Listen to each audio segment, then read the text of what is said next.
returned to their status as PUBG Esports superpower in the first half of 2026.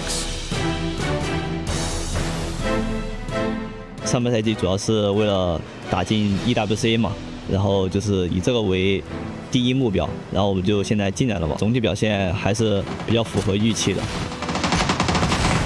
上半年其实整体来说还是可以的吧，因为我们毕竟来了2个新人嘛，然后 PGS 第一阶段打得也挺不错的。我觉得我们队伍在上半年的比赛成绩打得很好，因为我们毕竟拿了一个冠军。17 Gaming, Petrichor Road, and 4 Angry Men. The big 3 teams of the region are leading the way, all of them mixing experience with fresh firepower. 在2026年，我们队来了2个新人，他们是天天和文博。他们2个来我们队的之后，其实我们队最重要的突破点还是就是说前点位的突破能力变强了很多。我的技术点是偏沉稳一点的，然后队伍当中如果有选手比较莽的话，我会拉住他一点点。2个新队友其实整体表现还是可以的嘛，然后可能就是上半年的一些国际赛他们以前也没有打过嘛，发挥的时长可能是正常的嘛，然后整体枪法什么都是一点问题都没有的，4个人相处其实是没什么问题的。你要说游戏方面的话，可能就是沟通交流稍微有点不到位吧。But the big 3 ain't the only one chasing the glory, as China sends 2 more teams on the hunt for the EWC glory. The veteran challengers in JD Gaming and New Blood representing Tailu.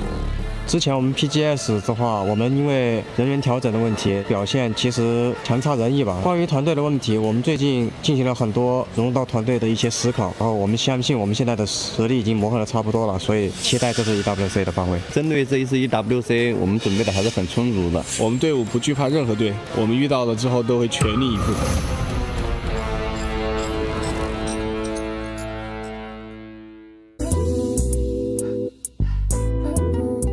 Hey, Carl Harris here at the Esports World Cup 2026, and this time we have got Himas, we've got Sololzi, we've got Delwyn, we've got Destroy. We're ready to go. So let's roll the first clip, guys, and you've got to guess who the players or teams are. First clip. Phải bạn không? Là team đi chết á, bị class. Delwyn might know. Bero class đúng không? Đúng không? TE. TE? Yeah. Versus? Gen Z. Gen G? Gen Z. NT. 1-0 for AGAL. Well done, well done. Second clip. Cái này tôi chợt nhớ luôn. Tôi với Tài. AG and cheated mine. 2 for 2. Oh, well done, boys. Let's go clip 3. Lee với ai á? Lewis là V. Đúng không? TE? TE nào đây?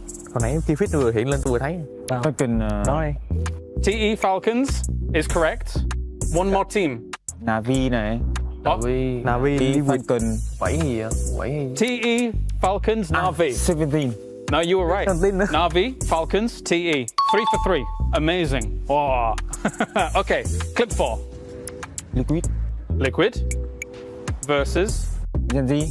Gen G. Yeah. 4 for 4. Amazing. Okay, one more. Cái logo nhìn. Liquid versus T5. T5. 5 for 5. Oh my God, AGAL, so good. Okay, number 6. I bet rồi bro. Full bro.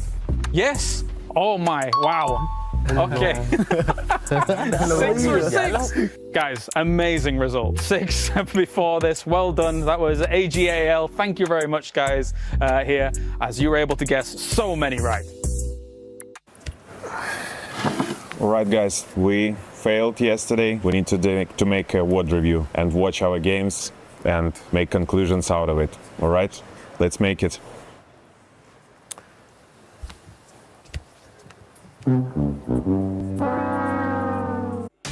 Ugh.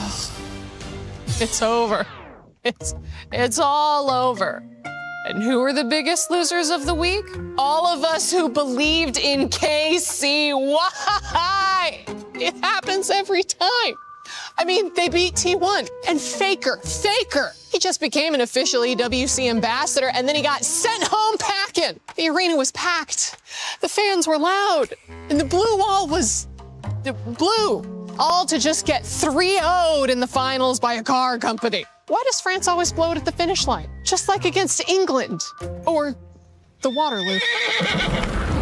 Maybe another game can cheer me up. For instance, our researchers dug up some interesting facts about Mobile Legends Bang Bang Women's Invitational after they were able to finish reading the title. The competition for these lady gamers, or as I call them, lamers.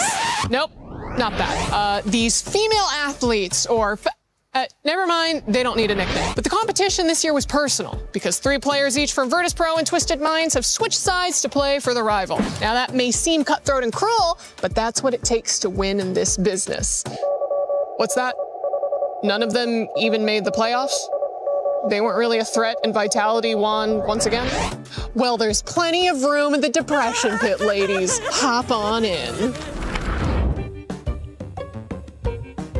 All I want, other than my emotional support for Babe, the feelings of comfort and normalcy.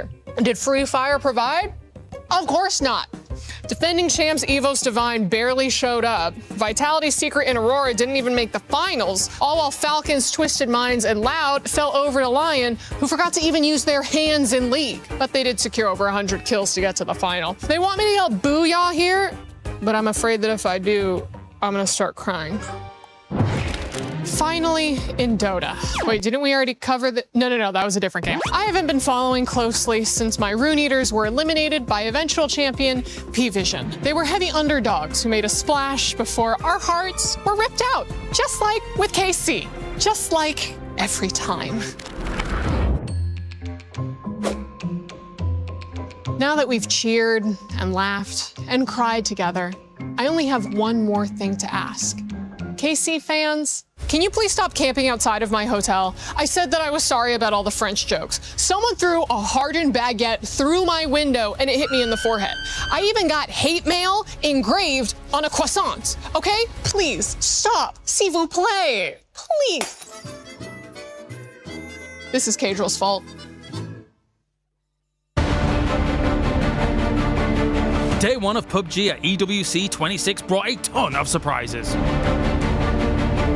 Twisted Minds, with Lou missing and the Tab having to step in, secured a chicken dinner along with a 2nd and 3rd place, sending them towards the top of the table unexpectedly.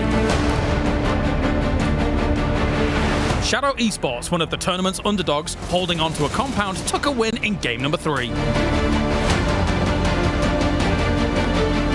And Team Liquid consistently put points on the board.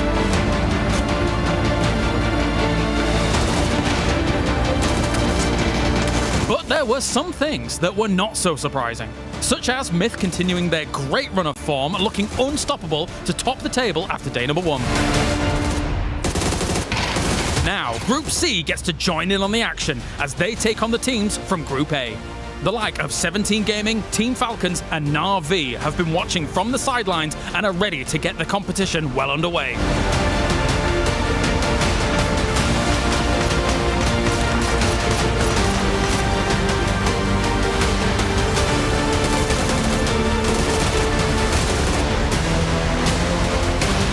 Can they take what they've learned from watching day number 1 and use it to their advantage? Or will the Group A teams off the back of day number 1 be warmed up and have the upper hand?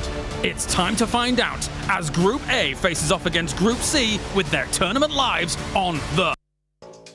James, I brought you here to find out what it takes to be a PUBG professional. Well, I'll have you know, Barney. I've got a trick or two up my sleeve. Let me show you how it's done.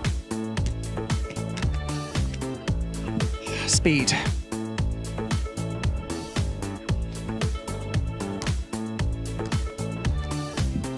Accuracy. And a really solid defense. And a gun.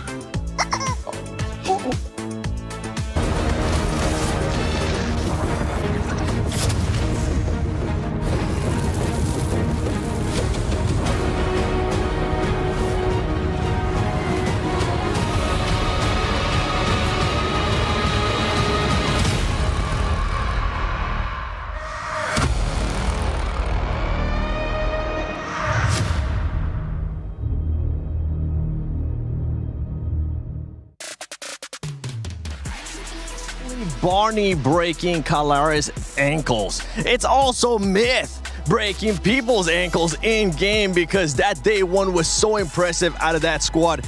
Getting 3 wins out of the 6. Welcome back to PUBG Battlegrounds at EWC 26.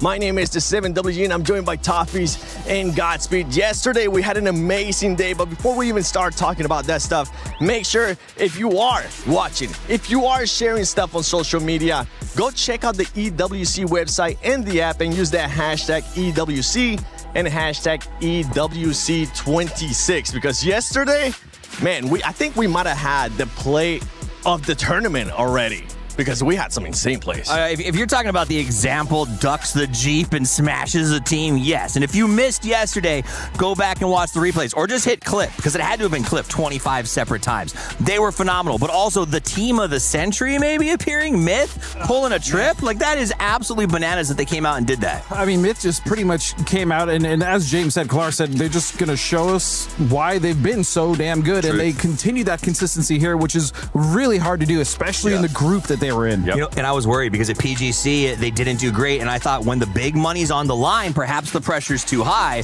They proved that is not the case. Jacob is calling in a way I've never seen, man. He looks better than he did on E-Arena. And with the backup of Kiss, man, it's wire. All right, well, we get a chance to talk about Myth. You know what? Let's actually look at the STC Rewind from day one. Hey friends, and welcome to the STC Rewind, where we're going to do a dive into all the action that happened yesterday. And yesterday was spicy. We had a lot of fun situations that kind of developed, but to me, the most notable one was Twisted Minds, the champions from EWC last year in PUBG, coming out very little expectations, but having a phenomenal day. Yeah, of course, us having zero expectations, not because they were our champions of last year, but because they were playing with the coach. And the Tab did amazing yesterday. We heard it in the interview with Batulins as well. He said, no, we're just so happy we were able to perform just a little bit. They got a win, they got a second place, they got a third. They were the top fraggers of yesterday. We saw Example popping off, so that was amazing. Always great to see. And a smiling Batulins is a terrifying thing to see because you just never know what's going to be coming next. But, I mean, you were talking about it before we jumped into this. Myth, man. Myth was stellar yesterday. Yeah, 79 points, 3 wins out of the 6 on the day. Kiss top fracking with 18 kills. They're continuing the form that we've seen from them throughout the internationals this year here. I'm super excited to see what they're going to be able to do in the finals because with 79 points, they are guaranteed to go there already. Kiss of death to the rest of the lobby right now, but Gam also had a very, I guess, consistent day yesterday, and that's kind of notable given that squad because a lot of times they can be pretty inconsistent. We'll see them kind of go for some crashes, put themselves in some very vulnerable situations, but they managed to fight out of a lot of them yesterday. Yeah, once Tanwu's on fire, we know him throughout the years, he will get everything cooking, right? And he got all the kills yesterday. They're able to perform. They're able to be in, you know, that 45 to 50 points plus, right? But the most crazy thing of today is the top 4 is not playing. They're all in Group 3. Everything is going to be open for play today. And that is big. Whenever we look at some of the pace setting that was coming in, Team Liquid started off the day very, very strong, managed to keep up a decent point total through the entirety of the day. Love to see that because this is a squad that's had expectations galore on their shoulders for so long. But the squad that kind of caught me off guard was Shadow. I mean, I love Setsuna as a player, but I had some expectations, but not that level of expectation. Yeah, them being able to come in today with just, 25, 30 points total, and they would be straight in the final. It was a huge surprise and a huge thing. Of course, we got 6 more games to play of PUBG Battlegrounds on the Qiddiya City grid, so that's going to be amazing to get things kicked off. Everything's going to be changing up today. New opportunities for a ton of squads that are going to be joining the mix, and I know there are a lot of fan favorites, most notably Falcons, who's done great at EWC time and time again. But we've got to dive into the action right now. Let's go ahead and throw it back over to 7 and see what's going to be happening next. Thank you, Avenger and Matt Rim, for that breakdown of what happened in day one. As we switch now here towards day 2, I'm pretty sure we'll get a chance to see the overall as well from all those great performances that we saw in day 1. And coming into day 2, honestly, with Group C coming in, one team that we saw do quite great yesterday, Shadow Esports, they're going to have a hard time today. I mean, I just am going to go ahead and say it. Like I said it yesterday, this may be the worst day of their professional career in terms of like how it feels, because they did so well yesterday, and I think they're going to have a rude awakening to what happens when you don't have your drops. I want to just be like, no, you know what? They're just going to power through and make it happen. But they're dealing with 17. They're dealing with a whole different lobby coming in. That's rotations. That's where they're going to lose, right? There's all the cutoff points, and I just think it's going to be really rough for them. Granted, I'd love to be surprised, and you and I would love to be wrong. It's just we've seen this type of thing before, so we have to wish them good luck. But it's going to be a tough tough day for Shadow. Yeah, being in 5th place, getting 35 points. As we're talking about this squad, I want to know what would be considered a good day for this squad in regards to points. They were able to get 35 points yesterday.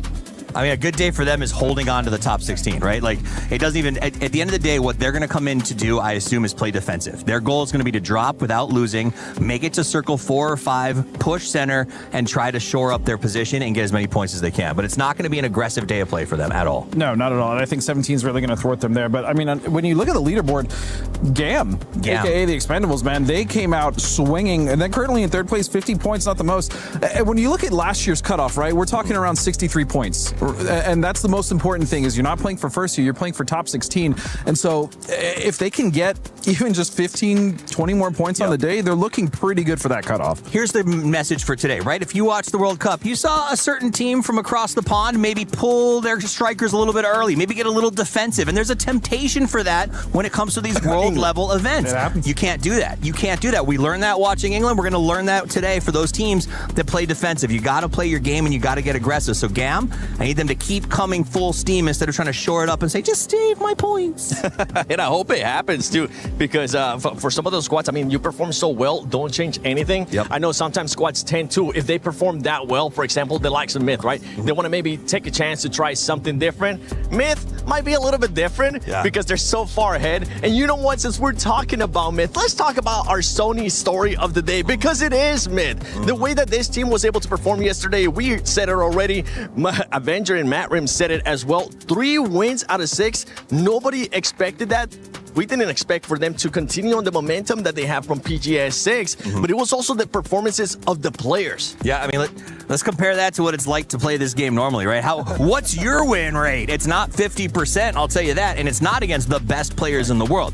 Individual performance were phenomenal. Jacob looked good, right? We talk about Kiss, but Baron and Scappy were really putting work in there. Scappy was scrappy. He was surviving when he needed to. I liked watching those guys. I feel like Scappy was, I don't want to say saving them because they didn't really need to be saved, but in those games where they definitely didn't get as many points as they wanted to, Scappy was there scrounging for those points, right? And he was able to get a couple kills here, keep them alive, maybe a few more placements, and that's really important. And on top of that, the amount of confidence that these boys have built just in that first day, as Martin said, they've already qualified, as far as I'm concerned, for finals. I mean, man, just think about the wrench that they can throw in the other team's kind of gears to try to slow them down, because the ball's in their court. They can literally do whatever they want today. They got the 3 C's of PUBG. Communication. What was the other one? I forgot what it was. Communication, and... Communication. Yeah. Communication. I literally had it in my head and I forgot because he said a C word that was really good. Don't worry Confidence. That's what it is. Communication, confidence, and killing. Yeah, I mean, the way that this squad was pushing people, they honestly didn't really give a damn what it was in front of them. They were just pushing them, and I'm hoping that aggressiveness continues on today because it was quite impressive. Another big surprise yesterday was Twisted Minds. Remember, we were talking about this squad, Godspeed, saying how are they going to be reacting the first game super slow, and then after that they were able to figure it out. It's funny that we kind of think of them as a surprise. I mean, even with the tab, you still have that core 3, but I think what's most important is Twisted was playing Twisted's game yesterday, right? They were able to get center early on circles that they wanted to get that early position. On the games that they couldn't, they made sure they cleared out their edge, and that if they were going to go out early, they went out with as many kills as possible. You heard Martin rattling off the stats. They were absolutely fragging. Example, do we really need to talk about him? Just one of the best players in the... He's the GOAT. One of the GOATs. He's the GOAT. If not the GOAT. Yeah, that's a fair argument to make. So Twisted Minds, I think the only thing that surprised us is how fast they came out of the gate versus how fast they normally do, which is much slower. This is why systems can work, okay? They are a system team. They build very aggressively on how the game is meant to function, which means when a sub comes in, who's the coach who helped build the system, there's not a lot of catch-up. You don't have to sort of figure out how you work together because you know, just be where this guy would be, follow the system. Yeah, and for this squads, I mean, we're talking about the top dogs from Group A. Let's talk about those, in a way, bottom feeders that really didn't underperform yesterday, honestly. And it comes down to AGAL and Full Sense. Full Sense being the reigning champions. They expected a lot coming in, but right now, things are not firing. And the thing is, for everybody currently watching at home, keep in mind, this next 6 games will be the last 6 games that these two squads are going to be playing. Absolutely. Full Sense has been a big letdown since they won the championship. 100%. They have not changed their team. It is the same same roster.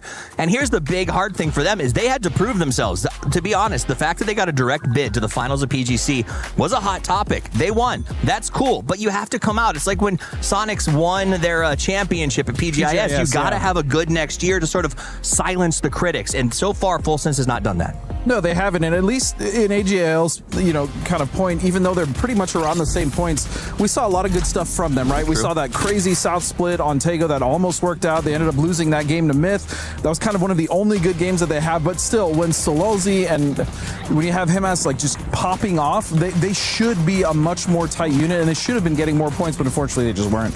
Yeah, and for that squad, I mean, they have to get wins. Honestly, they have to find a way to be consistent with what we were able to see out of Myth yesterday, out of Twisted Minds in regards to consistency. We just haven't seen that out of that squad. What is something that you would like to see in regards to points, Toffees, when it comes to those squads that are towards the bottom? We know, we just heard Godspeed saying about that cutoff, right, for top 16. With the way that they ended up finishing, which if I'm looking at this correctly, Full Sense ended up with 22 points, AGL with 23.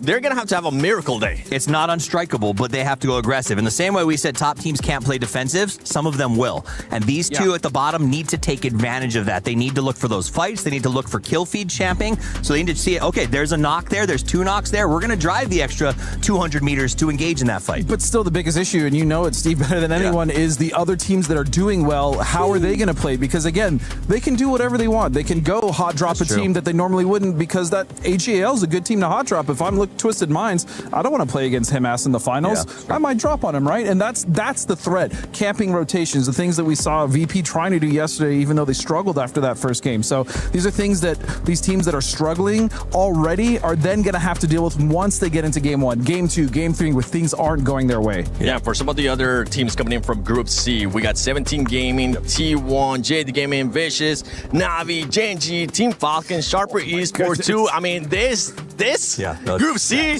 is stacked. It's going to sting. I think in particular, Navi is one that I'm watching right out of the gate. This is a super team that has really, since they picked up Boostic, become, honestly, God's gift to PUBG. They play so well. They have ups and down days, though. So this is what I'm waiting for. Does Navi hit it hard in the first 3 games? And if they do, I think people have to worry just as much about them as Twisted Minds. Yeah, I mean, for me, Navi, also a team I'm definitely watching. Falcons, and Gen G really has not proved how good that roster should be this year. I'm definitely keeping my eyes on that team.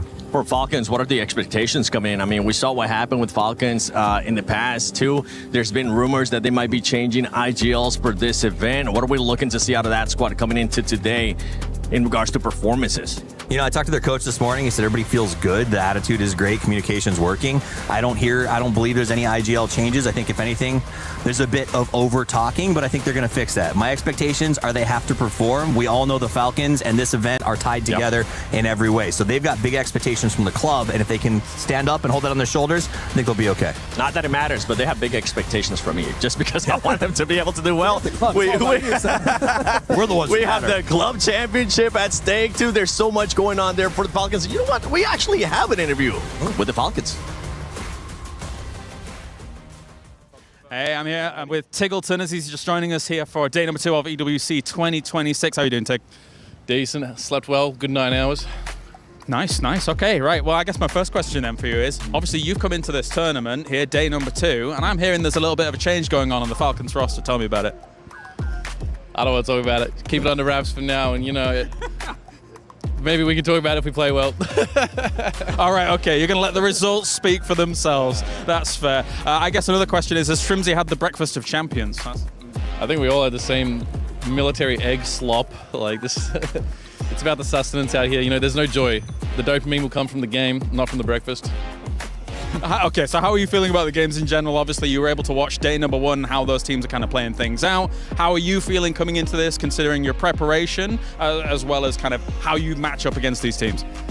I mean, we watched Myth yesterday, and we realized the tournament's already over. Just going to try qualify today, and then get second in the finals. You're giving me no inch here, are you? No. All right, get out of here. Thank you very much, Tig. Good luck for today. I'll see you in a bit. I'm casting. I'm just kidding. I won't bleed your ears with that. But obviously, laser paper thin. We are going to do a little bit of a prediction. Ooh. Okay. So you guys at home can, of course, place your predictions. Head to the esportsworldcup.com and you can go to Pick'ems. Okay. Now you can actually place 5 different squads in your top ones for each group stages. So obviously we have Group A and Group C. Now, Paper, I want you to pick 5 squads that you think in today's groups that you would put in your pick'ems. That's good. I like that. I think I'd be leaning towards teams from Group A that need to have a bounce back day, like maybe Virtus Pro, who's kind of hovering on that point threshold where if they have a similar day, they might be there, maybe not. Maybe they'll just put the coach back in. There you go. Yeah.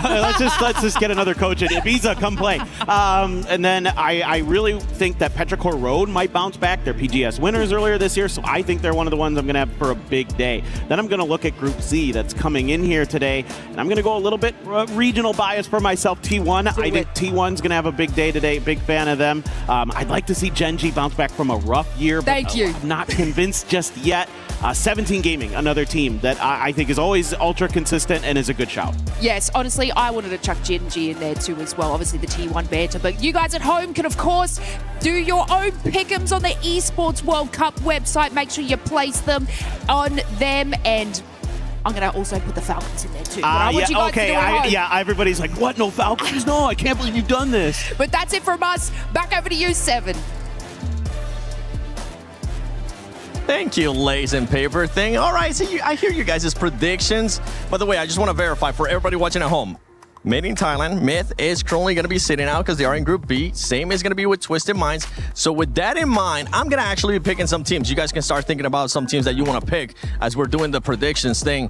For today, to be able to perform well, we're not picking who's going to be winning the first game. Okay, we're not doing that again, even though you guys were able to freaking nail it yesterday with Myth. But for today, I have to go with what I said earlier. I'm expecting Falcons to actually have a great day. Yeah, I think Navi is going to step up, and I think they'll probably be up there in the top 5 battling for it by the end of the day. It's just hard for me to not pick Navi as well. They've been so consistent. I think their PGS circuit one, I think week 2 was whatever. They just dominated, right? Yep. They've been fairly consistent all year, so they're definitely a team that's hard not to root against. But you know what? Because Virtus Pro is still in there, man, I have to root for them as well. They showed us in the first game why they're so good and why we love this team so much. Yeah, they kind of slipped a bit, but they did make a bit of a comeback as well. So I think VP is definitely also a team to watch out for today in Group A, especially because it's their last day of play. I think the key is that the top 4 teams aren't in the lobby, right? So that means that it does blow open this entire chance to come in today and say, we're going to play super violent, and then we get to face those guys tomorrow, but we get to all kind of guarantee a top 8 by the end of day today. So I do think that sort of changes the way that map is going to operate, and I think the beneficiaries of that is 17. The fact that they get to play out of the middle basically all day today with that sort of up in the air with the top 4 not here will actually benefit their rotations and give them a little bit of an easier day. Yeah, for those Groups A squads, I mean, for the teams that are in Group A, once again, I just want to go back to those teams that were able to underperform, that just didn't perform to how we were expecting them to. With AGAL, that's a squad that is currently in the club championship. They're sitting towards the bottom, as we saw yesterday with 23 points. I mean, if they're able to get anywhere near those 60, 65 points that we're guessing might end up being the cutoff for top 16, that will be amazing. But if they're not able to, if they even start off hot, one of the things that we need to start looking out for is just the pressure is going to start getting to them, because we have seen it in the past. I mean, I think my staple here is if you're looking for an indicator, how does Himas do in game 1, right? Like, does he come out and start putting frags? Is he solo, leaving his team behind? If he's going off on his own, they may fall apart. But if he has a good game 1, I think they have a shot at making some big numbers. Yeah, I mean, they're just not the only team that I'm seeing down here, though. Like Supers, what about them? True. You know, Petrichor, they have no business being this low on the leaderboard. So I'm also, it's a rough day, but it's also their last day, which is the most important thing. So this could be the end of EWC for quite a few teams. That's the beautiful thing. I don't think we won't end up crushing any keys today. The crushing of the keys will happen tomorrow. We'll figure out which top 16 teams will end up going to the finals. I'm expecting for today to be as aggressive as we saw yesterday. And I think it's time to see if that is actually going to be the case here for today. Group A versus Group C starts right now.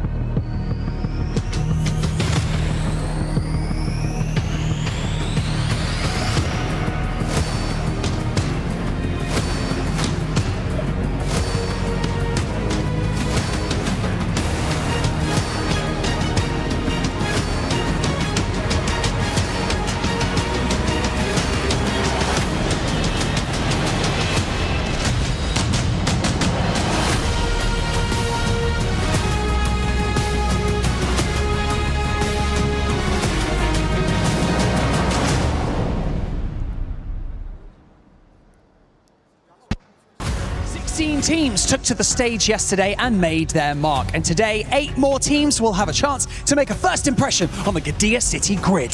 In day one, we got some insane performance coming from Mist, Twisted Minds, Team Liquids, and GAM Esports. But today, there is new faces on the battlefield. It is time for these teams to show the world exactly why they are here. The journey to this point has been relentless, but now it is time for them to show up once again. Barney, everything is set, and it's now time to welcome our team to the main stage, starting with 17 Gaming.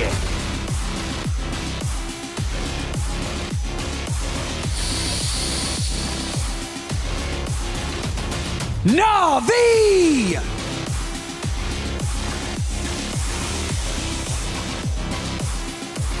Petrico Road!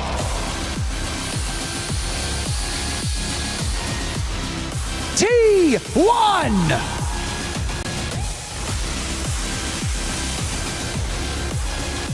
DN Supers!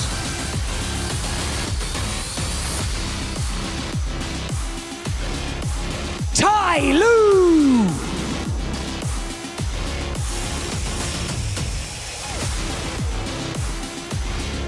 Full Sense!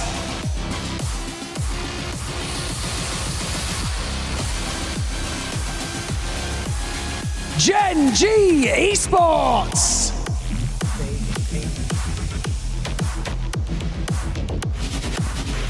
JD Gaming!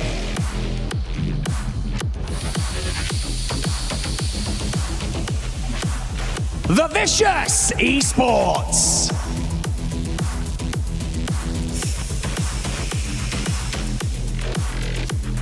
Shadow Esports!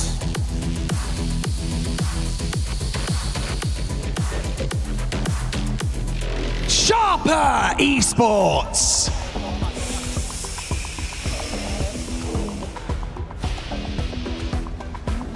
AGL!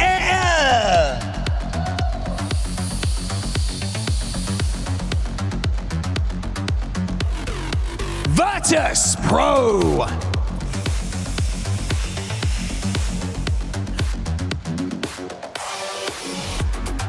Team Vitality!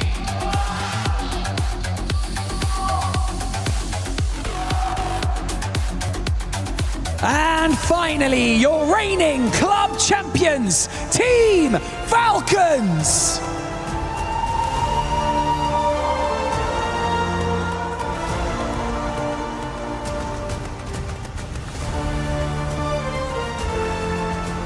Every point earned today could be the difference between fighting for the championship or sitting on the sidelines. So get ready for fireworks and mortars. For the players who already hit the stage yesterday, these are the final 6 games. After this, their fate is no longer in their own hands.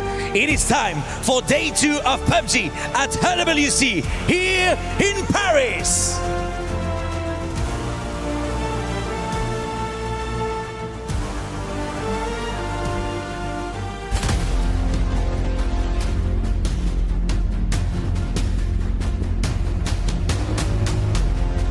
针对这一次 EWC， 我们准备的还是很充足的，然后我们也对我们的实力还是很有信心的。In general, we don't have an issue with anyone, but probably AL just because of the chaotic playstyle in the early game. We're playing so many practice before EWC, and we're ready.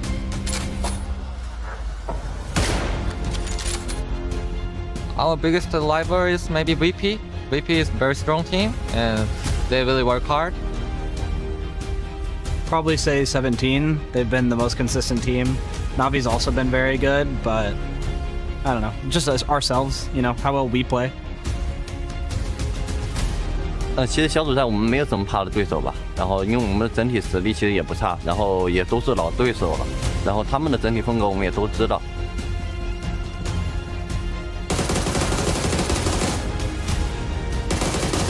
针对这次 EWC， 我们准备的还是很充足的。 I don't want to not fight anybody. I want to fight everybody. We're gonna win. We are a really strong team, and I am confident, and we can make to the final, and we can win this tournament. Hello, hello, PUBG fans, as it is time to get groups A and C underway. Matchroom Paper Thin going to be taking you through the first couple of games as, yes, guys, Falcons are here. I know chat's been going crazy for them, waiting all day yesterday, but now finally arriving and confident on top of that. Oh, for sure. I mean, that team is always going to be confident. You feel like they have a shot going into every event. We're always going to be talking about them because of their history and their success that they've been able to find. So definitely a team to keep your eyes out for sure. I think a lot of teams in Group A that I really have some big questions about, you know, VP, the Supers, who we just saw in that video, talking about how they feel pretty confident to win this thing. They did not have a good day. They need to do a lot better. I mean, with VP, the question marks aren't as big. It's more just like, you're better than that. I was expecting it to be a little bit higher. You can see that there was a little bit of dishevelment that was happening within the squad, but I think that they still should be all right. But this is also a much harder lobby than yesterday, in my opinion, specifically. But I know there's some differences on that one way or the other. Supers, though, I just got to ask, bro, what's going on? I just, to me, when I'm looking at them, I don't feel like they're confident to take fights. I think in this meta in particular, yes, it's very, you know, early center circle heavy. Like, you're trying to play for kind of the hedging your bets against the chaotic circles in that regard. That's why I think a lot of teams are kind of going for that. But they often weren't looking for those third-party opportunities, weren't looking for kills. And this is something I mentioned on the broadcast yesterday, that when you look at how they've done in PGS this year, they're one of the few teams that they do like way better in placement points than kill points, and that is a rarity and a something that you just can't be doing in this game right now. The mind-boggling one for me, hands down, mind absolutely boggled by AGAL. First game, 14th, 0 kills. Second game, 14th, 3 kills. Third game, 9th with 0 kills. Finally, we got a second place with 11 kills, and I thought maybe they were coming alive, but then no, it goes back to 12th, 0 kills, 13th, 3 kills. I know that we can talk about that there's some inconsistency in that squad, but what is going on? That squad should be able to find kills, no problem. I agree. I mean, it felt like, outside of that game where it came down to that, the situation was them versus Myth in the very end of the game, right? Came down to a tight circle, but that one's harder for me to put my finger on because you don't get to see a lot of them because they were getting knocked out of the game so early. Yeah. So we weren't kind of focusing on them as a whole. So what you did see was them hemorrhaging players in the kill feed early, whether it be like Delwyn or Hemas. I saw them going down, first, 10 minutes multiple times, and that can't be happening. Okay, enough questions. We've got the airplane taken off and we are ready to go. It is going to be way down to the south. Plane path starting south of Novo and kind of ending to the west of Gatka. So this is going to be pretty crazy here. Don't forget, now we're adding in some heavy hitters of 17 Gaming. I mean, we've got, of course, Falcons and the big question marks with Na'Vi and how crazy do they go in a group stage. Oh, for sure. Na'Vi, a team that you absolutely are expecting to do damage here. I mean, especially with what you saw from Twisted Minds yesterday, and VP still did okay. I mean, yes, it isn't up to the standards that maybe we've come to expect for VP, but you expect Na'Vi here to be just as good as those other two teams. So certainly should be a pretty solid day for them. I of course, am going to talk about Gen G because they've been struggling a lot this year. You would think bringing in Soul and Salute, that dynamic duo from the 2003 PGC Championship team that were absolutely going crazy for them, hasn't really worked out, and bringing D from the Americas over to the team as well, who looked really solid last year. Everything just hasn't come together. I was a little bit sold on the idea of the squad. D coming into it I thought was kind of interesting, but we just haven't seen anything cement in. And you're right, this is a squad that really you think that you could just kind of put Salute on one side of a circle and Solo on the other, and they just kind of meet in the middle and find themselves a victory at some point. But it's just not really been happening, as we got long stretches coming up from JDG going up to Georgia Pole. It is also going to be Setsuna and the boys just to the south of them, but Sharper gets the lion's share of the circle that is mostly fields. Yeah, this one, we had a circle that ended kind of in those fields that are southwest of Pachinki, so still could end up in that vicinity or a field somewhere along the way. That is the large percentage of this part of the map, but again, new circles means we have a lot of different ways that this can shake out at this event. Spyro just going to be doing a little bit of chilling. Na'Vi going for that west of farm split. And they have quite a bit of access to things. Now, Salute right next to Solalzi here. He's going to try to pit maneuver him. Is there anything to follow this up? I don't know if anybody's even got any guns yet. Finally, a couple of shots going to come out, and there it is. Himas down. Looks like he should be flushed in just a second. And anyone's legend, just anyone's target right now. Oh, this is great. I mean, for Gen G, not good for AGAL, but Gen G needs to get off to a good start here, I think, to build that confidence for this event, to be that team that we all know that they have the potential to be. A nice headshot there with the Mutant, with the Iron Sight from Salute. After a nice spin out, really well orchestrated there. They do a little bit of punishing onto AGAL, and then they're going to retreat back towards Milta. And this is a very aggressive move coming out from Gen G, who are playing down next to Milta. They pushed all the way up next to like tunnels and everything else like that, and just to secure one. And AGAL, who was needing to get something rolling on the day, this is a terrible start. I don't know what else to say. You're right. I mean, Himas down first is painful, man. No, dude, this is exactly what I was talking about, right? Like, they're losing players in the early parts of the games. They're not being as, coordinated and disciplined as they need to be. And maybe other teams are just seeing things that are sloppy in terms of their early game drops and how they're getting vehicles and where they're going after that. And Gen G just, said, hey, sometimes a coach will go in and they'll be like, hey, I think we can punish this team here because on this plane path, they're going to go for this vehicle. And that means they're going to not be able to get access to a gun quickly enough, and another other team might be around them. And I love the fact that Gen G is coming in with confidence in game one. Another team coming in with confidence is going to be Full Sense with a Full Send right on top of Sharper. Thunder's trying to defend one side. Thunderwatt's taking a lot of damage. He's going to go down. Belmont's going to be the one that found him. And this is just going to quickly go Full Sense-sided unless Thunders can get something to happen. He steps around, and he's going to go down too. It's a great little punish here for Full Sense. You can see VP hovering off screen just a little bit, looking for an opportunity to maybe pick off a player, but because that was clean for Full Sense, they don't lose any players. I don't expect VP to really commit to this. I think they're just going to look and see if maybe they can find a punish. You can see the SKS in hand for Beamy at range, looking around for a potential target. He might be offered up an opportunity, not just yet. They're able to move the car around the corner, should be safe. I don't necessarily fault VP for going for this one, but Full Sense having a pretty decent day yesterday, walking away with 24 points. They're going to need to step up that points per game to be a lot more comfortable for qualifications, because remember, there is no survival stage. There is nothing else other than the points that you get through groups. So it is the top 16 that go on. Doesn't matter what group it in. Doesn't matter how it's all come together. You just got to get points where you can find them. Full Sense on 24, you got to feel like that was a little bit more hazardous, but Lucarux does find out Belmont in the open. That was too free on the other side of the wall. You got to take that. Oh, this was well thought out by VP. Able to catch Full Sense and trying to position their cars into safer spots, and little do they know they weren't safe at all. So it's the hit and run for Virtus Pro. They will take their point and leave. Of course, as Full Sense, there could be an opportunity, who knows, to maybe get a revive in there somewhere, but they're quite far away. Meanwhile, the Supers having themselves, a 2-1-1 split. Essentially, they're going to leave a player up on the mountain, but there is a bunch of JDG up there. They're trying to get some scouting information, I believe, from Rex, who can be great in those 1vx scenarios, but you might not realize what he's going into up there. I mean, Everest does give you a lot of control, so we do know it's got enough space to where you can have a couple of teams kind of jockeyed up against each other, but look at the nades already prepped. Are they going to go a bit too far? Yeah, Rex is going to be playing closer in position. He is very vulnerable up here. The more of these nades pop off, the more problems going to start mounting. And even if he has to try to get out of this now, shots going to be coming out from JD Gaming, but on the lower section, Petrichor Road is already moving and might be able to cut off his escape. Oh boy, he is lucky to get away there. Rex really nifty driving, had to go in reverse down that hill too. That is not easy at all. JDG had a moment, they did the damage, but they weren't able to take the point. Quick update, we did see that Anyone's Legend managed to get Hamas back in. They went ahead, rezzed him, he's coming in on the helicopter in just 1 second. So regroup, get him some guns, maybe find some more points for that squad. Rotators right now are going to be, of course, AGAL. It's going to be right up next to Rozhok coming in.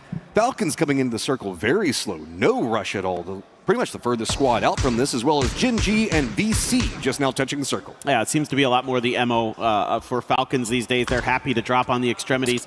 Talking to Gunnar a little bit about it. Part of it is just that way they don't have to mess with the hot drops at the global events as much. Like, they have a little more freedom. They learn how to play. If you're a good edge team, if you're an aggressive edge team, which we know they can be, they can take some points in the kill department, easy peasy. T1 does have a wide split Vitality in front of them. Levante all on his own inside of that observatory, just over the other side of the hill. Quizzy down the road from him, but right now it doesn't seem like T1 too keen to get aggressive. Can be a little tricky. There's a little bit of flat open space between you and this compound that he's in. For now, T1 just going to be chilling, taking their little ridge side. Pretty defendable there, as you can see. Have a lot of opportunities to kind of find some ways to hide, and as long as your back is clear, the top of that hill is safe. Depending on how the circles go, Vitality is in a great spot to pick up a couple more kills. Already prepping for the new circle pop that'll happen in about 30 seconds or so. It looks like JDG has managed to do an emergency pickup, but I think that might be a bit too fast. So I think that we'll have to see how the timing on it works. No, I take it back. I think that the timing for it should be just about right, so JDG can do an emergency pickup out of the top of Everest to kind of go wherever they need, and given how flat the circle is with the amount of fields in, no surprise. Late rotators and Falcons, like you were talking about, are going to be coming into this one perfectly timed, as the center meta is staying very strong. Most of our squads playing around there. It's just a little bit of external skirmishing going on as we stay near Everest and the fields. And now you have some decisions to make, as some of those teams in the center, like 17 Gaming, do you kind of coalesce into a 4-man, or you try to maintain your split that you have going in the dead center of that circle, maybe a 2-2, as I expect like the Supers to stick with. Petrichor Road is a similar idea. So a lot of teams trying to just maintain their hold on what they've taken. That's going to send Falcons a little bit up to the north, but here's a crash. Right up on top of everybody. Fulsense has one down, and it is a quick massacre coming up from T1. They wanted that, and they took it. Denadol's just running for his life on the outside, and his nades raining down upon him. He is trapped, and Fulsense is out early. Nice crash here from T1.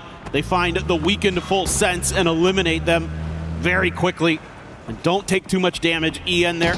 Nice grenade, nice shooting, along with raining to clear out that chopstick. And oh my goodness. Oh, VP had monitor on this for a while, so with the change up in positionings, it's going to be Tyloo that came for it.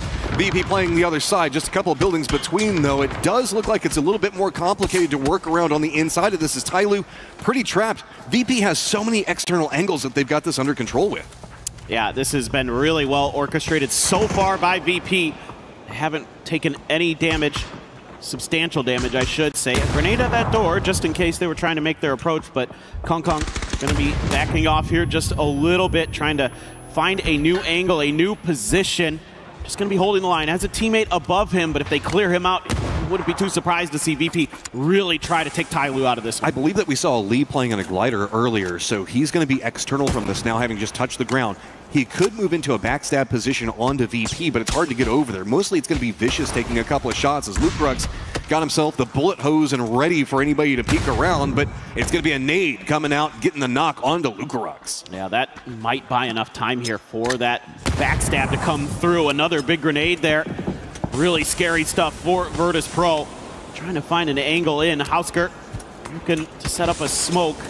Trying to over-aggress on that angle. No, they're just going to try to cut this off. Oh, but VC is coming back behind this one. That might be a big problem for Lee if he doesn't make sure that he monitors that. I think he spotted it, but this backstab now having a big problem. That means that the two players for Tyloo have to deal with VP in a much closer range threat. No form of assistance from the outside, and VC looks like they're going to set up. Maybe they start taking a couple of shots, but no, it is going to be Nixie that gets Kong Kong down.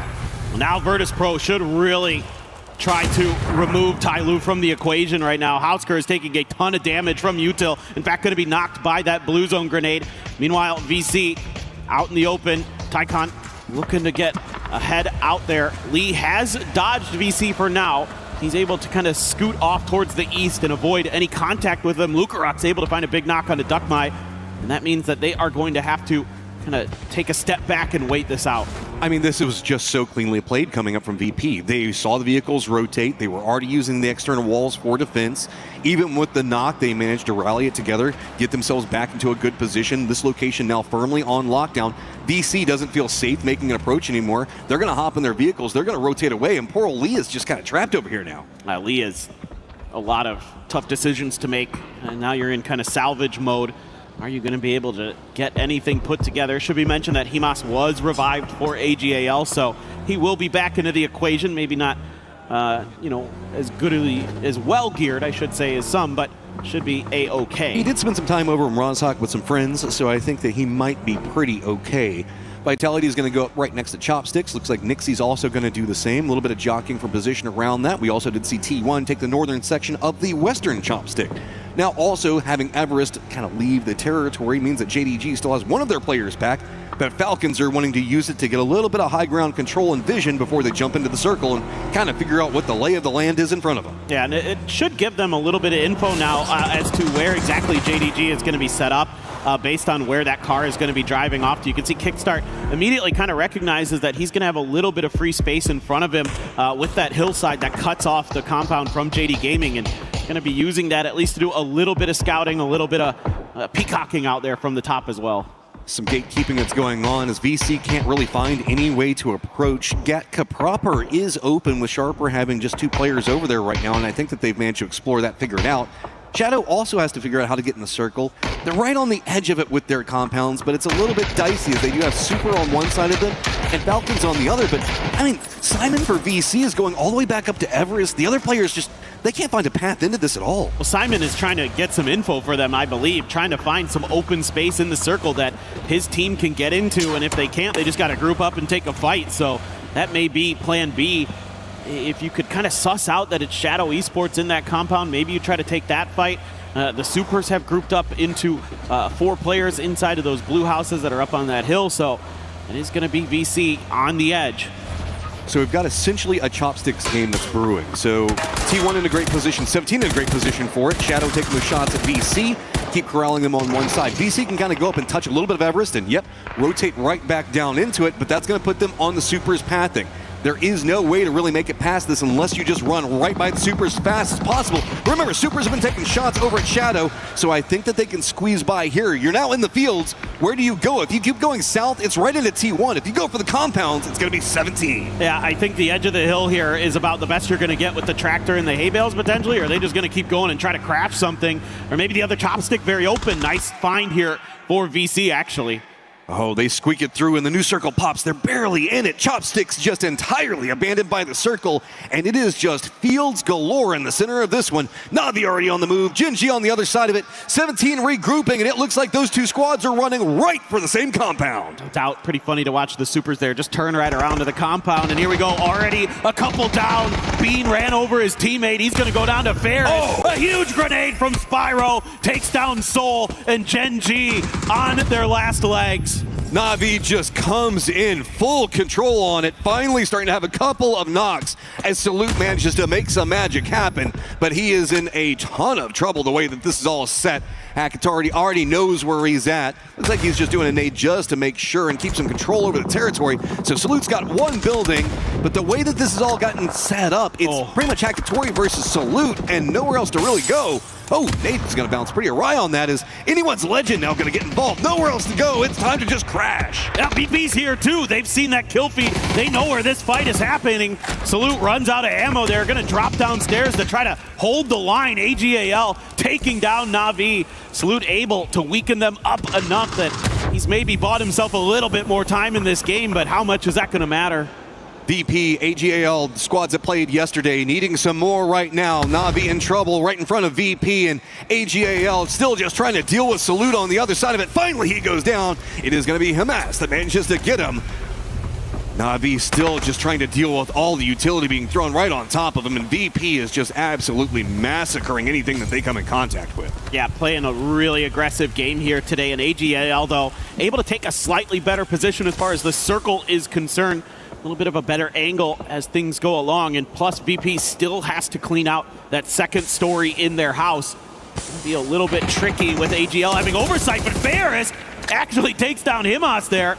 So all of a sudden, things may be a little bit easier. Let's see what Ferris has in store for us. I mean, he's got the stairwell. He's just dropping smokes, trying to stall this out as much as possible, but VP has enough controlled territory that they can play around the external sections of the building. Looks like maybe trying to prep up to see if they can get some nades on those points. Already realizes where Delwyn is, and Ferris, man, he is just being a problem for anyone's legend. VP just kind of letting him do the work.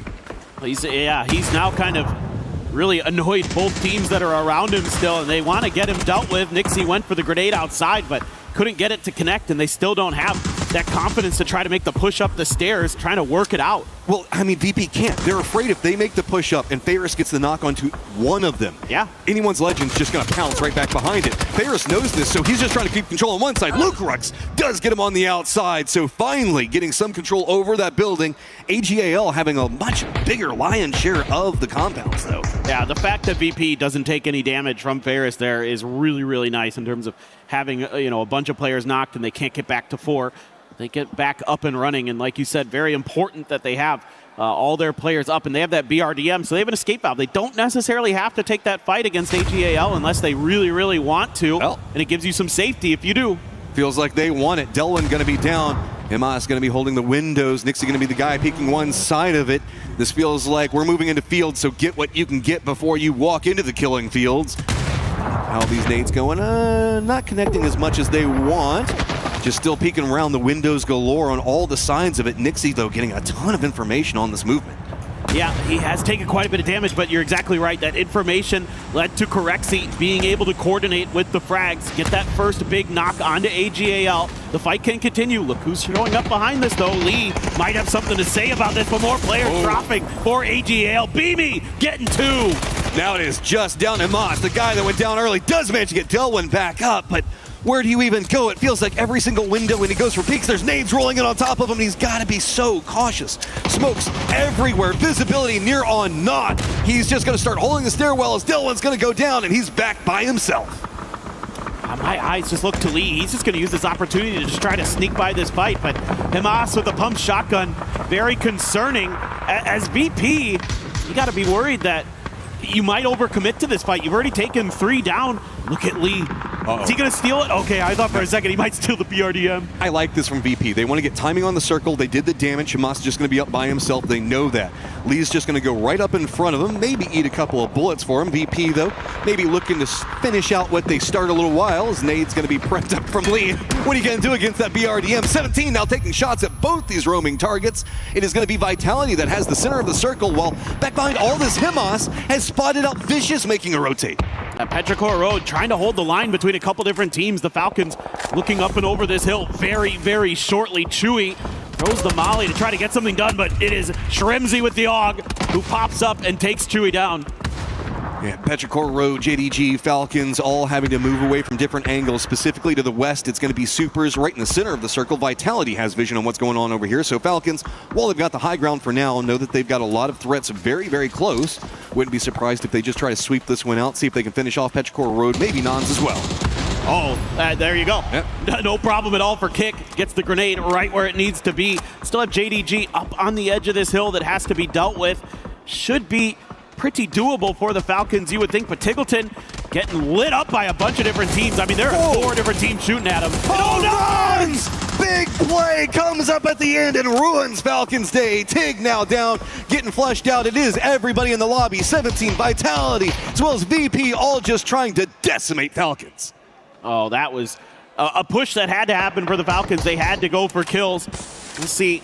Kickstart's going to be able to hang on, get a little bit further, get some more points into this one. Supers now as well need to be making a move as 17 south of the circle, looking to try to sneak in behind Virtus Pro and Vitality. Supers, I don't know how much they're going to have to work with here. They should still have some vehicles, you would think. They've been hanging out of that compound for quite some time. I don't know if vehicles matter in this circle because it is really flat. Hay bales.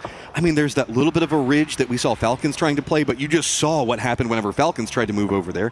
If Supers tries to wrap down to the south, they're just going to bump into 17, who still needs to get in the circle. So right now it's VP, Vitality, EU complete control over the circle. While we've got T1, 17 having to move a little bit, but 17 at least knows where the threats around them are.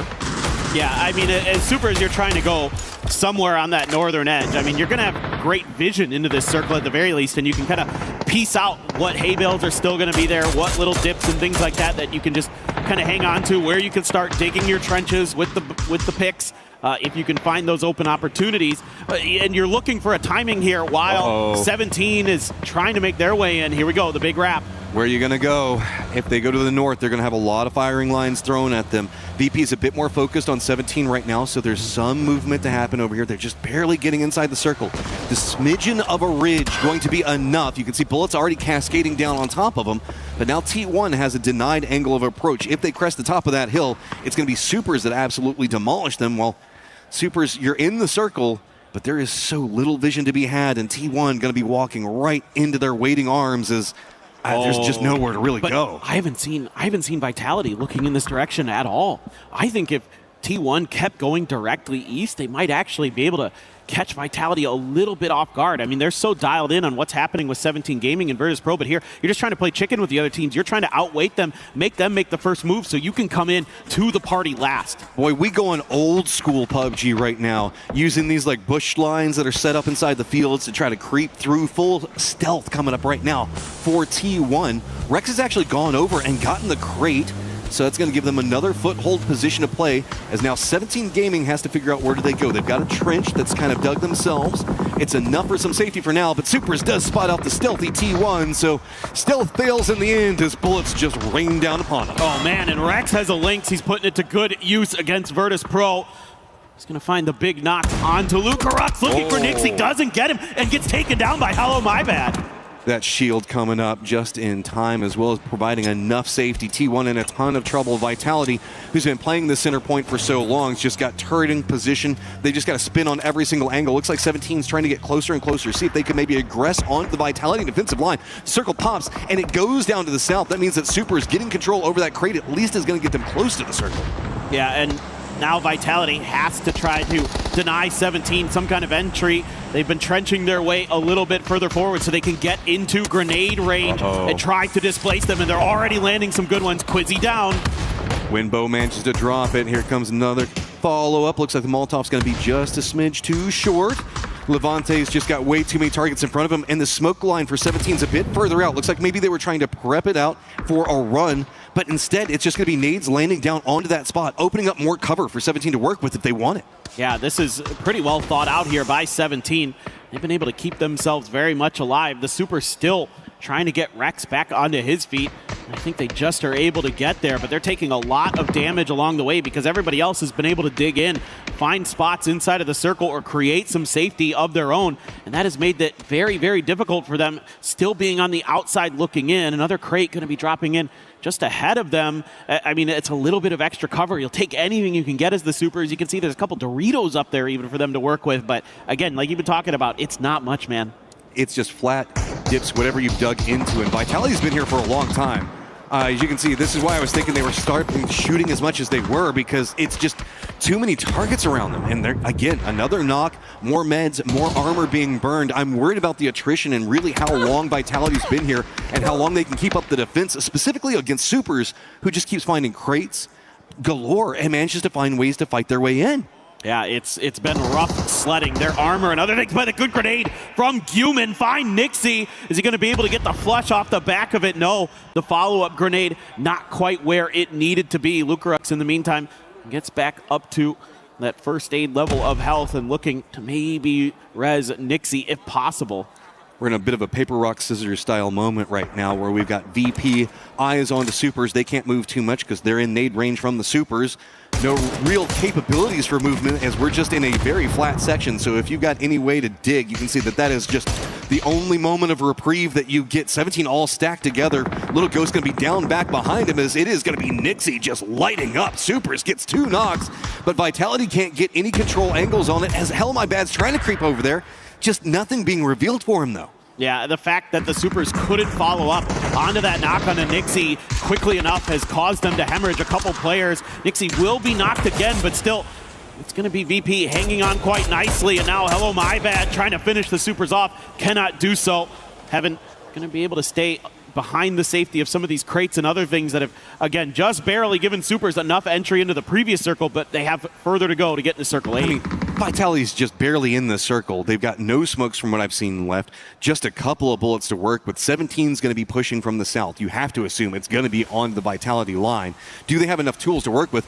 I mean, Vitality really wanted to deal with supers, but they couldn't. VP is just comfy, cozy over there into the east by comparison. They've got a good double up with eyes onto supers. They've got Beamy with pretty much center control going on right now, and Corexy that's just supervising what's going on between 17 and Vitality. Yeah, and you can see Xiao Wu is on sapper duty here, trying to dig his way forward for his team. What in the world, Rex? Just found a huge grenade.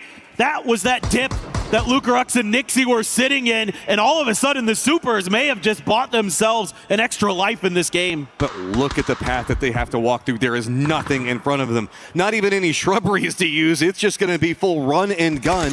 If they lean Vitality side, there's not a lot really going on over there, so maybe they can find some way to just push their way in.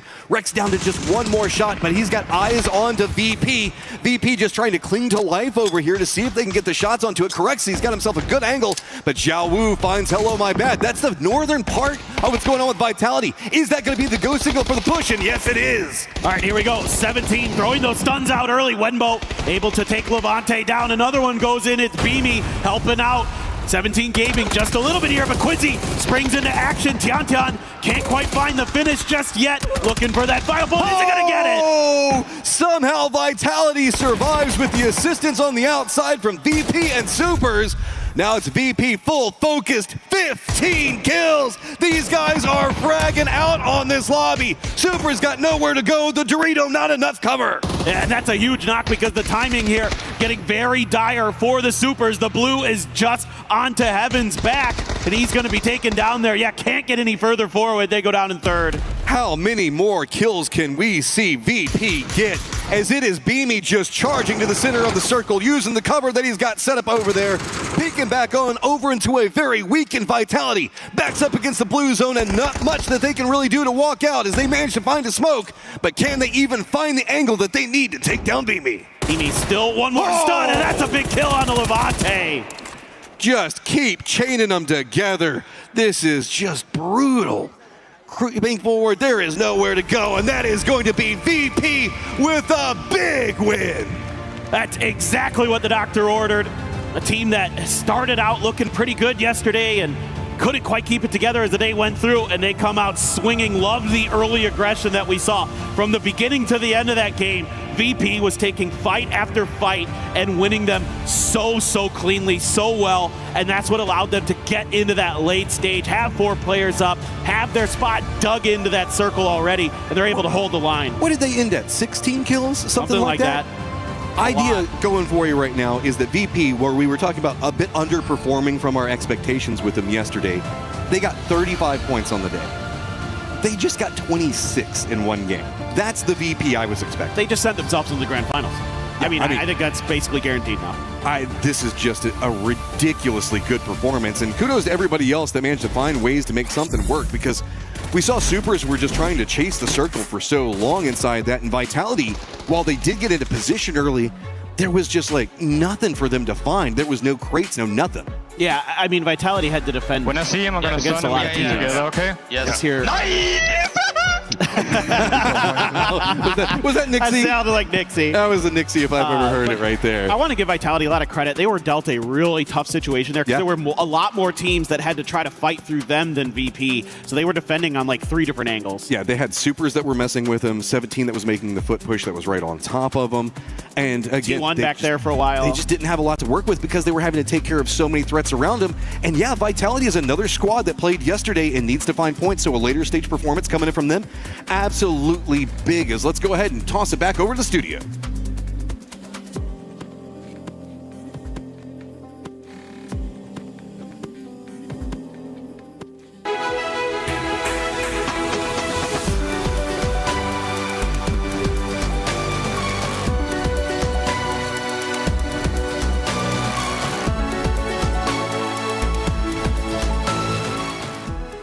Everyone is playing, you're not. yet. EWC Play is your all-in-one platform to compete in fantasy, pick'em, and quests for a grand total of $300,000 in prize pool. Build your dream fantasy team in 5 different games and track your score with live results tables. Predict the winner of every game, every group stage, and every tournament. Complete daily and weekly challenges to earn boosters that help you climb the global leaderboard. Got what it takes? Join EWC Play now.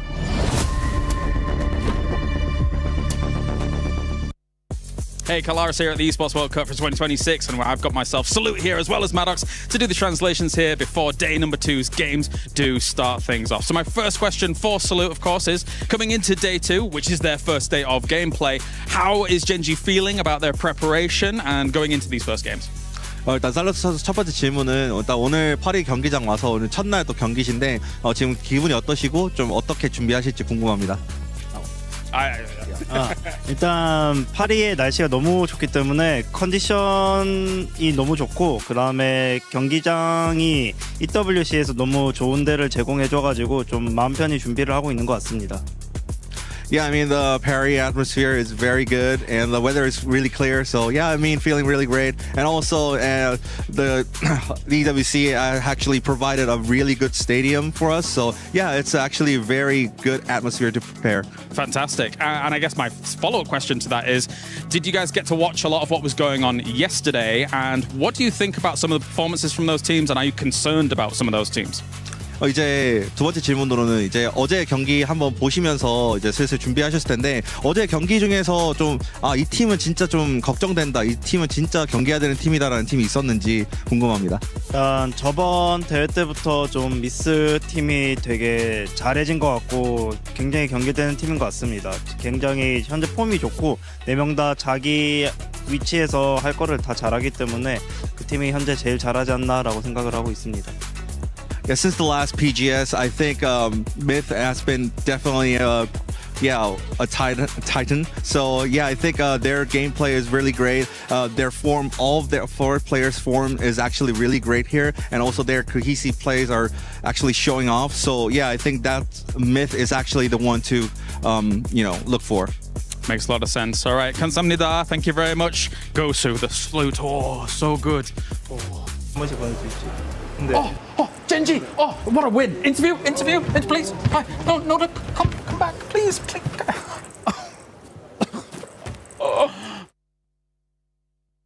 It's okay, Kalaris. You got your chance to do the interview. But if you're VP, if you were able to do the pick'ems earlier on, you're feeling quite happy right now because this was a squad that was averaging about 5.8 points, and they absolutely smacked it coming into this one. Welcome back, everybody, to 7WG, joined by Godspeed, Lays, and Toffees. Lays, VP, showed up today. Yeah, look, after I'm not even going to say it wasn't a bad day yesterday, right? It was mediocre, a little bit mid-range, but I feel like because they witnessed Twisted Minds and Myth, and they know where the goalposts are, they came out exactly how they needed to and prioritized eliminations in this one because they know what they need to catch from the other groups. And look, I'm feeling just a little bit bad for Group C at the moment because, they're just coming into this chaos. But my God, baby! 1,000 damage coming out of that game. I think they hit just over 15 eliminations when I was sitting there. And of course, I got an earned chicken, right? I earned a chicken dinner, oh my God, what a great start for VP. It was. 7 kills for BME alone, phenomenal. But a lot of that for me came out of that sort of kerfuffle at, I'll call it yellow marker, because that's all anybody ever puts when they rotate. It's like, go to yellow. It's a crappy compound to be in. But what we saw happen there was that sort of Na'Vi fight with Gen.G opened the doors for a lot of different teams to come in on Crash or Transition. VP left before killing the last man, and they did it at the right time. That put him in a great spot, and that BRDM let him stop right on top of Tyloo, who had just gone through the trouble of digging a hole with a grenade afraid to lay down. They were like, oh, well, thank you, Tai Lu. We will take that spot. And that was the crazy thing about that game as well, as we look at the leaderboard here with 27 points for Virtus Pro. I mean, they, as you stated, in that compound, they had to deal with AJAL. They had to somewhat deal with Na'Vi. They had to deal with Gen G, right? All those teams are coming down to the Southwest. Well, I'm saying VP had to deal with all those teams as they were down there, and then they got that BRDM. They were able to shift into that field, which I also just want to talk about this as well, right? Like, how many times, Steve, would we have seen that field ending before and be like, man, it's just cooked for all the teams out in the open. The fact that there is now defilades and the nades can create cover. You have a pickaxe. This is so cool for me to see, because before these fields were it was just death, and now teams are finding cover, creating plays. It's so sick. So, Seven, I know that you haven't had a chance to be on this patch since they added the digging. Yep, I love it. This game was a showcase. Probably one of the coolest. Exactly. additions. These fields traditionally have just been an absolute, I mean, honestly, terrible Just situation dead. to find You're yourself in. stuck, Yep. you're dead. Yeah. The fact that 17 lasted as long as they did, the fact that Soup on the north side, I thought they were cooked early, but the Soup boiled over. They got in the circle, they dug the hole, and they made it work. So I do think this has been a pretty good case study for how the pickaxe, how the destructible trade can be a benefit. I think it's one of the best additions they've added, personally. And when I was talking with Kalaris yesterday after the show, he asked me, what is the one thing that you're enjoying the most so far? I was like, the digging. It just changes the dynamics so much of certain areas. We got a chance to see it yesterday, but as you guys just mentioned, we just saw it perfectly in that scenario. And the BRDM, I want to see a little bit more of that splat maker, because I wanted to see them being able to run some people over with it. Yeah, I mean, I think the BRDM has been a huge staple so far this game. Yeah, I love it. I'm not the biggest fan of it, but historically, Godspeed has not been a BRDM lover. And it has gotten stronger with the nerf to the Panzerfaust. There's a few less counters, but it's been very good. We've seen it over and over again. I do think, sometimes the pickaxe a bit overpowered. Maybe a few changes for like the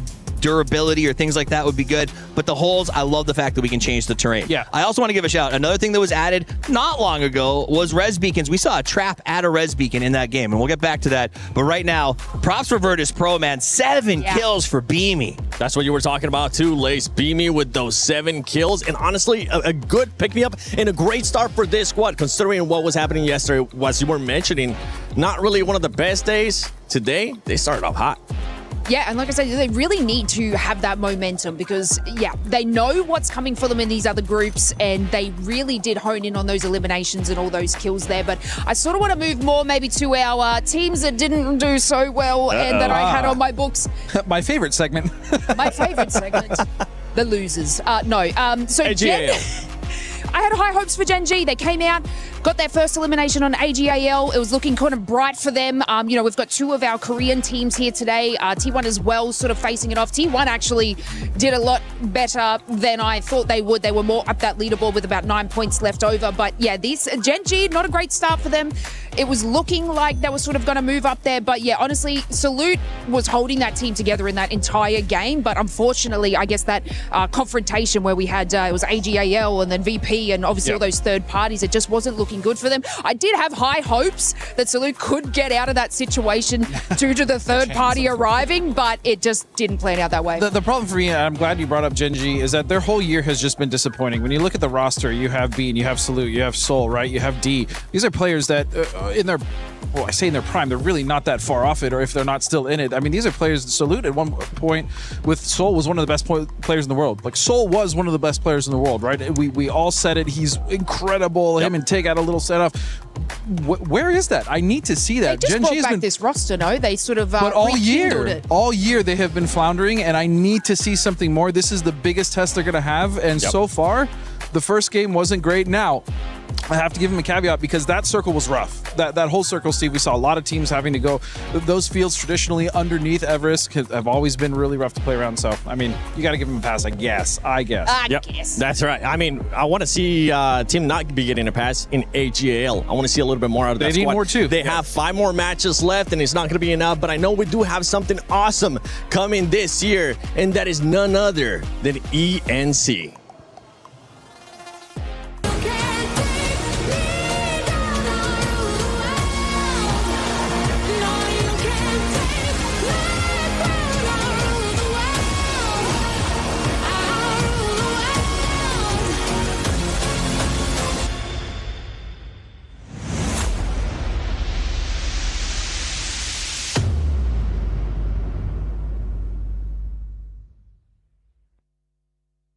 That's right, ENC is coming your way a little bit later on during the year here, as I have got Porosaurus here to... Why is everyone so tall? I don't know, buddy. Or why am I so small? But of course, ENC on the way. I mean, talking about those regions that are going to be kind of representing, especially across PUBG, who are you looking at to be able to challenge for a title? I mean, look, coming off of a massive PNC win, obviously everybody's looking at Brazil, but I feel like that might have been a once in a blue moon, just exciting thing. I think you really got to look at Thailand, you got to look at Vietnam, China, South Korea. Basically the East, right? If you're looking at, if you want to put all your chips in the right spot, but you never know. I mean, the West has something to say about it sometimes. Yeah, I'm going to slightly disagree. I think the West has got some power. You think that Brazil might be once in a blue moon, and they looked good being able to do it over at PNC. At the same time, though, EMEA is able to represent in quite a big way as well. If you think about those individual components that will get a chance at ENC compared to some of our prior ones, you've got guys like Nixie and the boys able to put up some kind of numbers as well. So I think there'll be some big challenges. Thanks, Poro, for joining me here. It is time to head over to the casters here for our next game of the day. Bye. Thank you so much. Super hyped for ENC this year. Yeah, okay, we just had PUBG Nations Cup, but I love whenever we watch what's going on with Esports World Cup in general. Now getting another, I guess, a different flavor. You know, we got some vanilla, got some chocolate going on, mix it up, get some fun going on with this one, because we just did the qualifiers for that. I think it was me and Poro, and it was just so fun already. Yeah, no, I mean, that's going to be a great event, just top to bottom. It's so much more interesting in a way, because it's different than what we're used to, where teams can just kind of bring anyone together from around the world and put together these great teams that we get to see here at EWC, at ENC. It's all that country pride, it's all those things on the line, and the stakes are going to be so high. Everybody's going to want to be gunning for that big prize that you can get if you win. So we'll have to wait and see. But this plane path, pretty fair, right down the middle-ish, a little bit east, but pretty reachable from most of the drop spots on Tago. Do we get another Northern Tago? Because while we've gotten the double up on Tago, it feels like it just keeps pulling back over. It's one of two things. We either get Song On with like 50% of it water, or we are up next to Shipyard and Army Base. It's kind of just abandoned the center of it, which I don't have a problem with. That's kind of one of the worst areas that I don't really like to play in Tago. Ah, okay. I mean, I kind of like most of Tago. Actually, the only place I don't like is the swamps by Hosan Prison. That part is not fun to play. I kind of like that area because you can do like all the foot pushes around on those little mini hills. Yeah. Now, competitively, it's a lot harder, of course. Yeah, it's the driving, actually, that ends up just getting down over there, I guess. We're up by Shipyard again, though, so Gen G, that's been their drop spot here for this game, and Falcons going over to the airport, and they will be A-OK once they get situated. I love how the fact a lot of players joke that they don't like to go airport on this map because it feels like they're cursing themselves to go to the airport early if they go there. But Falcons, not necessarily too afraid to play around it, feeling pretty good. This is a circle where we don't have too many teams in it. I mean, really, we've got, a little bit of T1, but Gen G is going to have inside track on good positioning. While we've got the map up, I want to point out there's a whole bunch of kind of flatter, more open terrain, of course, over into the east, leading into and around airport. But whenever we come into Shipyard, that territory just to the south of it has got this, I don't want to say big hill, but biggish hill that's over there that a lot of teams can kind of fortify around in different sections of, and kind of creates a fortress for everybody that's kind of playing in the, I guess, the river that's more to the south, it's more open and flat, and then to that eastern territory. Yeah. The hill around it is one of the bigger ones on Tago for sure. And there's a decent amount of trees and other things to work with that's up by that Shipyard hill. So there is a lot of room in this circle, even though there's quite a bit of water. There's still options. They aren't great in some cases, where you might have to kind of hang out at the edges of the fields that have kind of those berms on the outside of them that you can try to hide underneath and wait things out a little bit, try to make your moment. But the real thing I have in mind right now is the fact that this circle is so far away from everybody. Like you mentioned earlier, not a lot of teams starting in it means that there could be one of those situations where teams run into each other while they're rotating or something like that. Well, I mean, look, this is a early emergency pickup already called from 17 Gaming. I guess maybe wanting to go to the opposite side of the circle. No harm in that. You know, if you go to the eastern area of Shipyard, you can get your back up against the water, push in, know the fact that you don't have to scout as much, going to make you feel a little bit safer. Maybe this is just going to be one of those things where you have a couple players go up, or nope, it is a full commitment. I was going to say maybe they're just doing some scouting with it. Nah, they want to avoid all of the mess, because we have been seeing Shipyard a lot this year, And it is just dicey over there, man. I mean, we just talked about PUBG Nations Cup. Brazil had a massive game coming out of Shipyard. Yeah. I mean, you can fight out a Shipyard pretty well. Again, going uphill in a situation like this, a little bit easier sometimes, especially with the amount of cover that you're going to be afforded in parts of this area of the map. So yeah, I think what 17's doing perfectly fine. I wouldn't be surprised to see them, like you mentioned, go to the complete opposite end here. They're going to see Gen G underneath them, kind of center-ish. So I wouldn't think that that would be where they want to get out. I think one of them just got tagged in the middle of the airport, guys. Falcons rotated really quick away from airport. They already have Gustav that's got a foothold in those hills that we were talking about south of Shipyard. But it looks like they've got a couple of rotation options. I think that they're just going to get more control over that southeastern hillside. A couple other squads going to be rotating over there pretty close to it. Petrichor Road going to be right back behind it. Tyloo actually has one Dragon that got stuck behind Petrichor Road, so the rest of the squad going to be in front. 17's pulling, and they are going as far to the northeast as you can get on this map. Yeah. I think this makes a ton of sense. Yeah. Looking for maybe some vehicles that didn't get scooped up along the way, and Wenbo's already got one for the team, and VC going to roll into Shipyard proper, try to figure out if anybody's in here. Gen G has a player close. It's Bean and somebody else over there with him. Looks like D, as they went into a 2-2, but they're going to drive away from this. Don't want to give Vicious Esports an opportunity to find a free pick or something like that. Or maybe they're just going to spread out a little bit. They're leaving D on his own. So while we're looking at what's going on with the circle, also remember that we do have, I guess, the river that turns into the dried river. That's a big core component of this circle, going down into the south, and the territory that's just going to be to the west of that, that's also incredibly hilly. We don't know how the circles are going to pop, because remember, these are the new circles. For all we know, we could go back over to the west of Shipyard, just because why not? Really, Super is the only squad that's playing over there right now. I dare you to cross that bridge next to Shipyard. It's not going to feel good, and I don't think that they're going to go that route. But we've got a lot of late rotators down to the southwest, where we can see Full Sense about to make their move. Anyone's Legend's going to be very close to them. Sharper is going to be back behind that. Even Shadow down there, is a lot of squads are like, nah, man, I don't even want to go center on this one. I'm just waiting for Circle 2. This is what I'm a little worried about for Gen G, is D's all on his own. He needs to get the heck out of here, man. He is getting surrounded. He's going to have to do some damage. This is a very interesting push coming out from VC. They see an opportunity. They abandon Shipyard. They go for the hillside, get themselves a decent spot. D's going to be playing the other side of it for now, but this is pretty vulnerable, specifically with 17. Hearing this firefight, they're also moving in pretty close. So the longer this goes in, I like this. A side rat coming in from Gen G on the side flank of it. D is going to go down. Is this going to pull Gen G off of it? No, they're going to commit. Beam gets down, duck by. Well, they have to at this point. I mean, D was dead to rights if they didn't get there quick, and being able to at least buy a little bit of extra time, Tycon will at least take the point for now. VC has established themselves. They've got their position taken, and Gen G has to retreat, so that's going to be blue chip on the ground. I like this from Gen G. They wanted to go for D, see if they can maybe get him out. Yes, they have a high ground position over that compound, but they know too many people are going to be vying for positions on this hillside, so they need to get out very quickly. 17's already just going to be in the north of them. Vitality already over into the east. To the south, it's going to be Falcons, and T1 kind of close as well. So abandoning that position, while it did cost them D, does also mean the fact that they can get into a better defended position for all of their neighbors that are due to start messing with them sooner or later. I think the mistake there is just leaving D in the beginning, and I talked about when VC goes into Shipyard, that compound that D is in is actually pretty easy to encroach upon from the Shipyard spot. So that's exactly what happened. When you're on your own, you can't really defend that. Super is going in for an entirely different strategy right now, as it looks like it's all the way up into the north of Shipyard entirely. They're out in the water. They're going to go ahead and wrap into that section of it. Should be pretty okay. So with VC kind of abandoning this spot, Super's going to find it for near on free.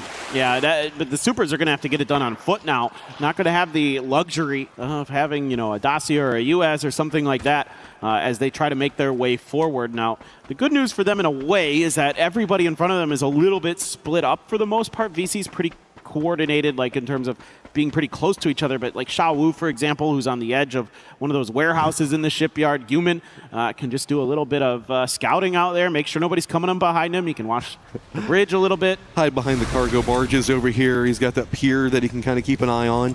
I mean, there are a couple of foot push capabilities coming out, and I wouldn't be surprised if Supers went for this strategy, maybe to see if maybe they already have or are looking for another emergency pickup that they could use, because we often see bouncing out of Shipyard in that strategy pretty common. There's a couple of foot foot push paths that you can go for, but that's a problem for later because this circle is going to stay on Shipyard. It's just the guys to the south, so let's get ready. T1 is going to have to be defending or really abandoning that position, while it's going to be a VP, AGAL, Na'Vi, JDG, Full Sense, Sharper. I mean, we even have Shadow as well as Petrichor Road all having to regroup on the hillside we just keep talking about. Yeah, it's going to get a little bit chaotic maybe. It's starting to really narrow down the amount of playable terrain that is going to be available. AGAL once again going to be in a fight early, but Salalzi spotted out Hausker before he could get that Panzer put into place. And all of a sudden, Tai Lu on the ropes early here against AGAL. Lee was getting, I think, called back in or something here. Falcons taking a bit of a fight against, I believe, Vitality out there. Timbleton's going to take a point for them, but Kong Kong trying to hold the line. Some grenades are going to hit him, though. He's going to throw a stun in response, but if that frag, oh, it almost got him. The longer this goes on, the scarier it gets. JDG still needs to get in the circle, and they're going to be wrapping over here. They might choose to third party. AGAL feels like they've got the momentum already set up for themselves, but they don't want to overextend onto anything right now. They want to try to reset the pacing just a bit more, see if they can get any of the knocks. Lee's on the other side of this right now. Has a lot of vision on at least Sololzi on position, but this is kind of isolated. Not too much he can do. Nade's going to land pretty close to Sololzi, but it's going to bounce a couple times, so continue on its merry way. It's going to peek around, and Sololzi just denies Lee to do anything. Yeah, point blank there. If Lee had cooked that frag grenade a lot more, he could have maybe gotten Sololzi there, but it wasn't cooked at all. He just kind of tossed it in.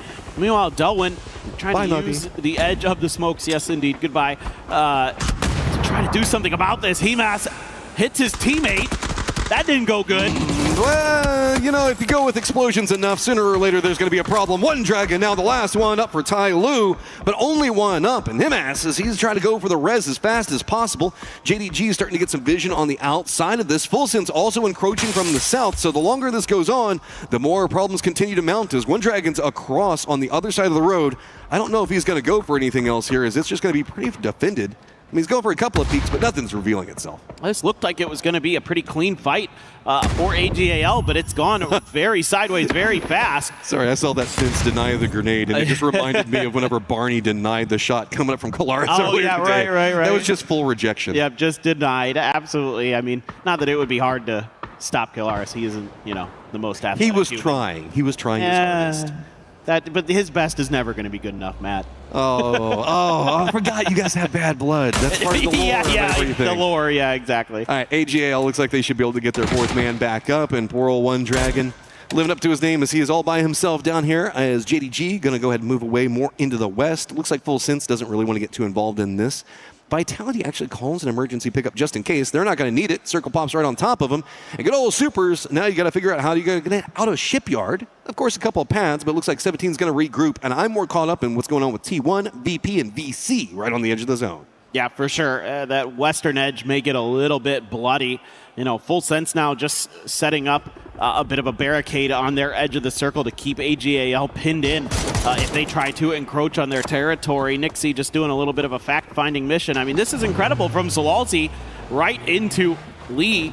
Really nicely done. Now, if we get to see the follow-up from Himas, it didn't go so good.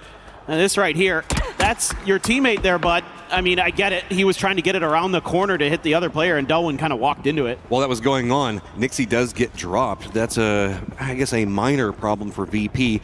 T1 has a side position just down to the south. That's going to stall out any knock onto VP on this approach. Is really going to throw off the pacing. Ian flanking back behind this one. Gets a good angle. Lucarux is going to go down, and VP with 2 players already knocked and a BRDM just waiting to be stolen. That's huge for T1. That is such a nice find. I mean, we saw how valuable that BRDM was for VP in the previous game, and they're able to deny that one this game.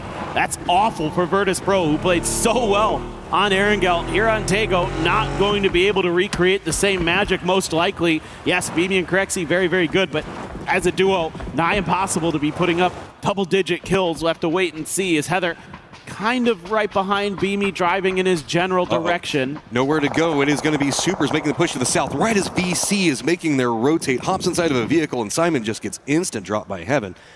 T1 hears that firefight. Looks like they're trying to backstab, see if they can get a piece of what's going to go on. Falcons also going to be to the east of this with some minimal vision.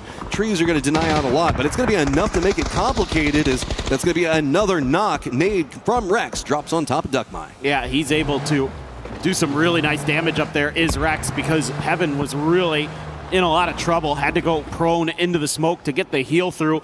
Like this from the Supers, they got to clear an edge, and if they can deal with VC, at least make them weak, then they're going to buy themselves a little bit more space. Now, the concern, of course, is going to be that Falcons also going to be up ahead of you, and you got a little bit too far ahead of the rest of them. Did Rex there, and he pays the price. He almost gets knocked by Falcons off screen. Meanwhile, the rest of Supers trying to find some kind of safety into this next circle, and they're getting harassed the whole way in. I mean, there's a couple little divots and shacks that you can play, but none of it feels super good. At least get you away from the Na'Vi firing line just to the south. Anyone's Legend also going to be approaching on a similar vector to this and maybe distract T1. So with DL down, it's going to be Tig that managed to get the shot, but I think this is pretty safe from that firing line. And now T1's having to focus back onto Anyone's Legend, so that should be resible and safe. Shack Life, best life for now, is it's going to be a circle pops and moves away yet again as, man, Super is just chasing circle. Yeah, now it's just getting even more difficult. There are going to be more and more teams fighting for this territory. And taking that knock onto DL, really painful. That helmet going to be very beat up. And Delwyn does find E-End off screen. Falcons here just staring down. And anytime the Supers try to pop out and do much, they're just going to be getting lit up. You're a lot of shots. That's going to be Anyone's Legend getting vision on T1, as whereas Petrichor Road going for a regroup. They were running a bit of a 2-2 split.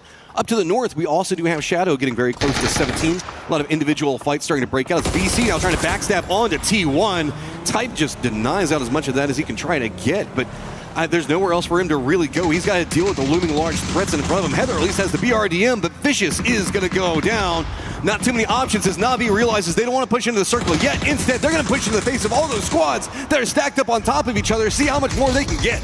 Look, Human actually gets typed there. It's just that BRDM that's left for T1. They took a prize and they can't do much with it. Supers fighting on a lot of different fronts and getting knocks, but they're also losing players along the way. There's DL back on the ground again. I'd be curious if his helmet is even still attached to his head at this point. Rex takes a headshot, so all this gear is just getting absolutely destroyed along with their players. Rex falls to Shrimzy's hands. Super's just having to chain res while they walk into firing line upon firing line. Mas up on top is going to go ahead and get more damage onto Na'Vi and force their line and force their hand right into the Supers. Nowhere else to really go, but Shrimzy's going to get a piece of it. Na'Vi is going to go down, and now that's more space for the Supers to deal with, but Falcons are very focused in dealing with Supers, while 17 feels like they're trying to take shots on the other side of Falcons. It's going to get a little weird here on this western edge. Himas, I'm not sure who got that knock. It was Himas indeed who got Heaven. So Heaven out in the blue, and it's going to be quickly bled out. But Beamy all of a sudden springs to life. Virtus Pro split out very, very wide. Beamy made himself a foxhole, and he's going to profit from it. Almost finds another. I mean, this is just kind of hunkered down over here. Remember, we saw them take those 2 casualties early, so they've just been hiding over in this location. Human going to be his closest neighbor now, if Anyone's Legend right on top of him. Falcons can't go into the path of the circle that they wanted to, so it's going to be Jinji and the compounds with defense. 17 behind that one. Falcons just got to send it, and it's going to be right onto the other side of what's going to be going on with VP. Correxy right in the mix of it all, and he's going to go down off this rotate from the Falcons. Yeah, this is nice for the Falcons. They're able to get kind of an already established position for themselves. A rock, a foxhole, a little bit of safety. They can potentially get this res unless Heather has something to say about it. Tanadol as well. That's a little bit of damage there to kick. Here goes Heather. Is he just going to drive into that? Oh, he just missed it. If he had maybe ridden into the back of that car, he might have been able to get a knock. Just a heady play coming up. Stay on top of the car. No, I thought he's going to flip it. Kickstart. Making a kick flip there with his vehicles, and it looks like they're trying to see if they can contain Heather. I don't know. Just buy enough time maybe to get everybody inside the cars. Do they have a Panzerfaust maybe in the back of one of them? Well, now they just have to light it up. I mean, they've got to try to wear through that armor, but look how healthy this BRDM still is. I mean, maybe 75% health left here. Gustav lucky. Oh, there's the run over. He got 2. That's big. That is terrible. Full sense just watching on the outside of this. Falcons were having such a good game, finding so many kills, and to have it start coming apart this way. Now it's just going to be an easy nade toss right to the thick of them all. T1's Heather as a solo takes down the Falcons. That was such a tricky spot because of that BRDM. The Falcons there. I mean, Gustav got lucky on the first pass through. He had just gotten a health in when he got hit by the BRDM, was able to survive it because of that. And then still the reset there for Heather, and he is going to slurp up a lot of good util. I feel so bad for the Falcons on that one. It felt like everything was going good. 7 kills, 3 players up in the circle. And then good old BRDM T1 rolling right through your life. You can see that they went from feeling good to suddenly like, oh, I don't even know how we could have done anything there a little bit differently. Sharper now on approach to the circle, JDG to the south, as Full Sense has got control over to the west-ish, but also kind of to the south as they're running a very wide 2-1-1. I'm very curious about JD Gaming. What are we going to be doing here? Belmoth at least bullied away from their western flank. The bad news is that Sharper has some kind of angle down into him. Petrichor Road just ahead of this as well. Where's this Mortars up in the air. Is this after the BRDM beast himself? Yeah. Oh my God. Yeah, that's pretty accurate. That's a hell of a shot. That came very close to Heather's BRDM there. And that just moves it a few feet forward. Nah, man, I don't want to play that game. Everything's fine. I wouldn't be surprised if maybe that was Flash and Full Sense that took the shots. I didn't see exactly where it came out. There's just a spattering of solos that are over here. I mean, we can see that Guman's trying to make a play on the Flash. A couple of shots. Doesn't get the knock. That's very atypical. I mean, usually Guman can get those. So now he's put himself in an awkward spot. Beamy's just going to be the north of that, getting some of Gen G's attention, as well as I think 17's. Okay, there's the mortar. We found the scene of the crime, and it's a surprise from Tigger. It is going to be Guman getting taken out. Could not convert. Soul does find Beamy, so Virtus Pro will fall in 10th as well. So Virtus Pro not able to kind of replicate some of that great energy they had from game 1, but that's okay. They're doing just fine. But look at this. Full Sense already being aggro onto the other side with Petrichor Road down to the south. 17 manages to just demolish JDG. There's just not much else that could happen over there. Sharper's got control over to the southeast-ish. They're just now touching over here, but this is a more open section of the circle. Is continuing our theme is trying to figure out how you can dig the best inside of some of these circles. We're going to get a lot more of open territory that we're going to be moving into. The circle does pop over to the north. Gen G's got a compound. It's going to be Shadow having the eastern side of it, and Heather in control of, I guess, everything else with the BRDM. Yeah, Heather is just very, very excited to still be in this game, to be honest, because he's been able to salvage some extra points. We're already in the placement points as well, and that's definitely something that your team is going to be feeling good about as the next couple of days wear on. Another mortar exploding in the backside there, not really connecting onto anything that I can see. My eyes on the Gen G here with 3 players up. You know, maybe somebody makes a go at their kind of flimsy compound they've got up on the north side. I'm just kind of confused in what you do down to the south. Okay, you're going to be moving into the more open section of the circle in the south. Even if you get there, Full Sense has got a lot of players already set up. Heather's already got a ridge line of defense. You can see that Petrichor Road's having to deal with Sharper on the other side. Double up blue zones. A ton of frag grenades coming out. Sharper's realized it's going to be really hard to get in the circle. 17's already got vision on them. So they've just got to take down Petrichor Road, see if they can get anything else out of it. And this has just opened up Full Sense to take whatever they want. Vitality, though, does look like they have the same idea as Sharper, but they're going to go after Sharper. Looks like they're sneaking up right back behind him, trying to see if they can get the backstab up, but it's just a second too late.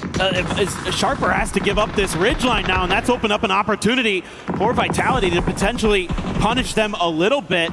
And 17 still struggling over there. It's Bean into Setsuna taking the point, and here goes Sharper forced into Petrichor Road. They're falling at the hands of Ming Ming and company. 04 getting in there as well. Earth, the only one alive, and Petrichor Road still has all 4 players up. Full Sense with 2 of their players just keep roaming back down here to see if they can steal anything. Going to go ahead and pick up 1 of the kills out of all it. Good old Earth Zapuli now in the thick of everything with Petrichor Road. Looks like seeing if he can get anything more out of it. Not going to get the knock. He's outside the blue. He's going to go down. Ming Ming's going to go ahead and send him back down into the dirt. Now it's going to be Vitality that has to figure out how they're going to get into the circles. Petrichor Road's at least managed to get a foothold with 1 of their players. Yeah, Chewy's going to see some of Full Sense next to him over there, so he has to start letting loose with the grenades, but all that can really do is just move Tigger off the mark a little bit. Does have this Panzer here, and the fact that he hasn't used it just yet kind of concerning. I'm not sure if Full Sense has spotted this. Maybe Belmoth got a view of it. I'm worried for Petrichor on the other side. It's been Shadow taking a lot of shots at Vitality, so Vitality just has to go further down to the south, and suddenly Petrichor Road finds themselves pinched yet again. Petrichor Road spins back on it quick. Ming Ming gets the knock on Levante and makes it look easy, but that's going to be a surrender of position coming up from Petrichor Road, and while we do see Vitality fall, Full Sense has got control of the south. Yeah, this has been a really nice, kind of slow and steady game. Tigger will be claiming Ming Ming, knocking Petrichor down in 6. Yeah, Heather just vibing. I mean, nobody's going to mess with him for a while. Now, there was that Panzerfaust that we saw in one of those vehicles on the southern edge that Chewy from Petrichor Road had. So I'm wondering if Full Sense was able to scoop that up, and that may be the thing that ends up spelling Heather's demise. Meanwhile, Shadow Esports getting deep into another game. Let's see if they can get another win. We saw it yesterday. They shocked us, and I'd love to see it happen again.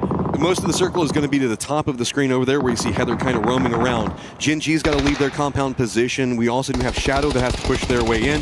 Heather's just kind of roaming around trying to see where he's not going to get shot at, to see how much more placement points he can get. Actually, he's going to jump back out, take a couple of shots.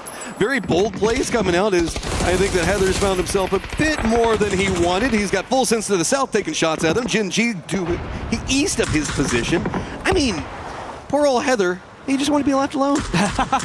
No one's going to be happy with that when you're in a BRDM, though. I think it blew up. Yeah, it's gone. He has been flaunting it, to be honest. True. He's just been roaming around in front of everybody, be like, look at what I've got, guys. Yeah, it's like, you know, the oligarchy over there. Well, finally, he's going to be going down. Soul will take him down in the end. That BRDM only had so much health, and eventually it gets blowed up. But this BRDM still very much alive. So Shadow looking to see if they can maybe get a little bit further into this circle, digging. I mean, you got quite a way to go here, Hansy.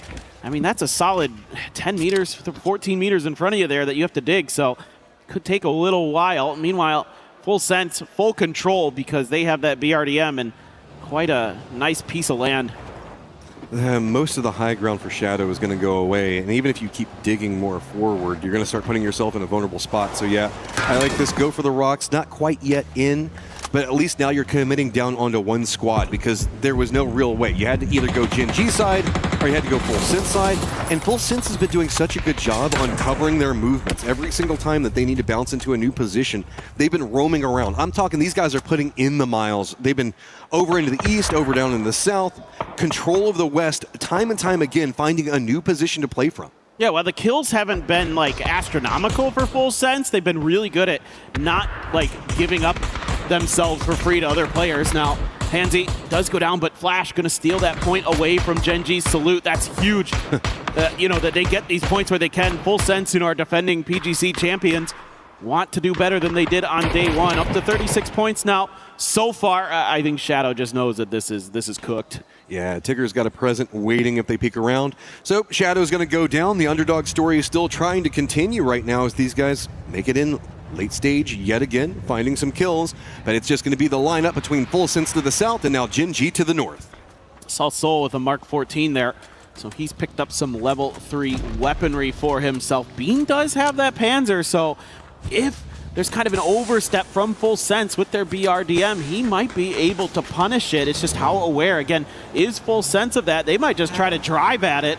I'm a bit nervous for Gen G here. They do have this hillside, but it doesn't feel too good once you actually get into the circle. So they're going to try to go for a counter pinch on this one, but nice shot's going to come up from Tigger. That's 2 down. Gen G had a plan, and it was instantly destroyed. Yeah, they're looking to try to do that exact same thing to that BRDM, and Tigger's having none of it. Trying to take out the final member. Bullying for the end of it, nowhere to go. Gen G is out and Full Sense gets it. Yeah, that's a really just sturdy game from Full Sense. Just kind of navigating a lot of tricky situations where maybe if you overcommit to something, because there's a ton of fighting on that southwestern edge where they're sitting, they're able to just kind of keep everybody else at bay, find their points where they need to, avoid any big damage, any big fights, get that BRDM and get the win. Yeah, I mean, it was just a lot of squads kind of stacked on top of each other, trying to go for a full defense, while Full Sense was slower in their roams and approach, and it felt like consistently had control of the southwest, time and time again in these very wide controlled angles where they were trusting each other to just really have each other's backs, and if anybody approached, instantly counterpounce, push them off. Gen G on the other side of that, just kind of holding down the compound for as long as they needed to. Yeah, I mean, Genji there, again, kind of losing that player very early in D. The fact that they're able to get as deep as they do with just 3, not bad. Able to find a few kills here and there, not too bad. Let's listen in. Yep, that's nice, yep. That's just, again, it was a steady game. I'm so glad we got the victory team comms coming out from that whenever we saw the BRDMs rolling around instead of what we got with Falcons, because those had to be the quietest of calm. I mean, what do you even do? Poor old Falcons and Heather. Respect for doing it, man, but that was one of the dirtiest things I've seen in PUBG in a while. It's just tough if you don't have the Panzer, you know what I mean? Like, what are you going to do in that situation, especially when you're kind of stuck and you're taking damage, and it's just really hard to kind of find a way out of it. And Heather, to his credit, played it nicely. That's kind of he has a huge advantage, but still that was a great done. salvage game coming out from them. Of course, we talked about Falcons and the weird BRDM stuff that happened with them, but they still had a decent kill count coming out from that game. Shadow, later stages, time and time again, finding just enough, it feels like. Well, they're hanging in there. They still need to pick up the pace maybe just a little bit. I mean, we were kind of talking backstage what we think the point cutoff is going to be. Somewhere around 60 points is kind of what we were sort of feeling at the time. That's the inherent average that we tend to see. Exactly. I mean, and so it's pretty standard stuff when you're playing 6 games a day for 12 games total. It's just I need to see just a little bit more from them, but they're hanging in there. Their macro at least can be good when they're given opportunities. They can hang in there. You know what I need to see? Anyone's legend surviving for, I don't know, Circle 4? Yeah. I don't know what's going on with them, but it is just the rotates are just a problem right now, man. I don't know if it's their scouting. I don't know if they're just more confident in their approach than what they actually wanted. It's just absolutely crazy as we've got another squad in the hunt, and that is going to be Vitality. I believe Coloris has Levante on the stage. That's right. Thank you very much, guys. Of course, Levante here, the big man himself here to talk about everything that's going on. So my first question, Levante here, to start things off. This game just now, you're in the compound, Circle 6 shifts away from you. What's the plan for the team? Найти поинты, сделать игру максимально хорошую для нас, зафармить все и попытаться зайти в плейсмент-поинты, найти киллы, найти плейсмент-поинты, в целом все. Ну, шифт, конечно, неприятный. Двигаемся дальше. Points to make the game maximally good for us to gather up and to maneuver forward. Yes, indeed, the Circle 6, the form, okay, not so good for us, but we're moving forward. We are going ahead, finding points. That's it. Okay, fair play. And overall, what was your kind of impressions of yesterday? What went down? Do you think that you could have had a little bit more points on some of the certain games? What was your perspective on day number 1? Конечно, мы должны были и обязаны были вчера набрать больше поинтов, но мы допускали в своих играх глупые ошибки, из-за этого где-то не добрали, где-то плохо сыграли, но сегодня дали себе обещание парням, кто нас поддерживает в нашей организации, что мы справимся и сделаем сегодня все для того, чтобы пройти финал. Oh, yes, indeed. Yesterday we must have had to score more points, but somehow we failed to do so. Nevertheless, we have time, we have today. We made a commitment to ourselves, between the players and to the guys who are committed to that we are going to get those points, refocus, gather up, and move forward. All right, well, thank you very much, Levante, for joining us. All right, it's time for a flex off.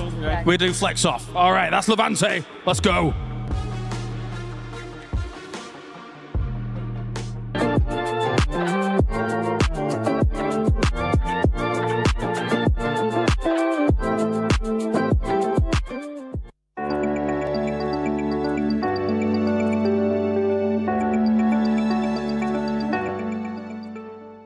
He can come in here and play my game.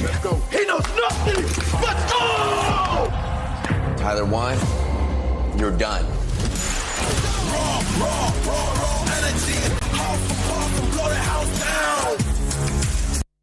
You tired of taking down your enemies with those boring regular frag grenades and blue zone grenades? Introducing the red zone grenade, the newest addition to the PUBG throwables. With the red zone grenades, you won't have to worry about scouting their enemy team anymore. Just pick one up, throw it into your enemy's territory, and watch them get blasted from the skies. The red Red Zone Grenade, your savior when one explosion isn't enough. Coming soon to your PUBG lobby. This is throwable. Before using, make sure it won't bounce back into your playing zone and don't use it in a closed environment. Common side effects include friendly fire, blowing up vehicles, and destroying terrain. Consult with your team leader or coach before safe use.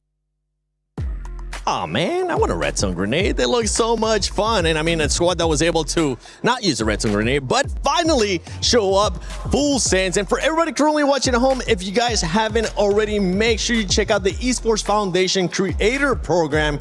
You can join it, go sign up. At some point, maybe a QR code will, there you go. Oh, that was magical. Magic. Just make sure you use, you just scan that QR code, sign up. You can earn rewards, and we might even end up interviewing you on the finals. Check that out, the Esports Foundation Creator Program. Lots of rewards to be earned right there. But talking about earning rewards, a great reward for Full Sense finally showing up. Finally showing up after catching a few circles and, of course, having a BRDM and, of course, having all the other teams kind of take care of each other. But look, the PGC 2025 champions, they showed up.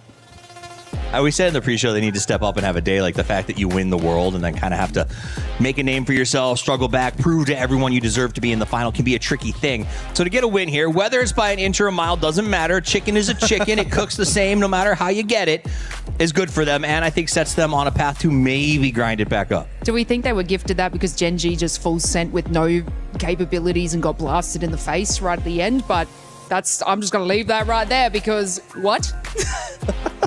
Also, just to point out the fact that Full Sense had that in the fact that they still had that late into the game with multiple BRDMs coming around, it's like Gen G could not have expected they would have a Panzer there. Right, no, because the weight of the Panzer and especially like using it lately, it got nerfed, it's hard to move with, It's not the counter that it used to be, so people just stopped using it as much, right? So the fact, you can't expect that. The BRDMs, it's like, oh, when Batulin uses it, nobody stops him.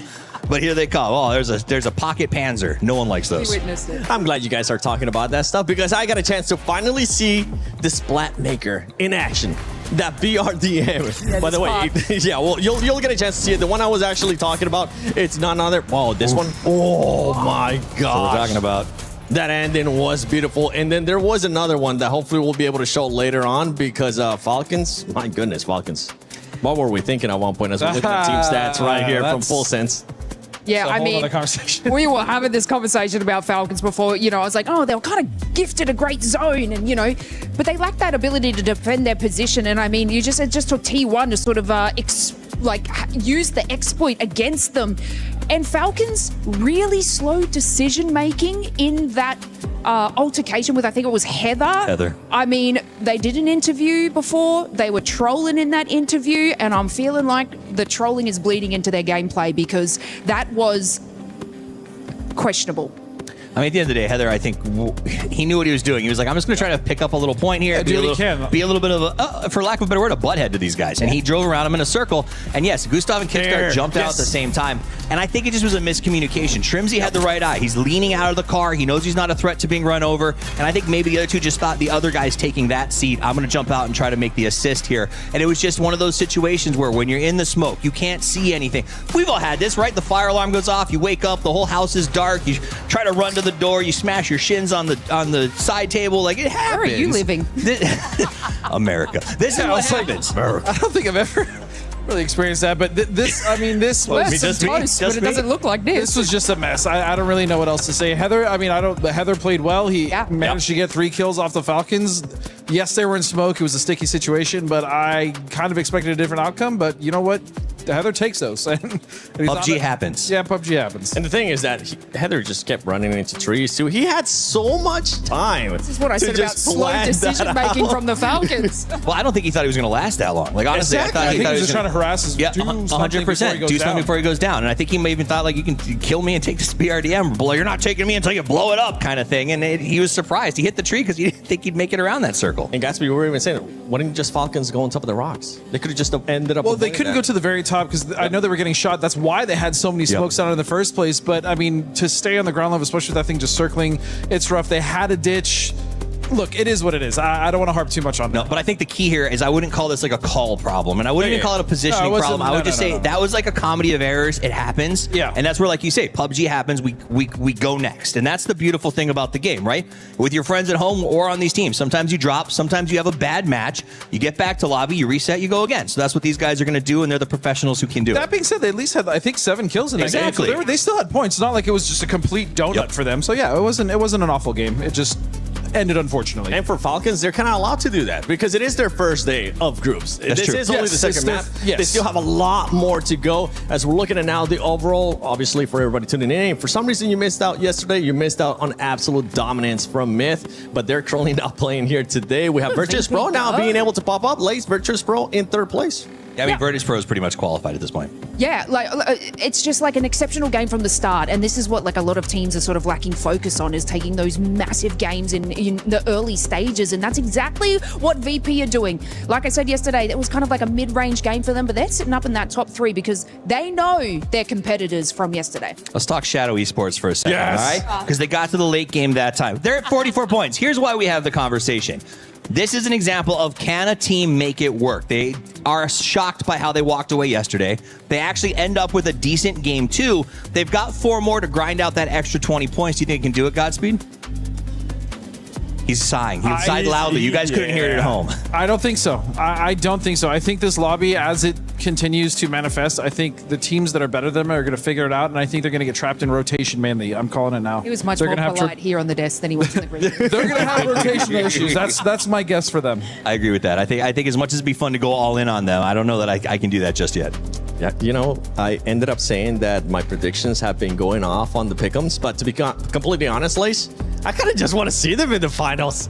I know you guys are saying that it's going to be hard, and honestly, we kind of saw that in the first game as well out of that squad, as they ended up with a big old donut on that first game. Here, being able to bounce back, but if they can maybe just string some good performances, they just might end up doing it. Yeah, well, if we're talking about donuts, let's talk about another team that's been sort of sending those in, and that's Na'Vi. We're 2 games in. I know it's early, but I've seen 4 points, I think, total coming out of them in 2 games. I expect better when it comes to a team like Na'Vi.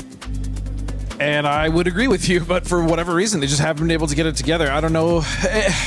That team, it's difficult for me to pinpoint what exactly the first 2 games. The first one, the circle was rough, right? Yeah. Second one, still, it's rotations. They couldn't even make it in. So I think that's definitely something, as long as they can just, maybe the first 2 games, they weren't feeling it. Maybe they kind of had to go a little wider on their rotation than they wanted to. But either way, they should. I still think Na'Vi is okay. I'm not super worried about them. They didn't really get to capitalize on like a many eliminations in match 1. So that was probably their sort of time to get the points on the board. But yeah, game 2, I just didn't even see them show up. I just saw Vitality's get sent in. Their last player getting, patted on the back by the coaches, looked like he was masked up and not feeling great. So that could something maybe get our team on the floor to go look into. Because again, Vitality in that race needs to be on their game. And if they're doing it with a player who's not feeling at the top, like that is something that can have a massive effect on the team. It hurts your comms. It hurts the speed of your thought. It really can get in the way. Yeah, well, for this squad, especially for all the squads that are in Group A, you do have 4 matches left. For some of the other squads in Group C, you still got some time. Falcons will let it slide. You did end up getting the 7 eliminations. I just wanted to see the Splatmaker in action once again, but I'm hearing we have something amazing with Kalaris and Avenger on the stage. That's right. Thank you very much, guys. Of course, there's a lot of great players here, but we wanted to talk about some of the very best so far here from Esports World Cup 2026. I am with Avenger, once again, another very tall person here to talk about everything that's been going on so far, and we'd be missing the point, I think, if we didn't start with good old Kiss Magic. Yeah, we have to talk about, of course, him coming here, changing into the French Kiss, getting 18 kills in just 6 games. Not playing today, but still leading that is just insane, right? Sure, we've just played 2 games so far today, and it's all up for grabs. After the second game, Levante actually jumped into the 2nd place of overall damage, still behind Example. Yeah, got to hear from him just before, of course. He's able to, he's flexing on the lobby. He's muscling everybody out of the way. He's one of the very, very best here so far. But of course, as you say, in terms of that damage done, yeah, you don't quite have Example here to be able to keep that going. But you say, what, 2 games still in hand, and he's still able to put up those kinds of numbers? I think Levante is something like 3,000 damage, and Example, with 2 games less played, is 3,500 something. So still leading by more than 500 damage, having played less. So yeah, crazy amount of damage done yesterday. Remember that game in Miramar where he was on the roof, fragging out, getting tons of damage, but few kills, but he was farming that game. All right, well, that's the bronze. Let's talk about some of the brains here as well. I mean, I'm not going to stick with Twisted Minds right now. I'm not going to talk about Batulans because he's always kind of in the focus of all of that. I want to go back to Myth. Because Jacob, really, with what they've been able to do so far, with PGSs as well as yesterday, that's a scary formula. Yeah, every time we talk to them, every time we hear from kids, like, they're praising him so much, the way that he's putting them into these situations where they're able to frag out and get into positions where there are 3 or 4 alive. So Jacob, very much so. For this year, I've been so impressed with him. So hopefully they can continue to push that on. All right, well, thank you very much, Avenger, here. Of course, you should keep your eyes on all of these players. It's time to go to the commentators here for our next game of the day. Okay, got about 4 games left on the day and 4 games left in the livelihood of a whole group. They've got to make sure that they get everything that they can get right now. We talked a lot about Levante and the capabilities, but this is a guy that's got to make sure he gets points at the end of the day. No doubt. I mean, he's had a nice day so far. One of our top fraggers here throughout these first couple of games. So that's a nice start for Vitality and Levante, but still work to be done for sure. I mean, you can't take it easy right now. You got to keep up the pace, got to keep pushing to make sure that you finish this day as strong as possible. You don't want to leave kind of that point cutoff anywhere that feels dangerous. And I'm scared because the desk was talking about it. Na'Vi has been kind of non-existent so far. There's going to be a point where that stops being a thing. And once that happens, they're going to start eating up the points around them. I mean, there is a world where maybe that Na'Vi just doesn't have anything big that happens on the day, but that would just absolutely surprise me. AGAL needs to get something big going. We can look on the other sides of this, and if you are a Shadow fan and they are in the hunt, they only need a little bit more. They just need to find something. It's really them and Vitality. Can they find just enough to really squeak in about another 20-ish points? Yeah, for sure. There's still hope for Shadow Esports and, for Indonesia. I mean, definitely something to be said about this team and their way to at least get deep into games. Like, they're relying a bit on placement points. That's good enough to at least get you into that grand finals. Potentially, we'll have to wait and see. I want to talk about Na'Vi just a little bit more because I think this is a map where they often can really start to rack in the kills. We've seen it in the past with Hakatori, and especially where he'll drop like 9-10 kills on this map, go absolutely crazy here. So definitely going to be one of those teams on this one that I am keen to see pop off. Weird circle into the plane path as it is going to bounce pretty far down into the southwest away from it. So that means that T1's going to be in a pretty decent position. Petrichor Road is one of these squads that we're kind of thinking about is Petrichor Road. They're going to have an odd rotate into this one. It's also another squad that, I mean, since Akeslift has always been kind of a face for it, a lot of people are very focused in on what's going on with Petrichor Road. And so let's go ahead and hear with Ming Ming what's happening. 这张地图我最喜欢它的4层嘛，然后因为它地方城大，收的东西物资也很多嘛，然后也很肥，然后转移路线什么，我感觉也都挺好走的。你可能就像教练说的吧，然后周围其实没有什么很多人嘛，周围可能就我们的一座主城。 Quick, easy, efficient. Petrichor Road. Pull that into your game a little bit more. Quick, easy, efficient. Find some stuff, man. That's all I play for. I just want easy and efficient. That's what I'm all about. So I'm glad to hear that. One of our all-time great players in Ming Ming definitely knows what's up and definitely keeps it simple, and that's my kind of gameplay. So they start out in Impala here, but the circle went west. More Monte Nuevo. Okay. I got a hard question for you. Okay. Is it good for Petrichor that they're tied up with Anyone's Legend right now, or is it bad for Anyone's Legend that they're tied for Petrichor Road? I think their power levels aren't too far off in a lot of ways. I think it's really well. Really? Here's the way. Here's the way I'll say. Look at me, Asia Paper Thin, and say that sentence to me again. That you think that Petrichor Road and Anyone's Legend are comparable. Hear me out. I think AGAL probably has a little bit more firepower, but I think the brains on Petrichor Road are maybe a little bit better. Okay, I think I'll kind of give you that. Yeah, I think Petrichor Road could play a little bit safer and be a little bit more reliable, but when it comes to who has the higher ceiling, it's AGAL. Yeah, I mean, if Petrichor Road doesn't qualify, I'm not going to be hurt. If Anyone's Legend doesn't qualify, there's going to be a lot of people that are going to be really surprised by it, I think. I mean, those are two teams that I had on my radar for today. When we were doing the pre-show segment with Lace, I was like, I think both of these teams have a lot to prove here today, and for various different reasons. And they're very good. Each team has a superstar fragger with Ming Ming on Petrichor Road and Himas on AGAL. Two players who can take over a lobby when they're feeling it. It's just we haven't quite seen that big pop-off from either of them yet. How stylish is it? Of course, it's Levante in the Golden Mirage. He just looks great. He's just flexing on everybody. Yeah, it's a natural fit for the man. I think we should find a way to get him a gold car in real life, yeah? Okay, we're going to have Vicious in the center of the circle. JDG is December 12th, also kind of getting over there. The area east of Monte Nuevo is getting a lot of the attention in the rotates right now. A little bit further east of where we can see Vicious going is going to be 17. North of that, T1, Falcons, a little bit of Vitality over there as well. Coming out of Picado to the north of it is going to be Supers. To the south is going to be Na'Vi. But VP's making a wrap right in between Na'Vi and JDG right along the road. Ooh, that was a good grenade there. Did 40 damage to E-End, so the Falcons trying to put some pressure onto T1, but this is the strong side of T1. They're in a 1-3 split with Reigning quite far ahead of the rest of them, and Falcons is just committing to this. Shrimzy leading the charge with the M249. The grenades are going to splash out, but they're not hitting the Falcons, so far, T1. I'm scared. It's Heather on the side of all players for Falcons to be going against right after that last round. Heather, though, not finding the opportunities they got inside that last game just quite yet. In some trouble, and their couple of shots going to connect and not going to get the knock. Seeing if maybe a repeat was going to happen, doesn't find it. Nade's going to be prepped up. They're a bit flustered, so it looks like they're trying to get some space away. Shrimzy is going to get the knock on E-End with the molly. I was just about to say, if that molly flipped into E-End, he's in trouble.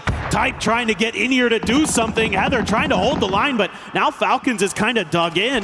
I mean, Type's got to get Tiggleton down, and he hasn't just yet.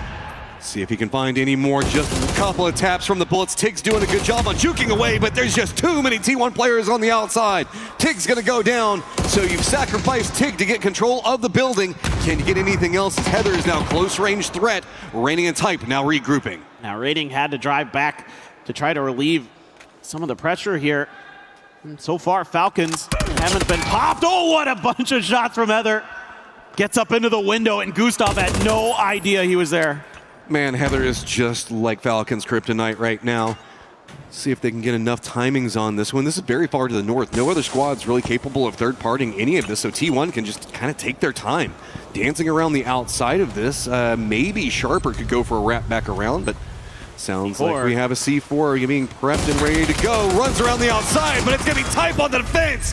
Falcons out real early. Like that C4 there because it forces Falcons out into the open where T1 has control. That's beautifully handled. And they could even potentially get a revive. There is that station that's just to the north of this that they could go for.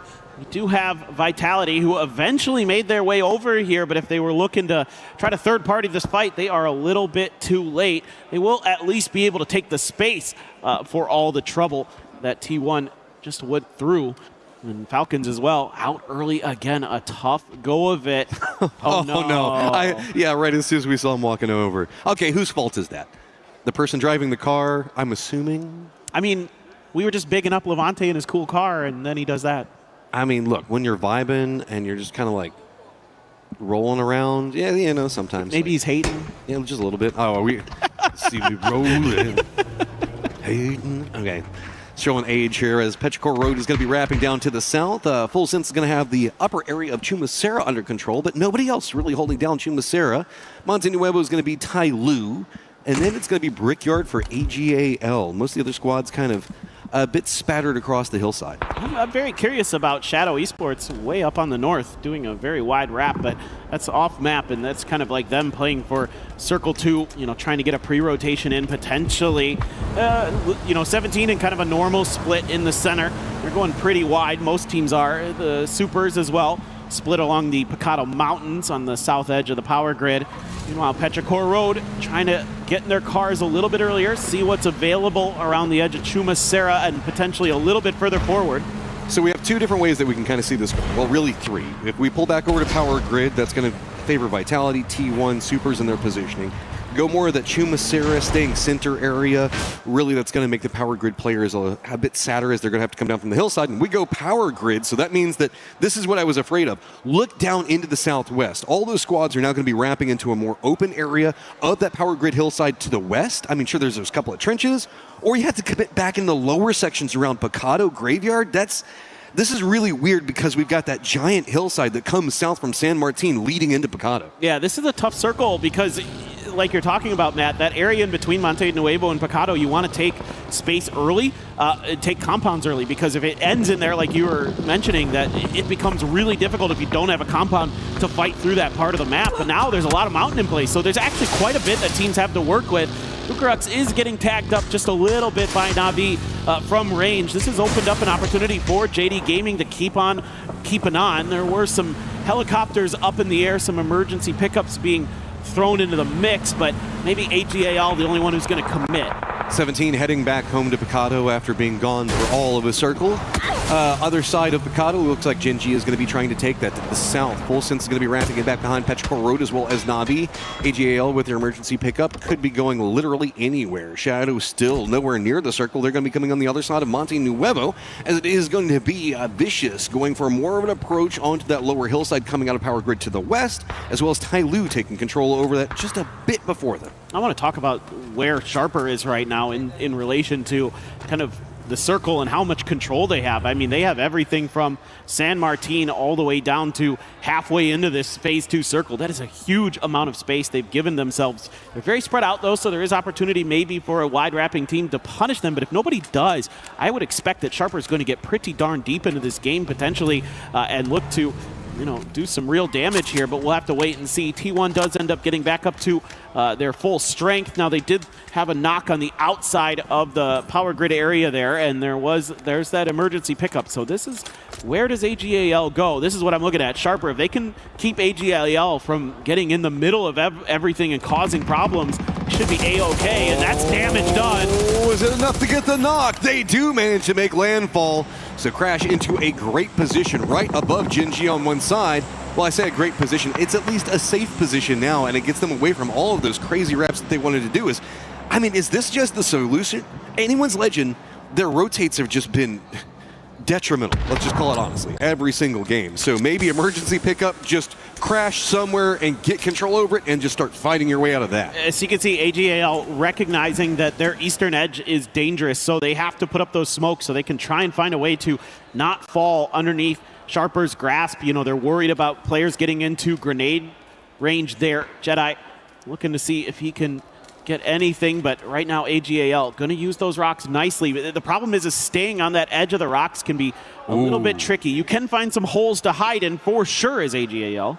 Okay, more power grid, more problems for everybody on the outside. Specifically, if you're south of Picado, it sucks to be you. VP, they're going to be on approach. Looks like they're going to be leaning into the VC side of all of this. Na'Vi is just going to be the other side of that. Full Sense tail in. Petrichor Road just full on send as JDG airborne for the time being. And good old Shadow going to be back behind it all. Looks like VP is going to go for a more northern wrap, try to bounce around the western section of what's going to be going on with VC. And I don't necessarily fault that. Genji looks like they're mirroring it over into the east. JDG is losing players in the air. I'm pretty sure that Levante got the kill as they were parachuting in. Yeah, indeed. So that is a rough go of it for them. They're trying to just find something inside of the circle. Now there's a few dips and dives on the outside of the power grid that you can take, but Na'Vi is crashing right into them. Oh, rolls right into the face. Suze doesn't get the knock, but Hakatori, a boost stick will. That was just an aggressive play coming up from Na'Vi. They lost Ferris for it, but that was a power play. Yep, that's kind of maybe what you needed here as Na'Vi to start getting a little bit of wind behind your sails for this match, for this day. Here comes some mortars. They're not even going to land on screen, hitting behind all of this. VP is making the wide wrap around to the north side. T1 still dug into the firehouse on the north side of Power Grid. They haven't moved a muscle since they won that fight against Falcons. Meanwhile, I really like this from VP. They had two options there. They could have gone for the emergency pickup. I think if the circle had gone east, maybe they had done that. Instead, they want to go north because they realize that there's going to be some open space up there that they could rotate into. Well, we were talking about VP as well as Genji going for that more northern wrap. They are going to be right next to each other now as Genji is going to stop off, get some vision of VP right in front of him, with Vicious going more north to get away from the firing lines that were happening down to the south. That's going to get even dicier as there is nowhere for Shadow to go, and they're going to be bumping into Full Sense down in the south. This is the test for me with Shadow. This is a circle that is very hard to deal with. If they can find points and a way to get into it, this might be proving that they deserve to qualify. They're at least able to punch back here. Jexi did take down Tanadol. So, for Shadow, kind of a tough couple circles where they were trying to make some, later rotations to see if they could catch a hard shift. Instead, it hard shifted away from them, so now they have to do a little bit of fighting. But again, good news is you at least made Full Sense pay the price. He took one away, and Full Sense does have one player in the circle. Tigger is there. Let's take a look at how this happened, maybe. There's the crash from Na'Vi. I mean, just out of the cars, and a lot of dead players from JD Gaming on the ground. And you're right, Ferris actually falls to Tai Lu there. But overall, just a clean drive-by. It gives them center of the circle in a great position on the outskirts of Power Grid to work with pretty much whatever they want. Here's Shadow continuing their roam into the circle. They did manage to get away from Full Sense, but can they survive the new set of threats that are going to be around them? Petrichor Road coming up a very close range back behind. All of it is Power Grid yet again, being the focal point, and Vitality just loving every moment of it. Oh man, maybe we get a little Power Grid finish. We get a little death match going there. In the end, that would be rather fun. I think, let's see, VC circling the wagons, looking for an opportunity, but really they don't have a ton. They've got a little bit of safety at the bottom of the hill, and Tycon up in the top in a shack. Not ideal. You got to kind of play a little bit of defense around the backside to make sure that you can't jam enough players in there. Really, one is only going to be safe. I mean, the way that this is set, we've got some very big rotates that we're going to be looking at. 17's got to force their way into the circle, and that's going to be kind of close to the supers. I don't think that they can really avoid that. AGAL has to force their way in a much more open section of the circle over into the east, where Sharper has been holding them back for quite a while. And then down into the southwest, we've got Shadow, we've got Tai Lu and Petrichor Road. Yes, there's a couple of ridgeline sneaky areas that they can play, but it's also a lot dicier because they could be in much closer range and a bigger firefight and nade range, most notably, than I think any of these teams want to be. 17 might actually find the northernmost warehouse. Well, they're running right into Sharper. They're going right into Sharper. Sharper going to have an opportunity here. AGAL might have some vision into 17, who's trying to figure out anything that's safe. Meanwhile, Pau just going to make his own safety, digging a little bit of a foxhole there. Okay, well, 17 makes their rep. Petrichor Road also managed to get very close to Pau, so maybe that digging could be important for him in just one moment. Shots now starting to come out on the 17 on all of their approach over there. Jin G is also going to be the new target of 17 in their wrap. Petrichor Road at least finding some safety, and here we go. We've got 17 now stacked up. Jin G going to be right in front of them. They did at least manage to bypass Sharper as well as anyone's legend, but Jin G, where are you going to play from this one? They've got to be careful. They don't want to overpeak because it's going to be T1 with supervision of this. Yeah, those are good shots, though, by Soul. He did more damage than he took there, so he's at least able to afford himself the opportunity to move his car back just a little bit while 17 has to regroup. Knew he was in grenade range, so wanted to try to get out of that as best as he could. Get a better firing line from the rest of his team. Meanwhile, VP cutting in towards Full Sense. Full Sense trying to dive into the Power Grid proper. Nixie running out of bullets there. Might have popped a tire, but Full Sense at least gets to the fences. Where we started with Falcon's death is where everybody seems like they're focused on getting to. Full Sense does find a nice little position to play for now. VP is going to now have control over everything into the west. Tai Lu still got to get into the circle, and it's going to be Shadow. Actually, Hensi he's gotten all the way into Power Grid by himself. The other players for Shadow are right on top of Tai Lu, and it looks like they're just full on stealth as Tai Lu's literally driving over them right now. I mean, I wouldn't think that would be possible, but it is. I mean, they've done it, and Jexy actually finds another kill there. Type knows that Full Sense is out there. Jexy gets two, one with the barrel, one with the Mark 12. Looking to see if he can finish this off. Tai Lu getting absolutely shredded. Another angle is found there. It's actually Beamy from VP who gets that. A grenade almost finishing off a player of Petrichor. Circle is popped. We're keeping in most of Power Grid, but we're going to move into the more open sections of the south and the hillsides into the east. Petrichor Road still has to vault over what's going on with Supers as well as Vicious in front of them. Luckily, Tai Lu falling off to one side has denied out a competitor onto one angle of approach. But I don't know how Petrichor Road can fight their way into this. There's just too many squads around them holding too many angles. Ooh. If they fight their way into the north, they're going to have Ewan back behind them. If they try to go east, it's just going to be BC holding them out.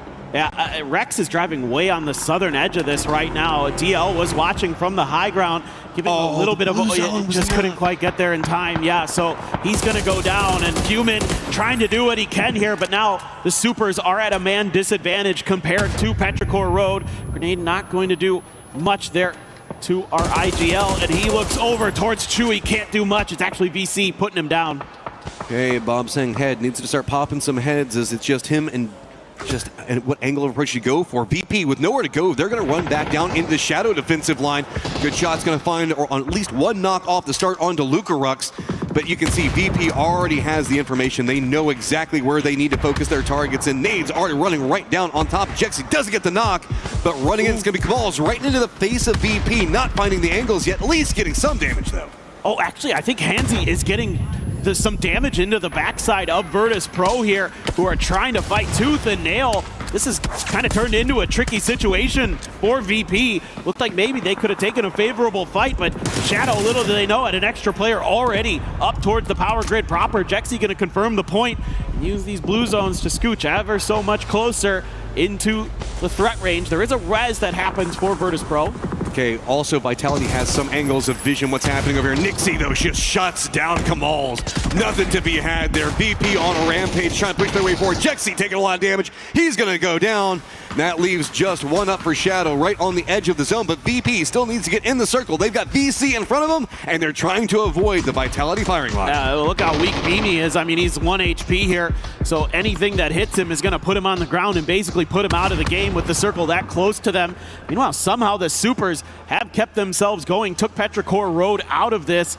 They only get a couple kills out of it, but still in the game. Maybe can get into placement points if they can find some level of safety there on that eastern side. And there's that shot connecting into Beamy. He's down. Nixie into trouble as well. Tycon springs from the shack, instantly deletes Corexy, and Nixie just going to go out. VP gonna fall. VC just too defended in their position. They were having to hold down this for so long just due to the way the Supers were playing this. Supers are just sitting at center of the circle. Well, no, maybe let's just go all the way to the north of the circle. So let's make it full on Korea over here, as it's gonna be T1, Jin G, and now Supers all right on top of each other. All right, I mean, T1 is now gonna finally have to make a move. The circle has kind of kept that compound in for some time, so they're making some fortifications that they can, but these are outside of the new zone. There is a little bit of ability to potentially go into that northernmost warehouse where I think the Supers are going to go right now, so they're going to be beat to the punch there just a little bit. AGAL on foot, looking to maybe do some damage on the edge. Clear 17 out before they have to make another move, but they still have Sharper, danger close, and there you go. Getting some shots towards them as they try to cross. Soul might also get some vision if they're not careful, so the foot push has got to be aggro and it's got to be fast. Pimas can get into this angle. I think that he's spotted out. Does he know exactly how much he could get? But 17 moves quick. Looks like maybe Zhao Wu spotted it. Quick counter move, and Soul is going to be able to get the knock onto Heather. That's going to start the catalyst of things happening into the north, as a couple of shots are going to be enough. 17 now moving closer to Jinji on one side of it. Tian just walks right up in the face, gets a knock onto Soul, but it's getting dicey over here, and it gets counter knocked by Bean. All right, Bean at 5 HP, takes down 2, the barrel, but he's going to get backstabbed by EN. D trying to hold T1 back to save his team, but he's the only one alive. He's in the blue, and he's in trouble. 17 ends up getting taken down by Destroy's grenade. D just trying to throw everything he can at this, but it's not going to happen. AGAL wanted a piece of that and couldn't really get it. Delwyn still having to hold back Sharper, and T1 just dominant position over in the north. 8 kills already, and they're starting to stack them all together. Anyone's Legend doesn't really want to approach on that angle anymore. Instead, use the hillsides. They're starting to focus more down onto Sharper in the defensive positions that they're playing, while the Supers, who were all the way up next to T1, use the fence row to come all the way down and get into a great position, center of the circle. I mean, if T1 doesn't lose any players here and they can keep those vehicles relatively healthy, they're going to have a lot of outs potentially to get outside of that warehouse and lock it down if it does a hard shift to the west again. AGAL swinging back down towards Sharper now, looking to take more fights, looking to rake in more kills. They've only gotten 1 here for being so fighting so heavily out on this edge for so long. That's not much considering the caliber of this team, and Tanawat putting him back down, and he's getting shot from a bunch of different angles. It's EN who gets the knock. A lot of squads that need big games since they played yesterday and couldn't really find anything. Going to be in good positions for the circle. Anyone's Legend, though, just getting picked apart. Too many different angles, and it's going to be Sharper finding everything. What do you even do off of this? Now Sololzi looking at T1. Type's got control over the warehouse. Sure, we still have Shadow up and Hansi looking at everything, but Vitality's got such a great position in the circle as well.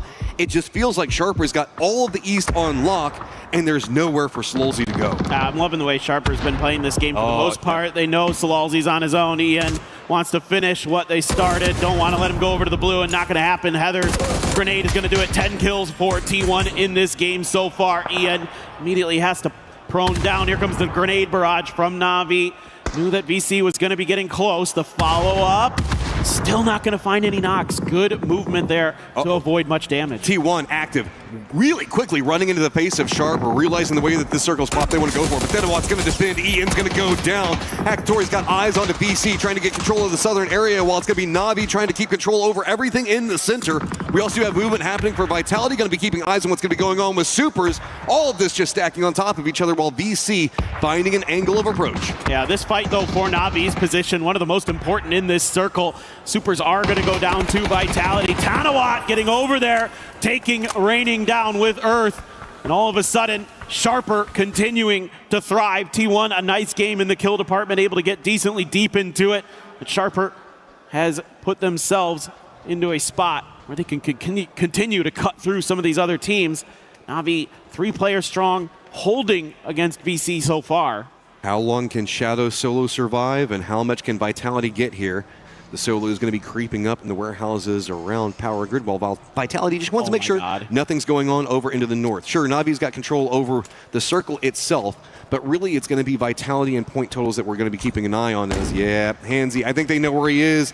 Kicks around the side, and that's going to be all she wrote for Shadow. At least managed to make it into placements. Very decent, but here's our top 4. Sound cues gave that away. I could see Hello My Bad tracking him with his arrow from the map, so he knew and heard him. So Handsy not able to keep himself obscured long enough from Vitality's detection to get any further into this one. Decent salvage game again, up to 50 points here for Shadow Esports, so they very much could be in that grand finals. They're on pace to get there. They get 6 points in this game, I believe, if memory serves me correctly, and that's plenty to continue to have the point pace you need to find yourself playing in the last 3 days here at EWC 26 and PUBG Battlegrounds. Tanawat takes down Hakatori. This team is on fire right now. Yeah, Hakatori going down is going to make the defense of the center so much more complicated, but Boostik's still up. He's in a vulnerable spot. He goes for the peek onto it. Sharper going to be trying to put the damage in. That unlocks VC to counter-wrap to the south of this. Navi's position that they were playing from was so strong, but VC's got a man advantage on position, and this has also drawn all the attention down to the south and allowed Vitality to get out of Power Grid. Tycon here looking to take Spyro down, but it's Tanawat's blue zone that is going to find it. Tycon looking to steal the point. Clicked on the head once. Just needs a couple more bullets to land there, but there's pressure from Vitality. Navi gone. Tycon doing some heavy lifting there in front. Sharper needs to recover. And it's Levante that got the angle onto them. So we're looking at this hillside, an approach to the north from Sharper, down to the south. It's going to be VC and Vitality that wanted to go for the center. Maybe balled off a little bit too much. They're going to retreat, try to get Gadrox back up, as it looks like it is going to be a 4v4v3 to end this all out. This is a key game for Vitality. Yeah. Getting deep, getting some kills. If they can get the win, they're going to be feeling a lot more comfortable about that grand finals positioning. Sharper, VC have something to say about it. VC's looked really good to me, taking some really nice fights, being really disciplined with holding their line, not giving up some of that space. You know, their spacing's been really good. That's the biggest thing here for VC. They're not opening themselves up to some opportunities to get just, you know, fragged out, shot down. They're being really proactive. Saw Quizzy with a mask on, and we also saw him in between rounds with that mask, seeming like he doesn't feel the best right now. Getting a good game here is going to make it a lot easier whenever you're feeling sick. So hella my bad with eyes on to Earth's positioning. VC, though, just using the standoff in the north to take more control over everything. Tycon going to be the guy leading the way. Sharper one side, looks like they're making the focus onto Vitality. Vitality doesn't have much to play in the circle, just the outer walls, and Tycon is going to be corralling him in. He does get the knock onto Levante, and that is a big knock onto Vitality. Sharper looks like they've got a good lock on position, and hella my bad now also under duress. Great read here from Sharper, knowing that there wasn't going to be much of an opportunity for VC to swing the other way through, but Tanawat, he's going right into the mix. Tycon finds Gedrox. One player left. Tanawat couldn't quite see him. He tries to go for You're out in the open. Hello, my bad. Going to get one before he's taken down. Quizzy gone. That is the end for Vitality. Time to be vicious. 9 kills up on top. Sharper stacked on top of each other, and with the car push, they managed to get some kills, but they are now in a very vulnerable position. Earth just back up against the blue zone along with Jedi, as it is VC with control over the center, and they realize this ain't gonna work. They're gonna surrender over the blue zone, and that is Vicious Esports with a victory. Yeah, again, really good spacing in a lot of those fights, and they play that game really, really nicely. That early setup they had, I really liked, where they had Tycon up in the shack and 3 players down below him to guard it, because that's a really tricky position to defend if somebody gets underneath that shack. So really like their setup and the way they're able to use that to catapult themselves into the late game. But it's the big game for Vitality.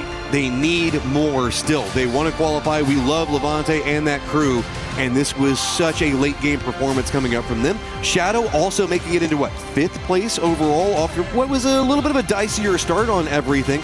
They understand what the win conditions are for them to succeed in here, but can they keep it up with 3 more games on the day? It's a great question. I'm very impressed that they just kind of keep chugging along. You know, they're the little engine that could here at EWC, and it seems like they may be able to get to that finish line, at least to go into the grand finals. But also Sharper, again, I talked about it in the very beginning of this game, around phase 2, where they had complete control over that northern edge of the circle, and that's the reason one of the reasons they're into this game later as it goes, because they have so much space to maneuver. Even when it hard shifts away from them, they still have so much control that they have, you know, the ability to recover from those ping-ponging circles and things like that, and they do precisely that. Like, they're playing out in the open really, really well. And again, a lot of my focus today has just been on Group A. Where do they end the day point total-wise, because they aren't going to be playing tomorrow, so whenever we have some squads like Sharper that are popping off, the focus for me is just how do the squads around them in Vitality find any form of successes, is they're just going to be having to sit and wait and watch tomorrow.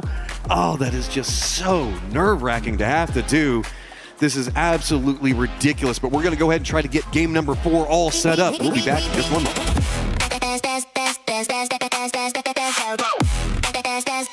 We book Esports World Cup up.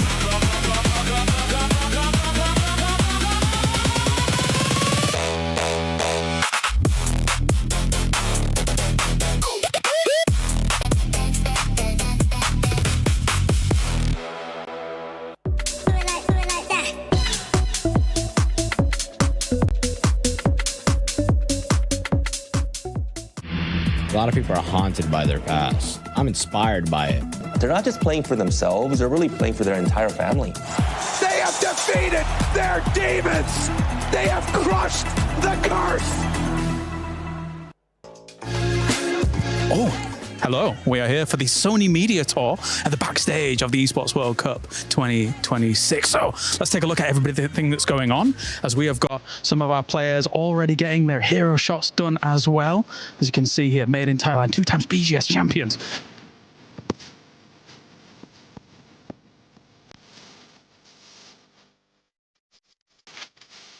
Look at the size of that tripod. Whoa! For such a small phone. Size does matter. All right, let's take a look a little bit further on. Kiss, what a legend, what a legend. Maybe we'll chat to him a little later on. Let's move on further down, of course, though, as we've got a lot more other stuff going on. I can see Team Liquid in the distance here, getting all of their media sorted. We're getting a lot of introductions into how all these players are setting up, how their feeling is for the tournament as a whole, of course. And you can see they're getting mic'd up as well.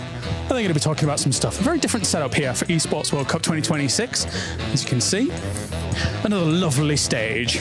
And over to my right-hand side as well. Actually, I could even sign this myself. This is for all of the players to sign as they do come along. But right next to... don't know who that is. I'll just put myself right there. The real goat of Esports. We can now make a little bit of a move on into the quiet zone. Come in. All right. Whoa. Spooky. All right, as you can see, as is signified over here by the quiet zone. Pay close attention, because we're going to be on a little bit of a trip, an excursion through the quiet zone to see exactly what is going on. A wild Avenger. A wild kiss. Exactly. Right, let's take a look at what's going on in here as well. As you can see. Oh, sorry. You can see Porosaurus over there is getting ready to do something. He's about to say something incredibly stupid, but maybe, just maybe, we'll get a glimpse of it later on. All right, let's take a look in what's going on in here as well, in the quiet zone, and peek in. As, hey, we've got Avenger there, and we also have Virtus Pro, Beamy and Lookrooks, being briefed, apparently, on what they need to do here. All right, more here in the media area as we do have ourselves. Hey, the Falcons boys. We got Shrimsy and Kickstart. How are you doing, man? Sir, I'm doing fantastic, and you? Not too bad, not too bad. Feeling great. Awesome. I love the pajamas. They're awesome. All right, let's get these boys in here. We're going to film a little bit of media with these guys as well, as we're going to have them guess some of the plays from previous tournaments. Anyway, that does it here for the media tour as a whole. So I'm going to get on with the Falcons boys, and we'll see you next time.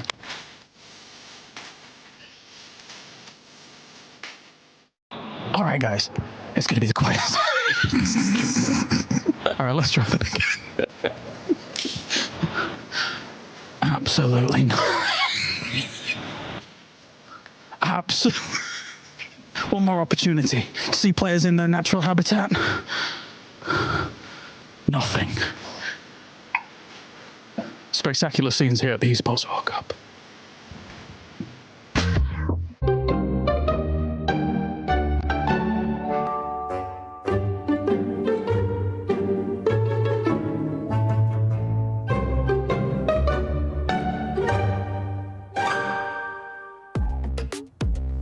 Welcome back as we have decided to just go and explore Paris a little bit more.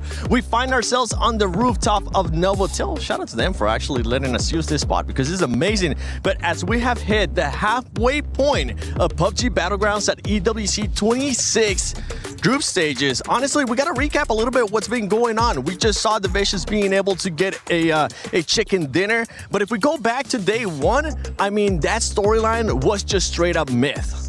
Yeah, I mean, if that's what we're doing, if we're saying let's take that halftime, let's look at where we're sitting in the tournament right now. Myth and Pacific Twisted Minds we can get to. These two are insane, but Myth, 3 wins on one day is unheard of, and the fact that they could come back and do it again tomorrow, let me tell you, every legend starts with Myth, and these guys are close to taking that title for themselves. Name change in the future, I think. Yeah, I mean, they sort of started out after match 5 at like about a 7.2 elim average, which is it's not bad, okay? That is exceptional. But before that, they're actually on a 5.5, and that was because of the several chicken dinners that they have and that amazing match 6 where they got like 5 eliminations and that win. And I mean, that's exactly why this team is bringing it home. They are going to be bringing it home. And the scary part, if you're a Myth fan too, or if you're just scared of Myth, that what they're performing, is that today they're getting a break. Yeah. Today they're getting a chance to see what everybody from Group C is going to be doing. And Myth is just looking at them like, all right, chill. Let me see what you guys got going on because we're going to come in hot tomorrow. And they got no stress. I mean, the fact of the matter is we've played 3 games so far, and Myth and Twisted Minds still haven't been caught by the 9-game teams, right? Like VP, yeah, they're having an okay catch-up time, but they still haven't closed the door on those 2. Like, it is crazy how far ahead Myth was at the end of yesterday. Yeah, for some of the other teams, we talked about it earlier, but we need to touch base as we're kind of recapping everything here. Full Sense finally ends up showing up. They get a win today, but they need to start being more consistent because now they're going to be going into their final 3 matches, and if that consistency is not there, tomorrow they're just going to be sitting down, watching the show list, just biting them nails. Yeah, I mean, today is all for them, so they need to really do something there. I mean, it was a little surprising, I guess, from the first kind of group stages that we had, but, you know, they do know what's ahead of them and what they need to pick up on, and look, it's an okay job, I feel. Like, it needs to be a little bit more aggressive, I feel. The problem is when you look at the leaderboard right now, you think, oh, maybe they're okay, maybe they're in 7th, but you got to remember, they have 3 games up on 16 of our teams, and that is time that has to be made up somewhere. So for those teams, even Shadow, our defending world champions, everybody who's got those 9 games played, just because they look like they're in a good rank now doesn't mean it carries over, which is even more stress-laced because that means they don't know what happens tomorrow. They have to put up, I would say, easily 12 to 15 points higher than they expect to make sure that they are still guaranteed the advance. Could you just imagine playing this and then watching the games just from your hotel room going, no. Did we make it enough? Did we make it enough? I mean, it's crunch time right now, but yeah, I would not want to be in that position.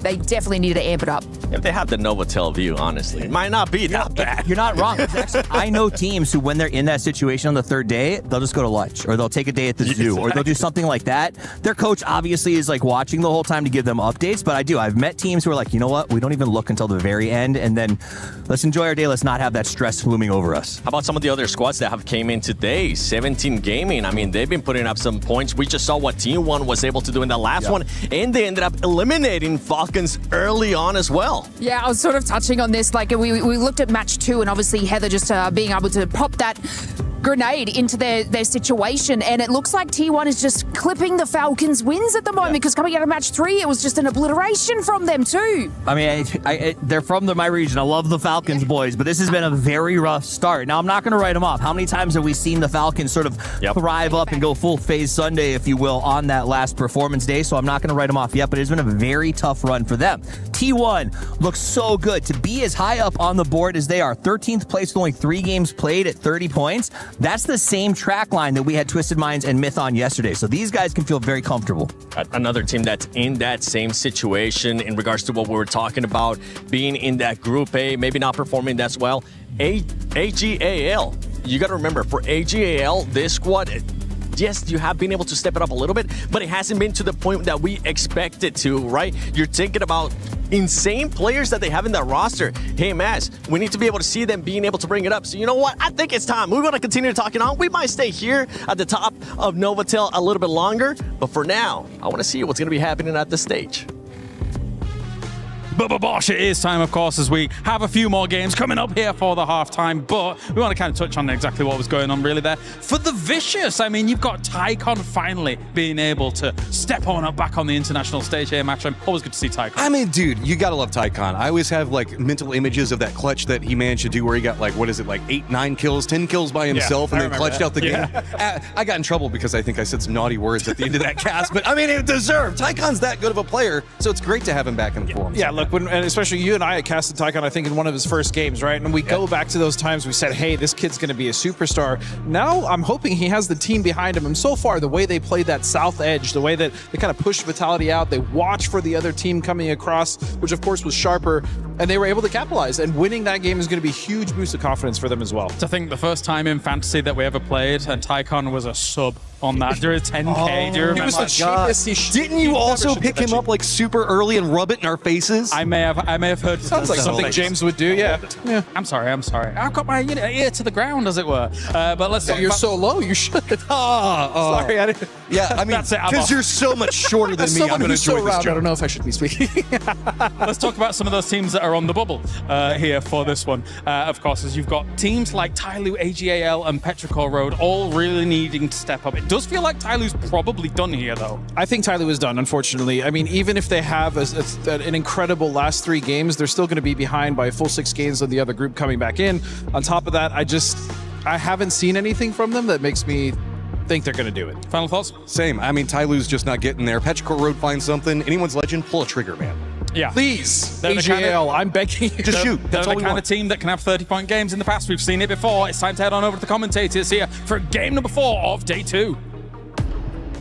Hello, friends. It is I, Porosaurus, joining Mr. Avenger on the cast for these final 3 games of Groups A versus C, and it is last chance saloon for those teams in Group A that may need to make that cut line, which is looking very, very difficult for some of these squads. Yeah, the fact is, I think we're going to be sending 2 or 3 teams home, and they are going to be having no chance, even being outside that top 16. The bottom 8, of course, are going to have their dreams crushed in our crusher. But yeah, 3 more games to go here for them. And we're going to be kicking it off on Rondo, Paul. What's your thoughts on this? Rondo. Never would buy a condo there. Okay, too much violence there? Or too much violence, too loud. Right. I got a dog, you know, he's just I need sleep. Barking all the time. But, not a great map to want to start on if you really need to make a push to get some things going here, especially if you're looking at what we were talking about. Tyloo, we were talking about who are some of the other Group A teams that we've got our eyes on here.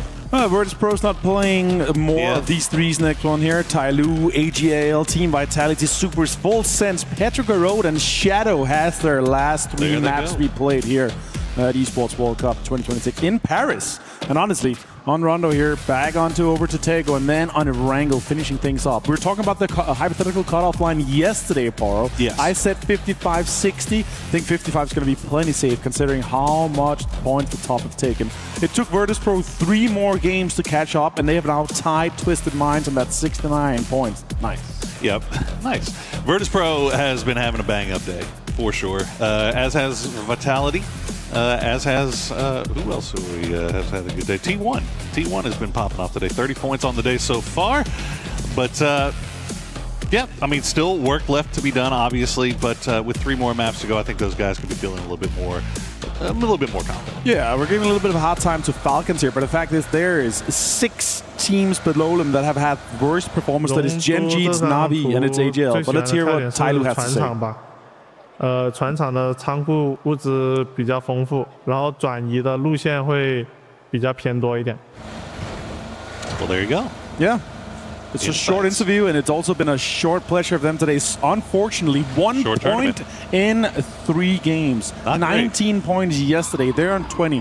Currently very, very far down the leaderboard. It's going to be a little bit rough for them. Sure, there are some other teams that have obviously only played 3 games so far.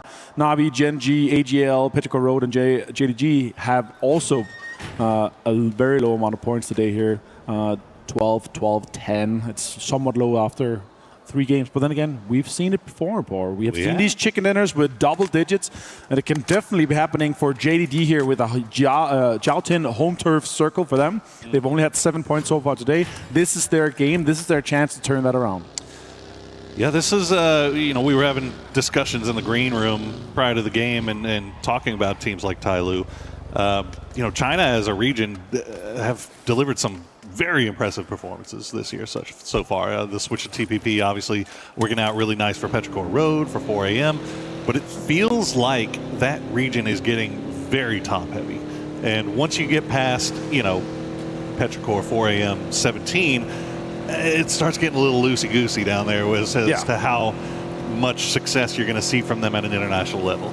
Yeah, and 17 Gaming has had uncontested spots most of the time throughout the day here. They only have 2 more points than Falcons. They've not had the best of games so far, and they have fantastic loot spots. For this circle here, they have a pretty easy entry towards that central stadium area here. JDD's always getting ready, and they're already taking some of the best spots right now, looking to see if that gas station is free already.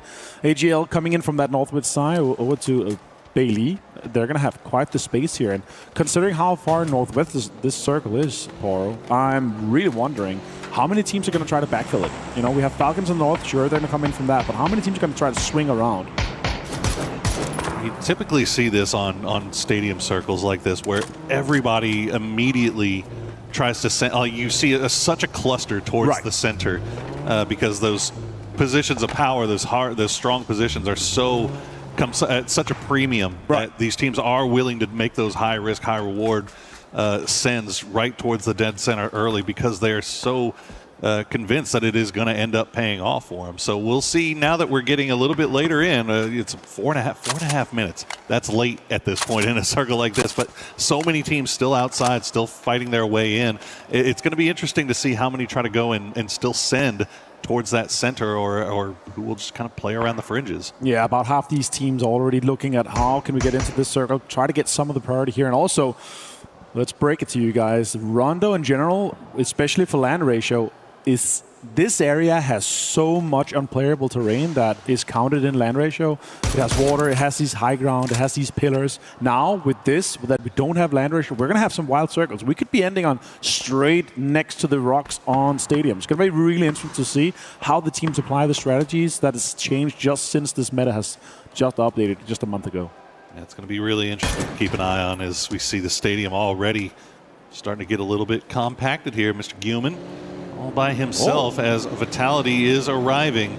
The rest of the supers nowhere near here, so Guman leaving. I would think so. Yeah, be pretty quick on the trigger there, trying to get out, and he's just going to go ahead and rejoin Mr. Rex. That's an alpha move, to be honest. You just 4-man roll up into stadium, assuming that the team that's looting there is already spread out, split out to some of these compounds on other priorities that we have here. T1 rolling in, try to get topped around. That actually works. So. Someone's going to be able to take that later on. And he leaves it. He doesn't want it. You want the electric bus. You want the Dacia. Want to get that rolling. I'm not creeping up on anybody anytime soon, right? Well, this is actually kind of surprising to me that this compound in particular is just completely wide open. Whoa! You see, there you go, Winbo. Nice shots there to start things off. But yeah, 17 just kind of coming in a little bit on the later side, but are, again, as we were talking about earlier, sending it really close towards center, not playing around on the periphery because they know the likelihood is that this area is going to be in now, and you want to get something hard cover that you can play. You don't want to be forced into playing any open areas this early. Yeah, I actually thought Suse from JDG is going to take that gas station, but yeah, 17 just rolling in aggressively, taking that. We've seen so many endings close to that, and you know, the ridges just south of it, but that was because of land ratio. We had so much circles went away from that stadium area because you had all these pillars, all these high grounds around it, right? But here, that might change. We can see it go absolutely anywhere, and it's going to be amazing. We've seen some of these crazy circuits where it end up closer to the river as well. Falcons is definitely hoping for Hardshift North. They're coming in somewhat late here, you know, 10th team or so to get in. They have no information what's ahead of them. They're going to be spending a lot of time gathering that information. Oh no, not the time to go to a replay. Well, T1, it looks like it will scare Navi off, but Navi will be okay as we see 04MB just dying to nothing, but it looks like he was able to get rezzed once again. But T1 able to keep Navi at bay, so Navi will continue to roll around on that eastern side. They know that the door is now closed. Don't want to try to get any further into the circle. We'll just play here from that southeastern side. See Falcons, as you said, coming in from the north. But yeah, I mean, you keep bringing it up, and for good reason, right? Like this, the way teams are playing this right now is based off of old circle logic. Yep. And now that we have the new circle logic, those hard shifts could come into. It almost feels like an inevitability at this point that we're going to see it break away. Now, if it goes hard north, hard south, it's going to be interesting because they're so compacted on each other. So if they do end up having to move, it's either going to be you got to do it instantly and try to get out of there quickly, or you play it slow and just don't want to be the first one to get caught out. Yeah, and you're kind of, you know, innovating as you go here. New positions are going to be power priorities, and you're going to have these high grounds, you're going to have these area around the rivers and the floods. Look at that northern shift. There it is. Oh my God, Falcons are laughing. They're loving this. This is their chance. You know what? I can give you the live commentary of the comps right now. It's going to be like, guys, we're fed. We need to win this. Blessed. Hashtag blessed. Well, immediately you see them turn back around. They're going to go for whatever high ground they can find right there. You can see just off to their northwest are those pillars that they can play around. And it looks like Kickstart already in the glider kind of looking over in that area. But they're going to see a boatload of vehicles down to their south starting to head that way. So they need to make a decision quickly as Virtus Pro is going to run into Sharper. Sharper had a great game last round, and they're going to start off here by getting the knock on a Nixie. Getting a big name down right there. He had 2,500 damage when he started today here. Sabalui gets it. Lukarux also has been found. Noxon confirms it coming through. VP, sure, they've already gone through. They're already in the final here, but they still want to get points. This is still the absolute best practice you can get if you're already qualified for the final. Goodness gracious. Once again, just a portable red zone of grenades being sent over here. The utility being such a major factor.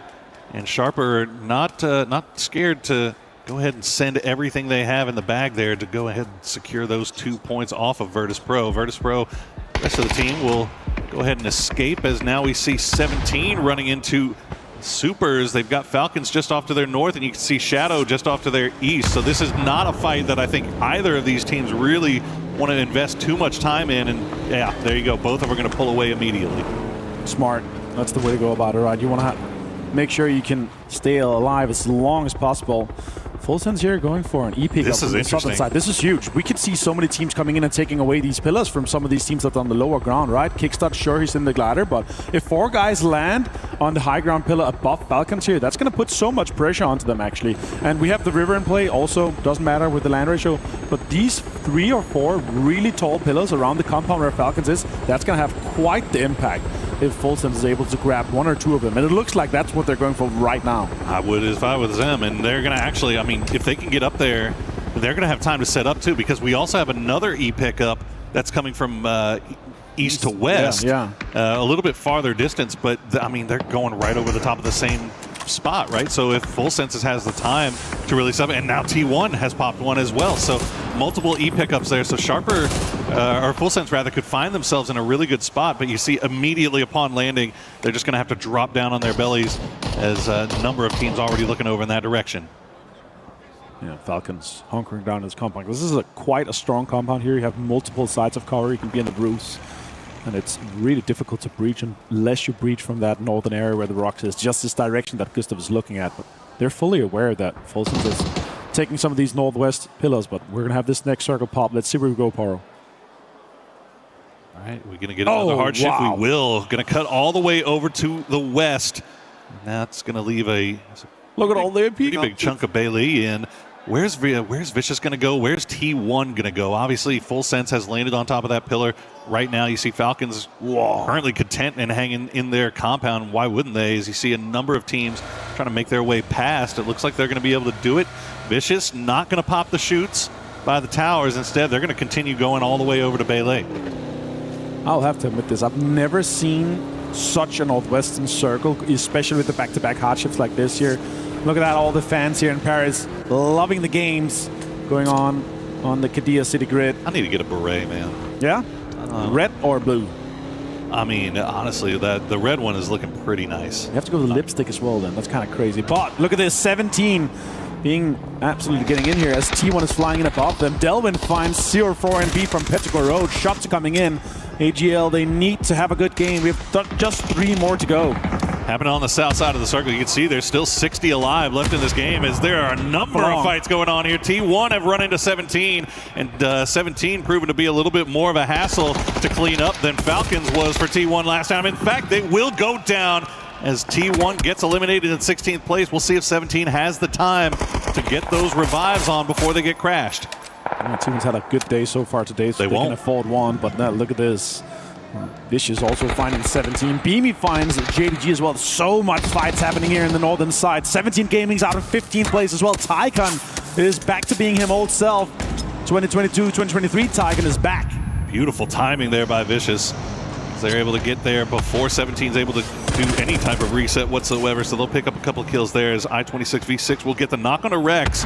That's going to force Supers to pull back off, but they don't have time for this. Vitality is coming in, Petrichor Road is coming in, Tai Lu is sniffing over in that area as well as Falcons, also third party on this fight. So the entire south side all kind of playing a game of chicken right now to see who's going to commit to a fight so that the other ones can then third party on there. So many sharks in water driving around, just being ready to pull up or drive by. Team Vitality here trying to maintain control of that eastern side just of this high ground road here. It's going to have quite the impact on DN Supers. Nice to see them driving around here. It's going to be a little bit difficult for Deal and Heaven. Them back. Yeah, they're going back south here. They're actually going to go straight towards AGL and Petrichor Road. Even maybe Tai Lu on that southwest side here. Heaven popping some tires. It's going to be annoying for Vitality. Also a headshot coming his way. Damage is done. Difficult for Vitality to recruit. Hello, my bad if he's going to go down out here, but I think he's going to be fine. The blue zone is not taking more than 1 damage per second. Until we get to the next one, just 10 more seconds, we're going to go to triple that damage, so you need to get into that circle just now.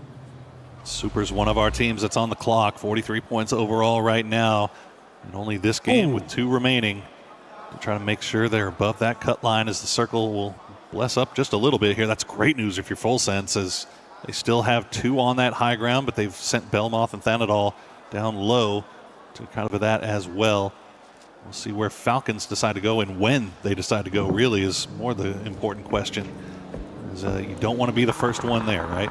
Yeah, Full Sense also on the clock. 3 more games to go for them here, and that's exactly that. Need 10 more points so they could be safe, and they could definitely get it from this game here, or with having high ground control and also having all the eyes in the sky. Being on 2 pillars here is quite insane. Now Falcons are moving on the north side of the road. Vitality driving on the road on the southern side, but that's going to be a fight between AGL and Vitality just shortly happening here. Looks like Petrichor Road is sent it towards the middle as we get a quick replay here of 17 quickly dispatching with T1. T1 did manage to get a couple in return, but that was very well played there by both squads. It really just turned into a 1v1 at the end as we see a number of teams just kind of playing along that roadside. The high ground on the east and low ground on the west. The kills just picking one off here and there. Now Na'Vi focusing down on Kamal's. Coming in from the south side, no one really there to support Kamal's. The rest of his team is a distance, and there you go, he is going to go down. Yeah, there's Hals just trying to slide straight to the center. Vitality out in 12th place here. They were way too aggressive at going too deep, and they lost out on everything. Himas with the links as well on Gedrox. Jedi finds Ming Ming from Petrichor Road. And Na'Vi lost Ferris here from this position on an all. Shadow really trying to hold them out here. The usual Na'Vi would do a straight pull up onto this position, but they have so much strong terrain here from Shadow. They're inside the circle. They have rocks to peek from. Very difficult to take away from them. That actually might be a come up for AGAL as well as the Lynx. He was able to take him out of that BRDM that Vitality was working with earlier. So AGAL may have acquired themselves a new toy as Falcons will play just underneath the tower. And now Navi continuing the push up, but you see Shadow. Oh, you don't want to stack up like that. Boostic cooks a perfect grenade. Hansi now the last player left alive as the utility continues to stream over the top. One more for Boostic. Could get a triple nade. Nah, it's just more damage than the knocks already, and they're going to try to make the most of it here. More damage is being done to them.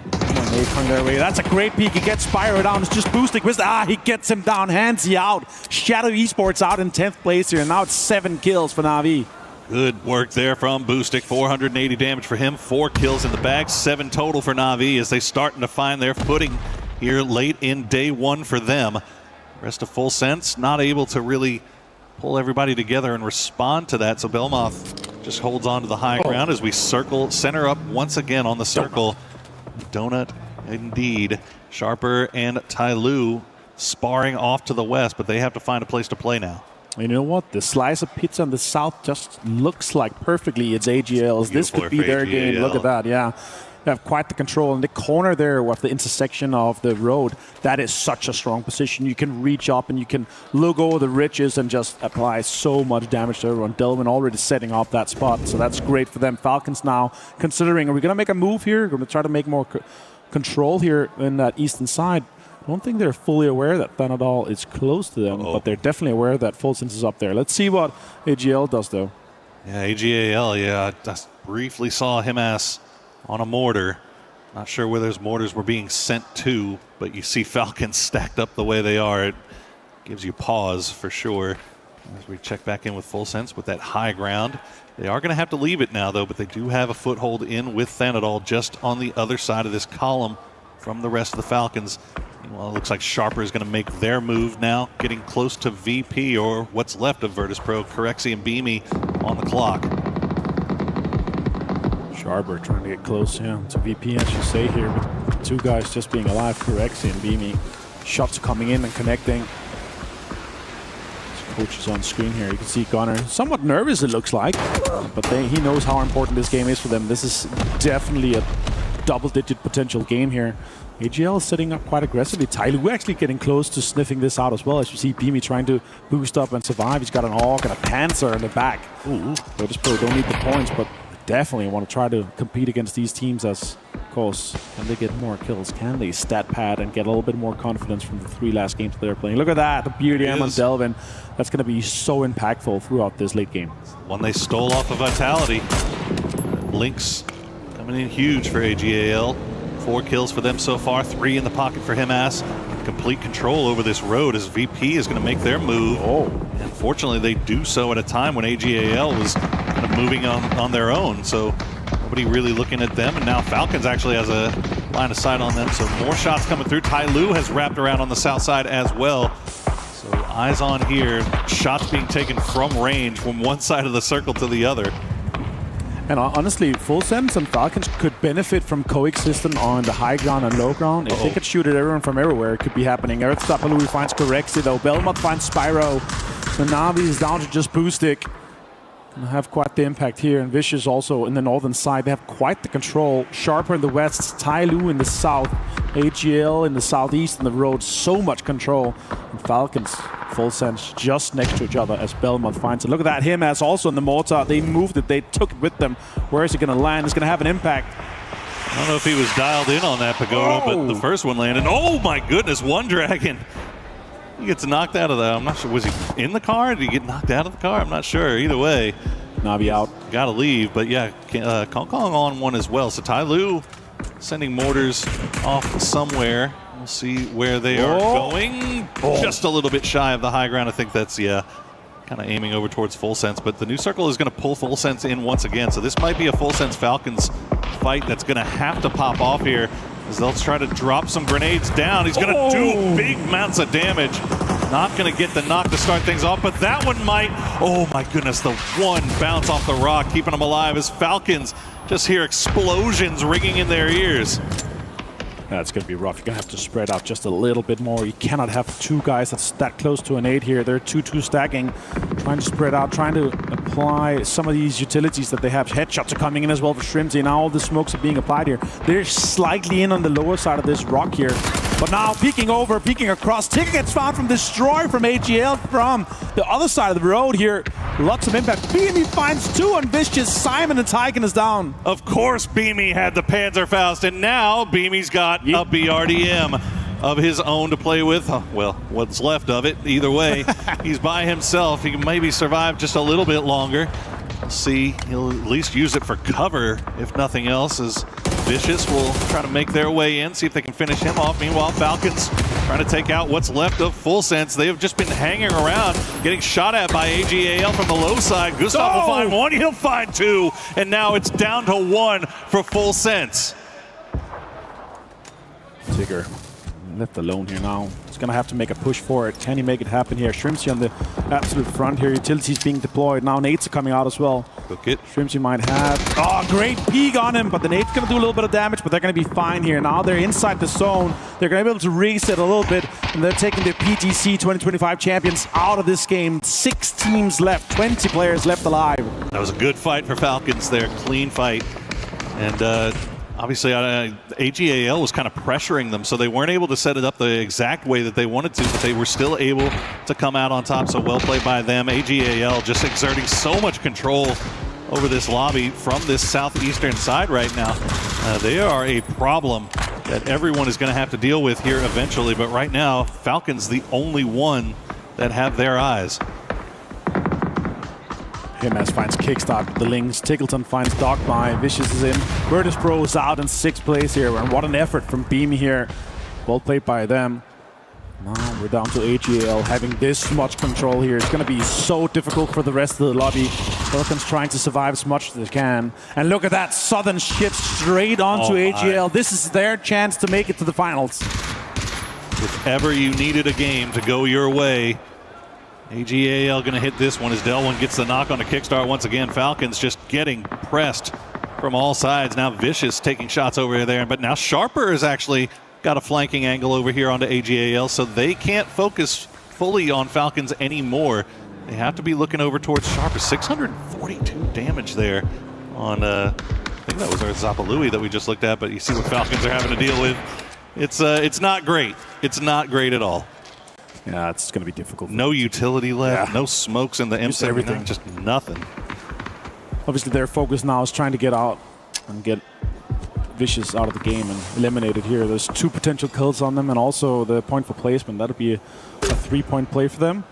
But let's see how this applies here. Sharper also a potential big game for them here, and they need it. 18 points so far before these 3 games here. So now they're going to be pushing up even further. Gustav finds Tanawat from Sharper. He's going to be able to confirm the point. I'm not sure, though. Tanawat kind of getting caught in no man's land there as the rest of his team still playing on the other side of the hill. They're going to have to move eventually. It looks like they're focused in on Tai Lu right now. They've kind of given up Thanadol for dead. Can't really blame him as Tycon will just spray through the smoke, see if he can find something. He's going to get some damage, but not going to get the knock. But Powell will. He'll find Gustav. He'll find Kickstart immediately following. And now Vicious. There you go, Tig. It's going to get the return knock. Tycon's been spotted out. Let's see if Tickleton's mini is still popping. He's a 1v1 here versus Tycon, but a lot of cover here for Tycon to play around. Absolutely. Stolen kills left and right and center. Himas finds Thanawat. Huge trade as well. Yeah, it is. Himas is finding Thunders as well. Takes Sharper down. 1 Dragon goes down to Sharper. It's a big 3-way fight by the big teams left alive. And now down just Jedi, Hausker, and Kong from Tai Lu. Falcons is out in 5th place. Tai Lu showing signs of life here at the end. Kind of talking about them prior to the game, saying that they don't really have much of a chance. We don't have a lot of faith in their abilities to come from behind this point, but yeah, good night, sweet Tycon. Of course, it's going to be Delwyn that gets him too, isn't it? Well, AGAL, we were saying earlier that they looked to be in a fantastic position to secure a win here, and now they have complete control as the circle will pull to them once again, and Tai Lu is up against the wall. Tai Lu's on the clock. We're talking about them. This is their chance to put points on the board. And they need to win. They need the points. They need the kills. They need a lot. Yeah, they need everything, basically. Especially considering they had 1 point in the 3 first games of the day here. And so far now with second place, 6 points replacement alongside the kills that they have. So it's a good one for them. But I don't see them winning this game here. There's a 4-man strong with full 3 gear, with FAMAS, with Lynx. I don't know how many bullets Hennes has left, but Housker is taking lots of damage here. He has a Panzer. Could have an impact. I don't know if Delve is going to be too greedy with that BRDM and getting too close. I don't think so, yeah. I mean, you could see just the way that AGAL is posturing right now. They know they're in a 4v3. They're not going to take any super high risks here. They have control of the circle. They have everything they could possibly want. And we'll see Ty Lu. They're going to put 2 in the vehicle, try to send it, but that's going to get absolutely lit up immediately. Kong Kong going to have to hop out, and he's going to get spotted by Sololzi. Somehow, Housker is still alive. He's able to get behind a tree as the Panzerfaust comes through, but he will get the knock onto Delwyn. One Dragon. They'll spot him at. But, you have to imagine Ty Lu kind of in a tough spot. There's no way. You're not going for that res, right? That's crazy. Delwyn with a... Oh my god, the confirm from Housker and Ty Lu here. Great utility usage from him. 6 kills for them so far, and a 12-point game considering they... going to be pushing up to 13. Still going to have 2 massive games. Shots comes in. Himas gets so much damage done on to Housker. You're not going to get that res. Surely One Dragon is going to get absolutely slaughtered with all the utilities being thrown in his direction right now. The red zone comes through, and that's going to do it. AGAL clutch out a huge victory for themselves here at EWC. Absolutely cinema here for them. They were looking actually pretty rough so far today, but that game was their absolute victory here. What a way for them to do it.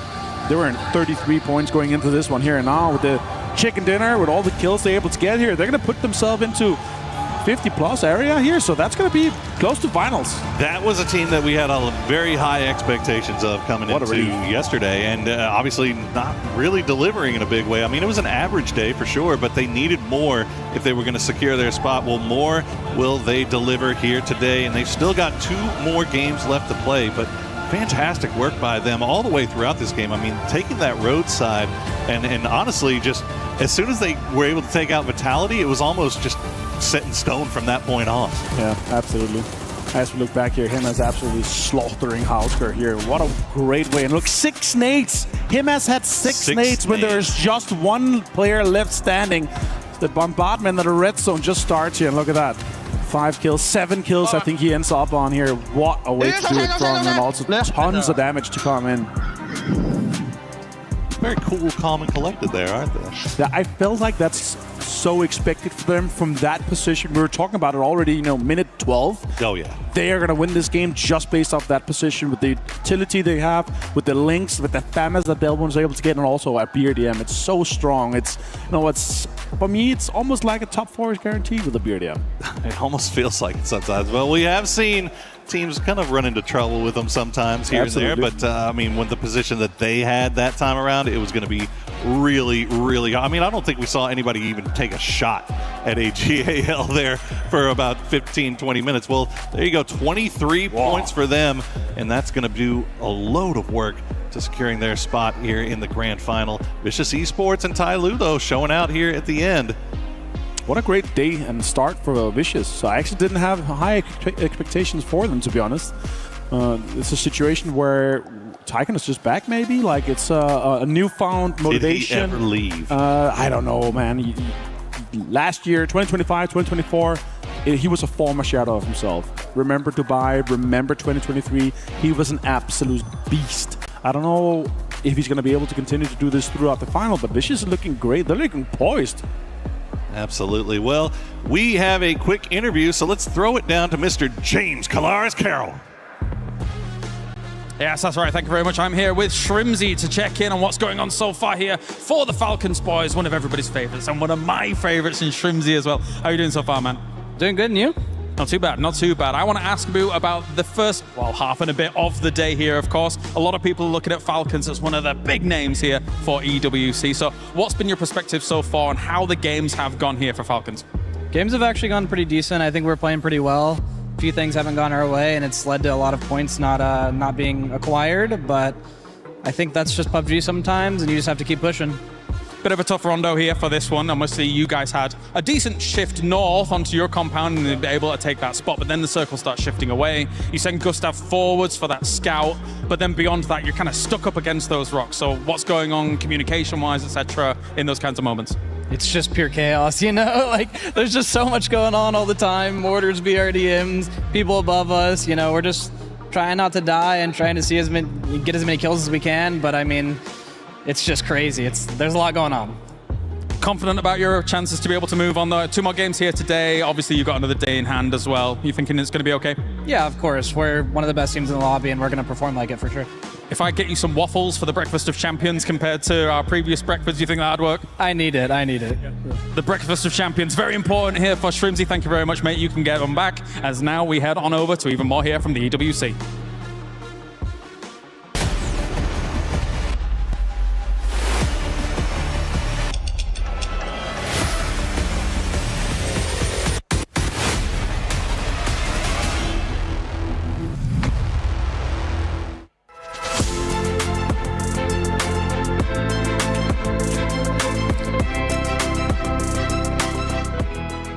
Everyone is playing, you're not yet. EWC Play is your all-in-one platform to compete in fantasy, pick'em, and quests for a grand total of $300,000 in prize pool. Build your dream fantasy team in 5 different games and track your score with live results tables. Predict the winner of every game, every group stage, and every tournament. Complete daily and weekly challenges to earn boosters that help you climb the global leaderboard. Got what it takes? Join EWC Play now.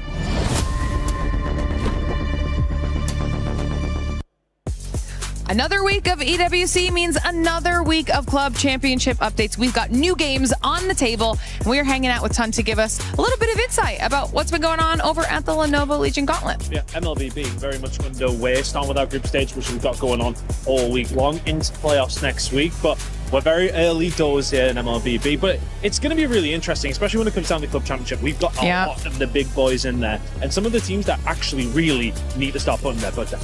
I mean, similar situation to what we've got going on for PUBG as well, which means that when we're looking at the Falcons, AGALs, the squads that need that win in order to be eligible to claim the trophy, this could be a huge pivotal week for them. Yeah, I mean, Falcons, speaking of them, they've got 2 teams within our tournament. So one of them did come through in week 0 of WC, actually. Managed to make it through the qualifier. They've got those 2 different teams coming through, but only one of them is really in contention to be going for the win. For them, not being the greatest of starts, though, for both the Falcons squad, you would have liked something maybe a little bit more clean cut. But teams like Vitality, Team Liquid are our favorites when we're over there. They need to start getting going as well. They're not quite putting up as much of a fight as they have done in 2024 and 2025, but realistically speaking, they are a team who should be getting 1,000 points in MLBB. Whether or not that happens or not is another thing. Yeah, and they're one of those teams that have done well in years past for club championships, so we'll have to keep an eye on them and see how it goes. But of course, lots of gameplay left before we can even get into it, so we'll check in just a little bit. Well, if you had AGAL, one of those club championship teams on your pick'ems, congratulations, because they are bouncing back, getting over 10 eliminations in that last one. If you haven't been able to put in your pick'ems, make sure you go ahead and do so. Go to the EWC website or the EWC app. And if you're sharing stuff on social media, don't forget to use the hashtag EWC. I want to start featuring some of your guys' stuff that you're sharing on social media. But, I mean, the main topic right now, Toffees, AGAL. Man, they needed it real bad, right? This is one of those that not only for this, but for the Cup in general. You heard the Cup update. They're a team that has to sort of put some points on the board for the organization. They actually managed to do it that time. Now, they did it with all the tools that they could possibly get on the map. The BRDM, they had a Lynx in their pocket. At the end of that match, I think there were 8 grenades left on Himas, so that was crazy to see. They played it really, really well. And while Tycon and Himas aren't on the same team anymore, it was nice once again to see the old Tycon-Himas show as those 2 teams went head-to-head at the end of that match. Ladies, we're enjoying this rooftop so much. We decided, you know what? Let's just stay here a little bit longer.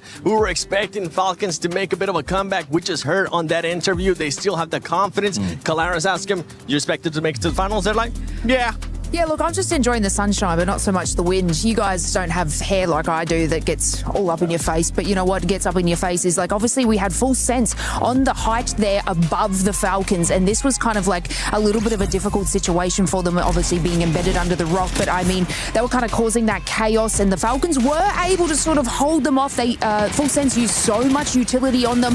The grenades were flying in, yet they still kind of kept that composure so they could keep that sort of southeastern side to make their way in. But look, it was a little bit better of a game from them, and obviously we heard the interview before saying they're like, we're doing well. I mean, it's not super reflective of the leaderboard for them, but like it's nice to see that their mentality is still saying, look, we've got this. But look, I feel like we've got 2 matches left. Yep. They're going to have to do something crazy in the next group stages. Yeah, I mean, full sense is, all right, sorry. Falcons are used to being on top of the mountain. That's the way they breed, right? When a Falcon's on the ground, they're at their weakest. So full sense up above them, covering them, keeping them locked up against the rocks. There wasn't much they can do. I liked Shrimzy's attitude in that interview. He said, you know, the game's going the way that not how we want it to, but we're not mad about our calls. Like getting to that rock, being run over in the last game, this time getting stuck underneath full sense. It's not necessarily bad choices. It's just unfortunate. Like we said earlier, PUBG happens. That mentality to bounce back and make a move is what matters most. And that's one team that we expect to be able to bounce back and continue that consistency. And honestly, they even said it. They are one of the favorites. They're going to end up being on the finals, and I don't expect anything different from there. Talking about teams that are going to be going to the finals or might not be able to make it to the finals, because now we're moving into the last 2 matches of Group A. And this is why that win was so big for AJL. But we got to talk about some of the other squads. I'm looking at Tyloo. Now they're going to be going to the last games. It's going to come down for them to pretty much just go for broke. Yeah, I mean, sitting at 32 points with 2 games left to play is not where you want to be. We think the cutoff's going to be around 64 potentially, maybe lower. They might get lucky because there's 3 sponges so far that are developing, but that is going to be a little bit of a tough move. I will say, if they had managed to win that, going, you know, and pull out a couple extra points, I think it was better, but at least they now have some momentum. They can say, you know what, it's not our calls. We are making good choices, and that confidence going to 2 more games, maybe that's the difference maker. I mean, what if we even pull it over to Na'Vi sort of sitting down in that? They're making some awesome calls as well, like sitting at this sort of mid-range of the leaderboard. They were able to get that push on Shadow. But you were talking to me about this, but at the cost of what? They took pretty much the entire team just to be able to get those eliminations happening, but that was down to 1, and they weren't able to sort of, I guess, resurrect themselves from that play. When we talk about the Na'Vi situation, right? So Shadow set up a pretty good trap. They're tucked up against the hill. They get Hakatori. And if there's something you want to do when you fight Na'Vi, it's kill Hakatori as fast as possible. They did it. The problem is you have to remember, never go full stack. They stacked up together on the side of that hill, and it was one boosted grenade dropped on their toes. They looked down, they said, oh no. It was like one of those movies, like you're watching Saving Private Ryan, where all the guys are like, oh, it's over now. And they go. That's the end of them, and then Navi's able to sort of salvage up some points. Navi, I think, is in the same position, I think, as the Falcons a little bit. That 20 points right now after 4 games, a 5-point average is okay. That puts you at 60 on this track, but you say these are all bad games, right? You got to have one good game out of 12, surely. So if they get one game where they average 9 to 12 off of that game, that puts them into a spot where they will probably qualify. I mean, what I'm seeing from like Na'Vi is they are trying different things and they're making these decisions. And I'm not saying the Falcons aren't making the decisions. You heard them. They are happy with what they are doing, but it looks like Navi's just pulling out everything and throwing stuff at the wall and seeing what sticks, which is what I like to see from a team. No, that didn't work out so well for them, but they'll go back to the drawing board in these next matches, and I feel like they could do something a little bit more in our match 5 and 6. I think the thing I like about Na'Vi is, so we talk about Twisted Minds as a system-driven team often. Na'Vi, and I've actually heard this, Twisted Minds wasn't stoked because Na'Vi came in and sort of memorized their system, adapted it a little bit, and has used it for themselves.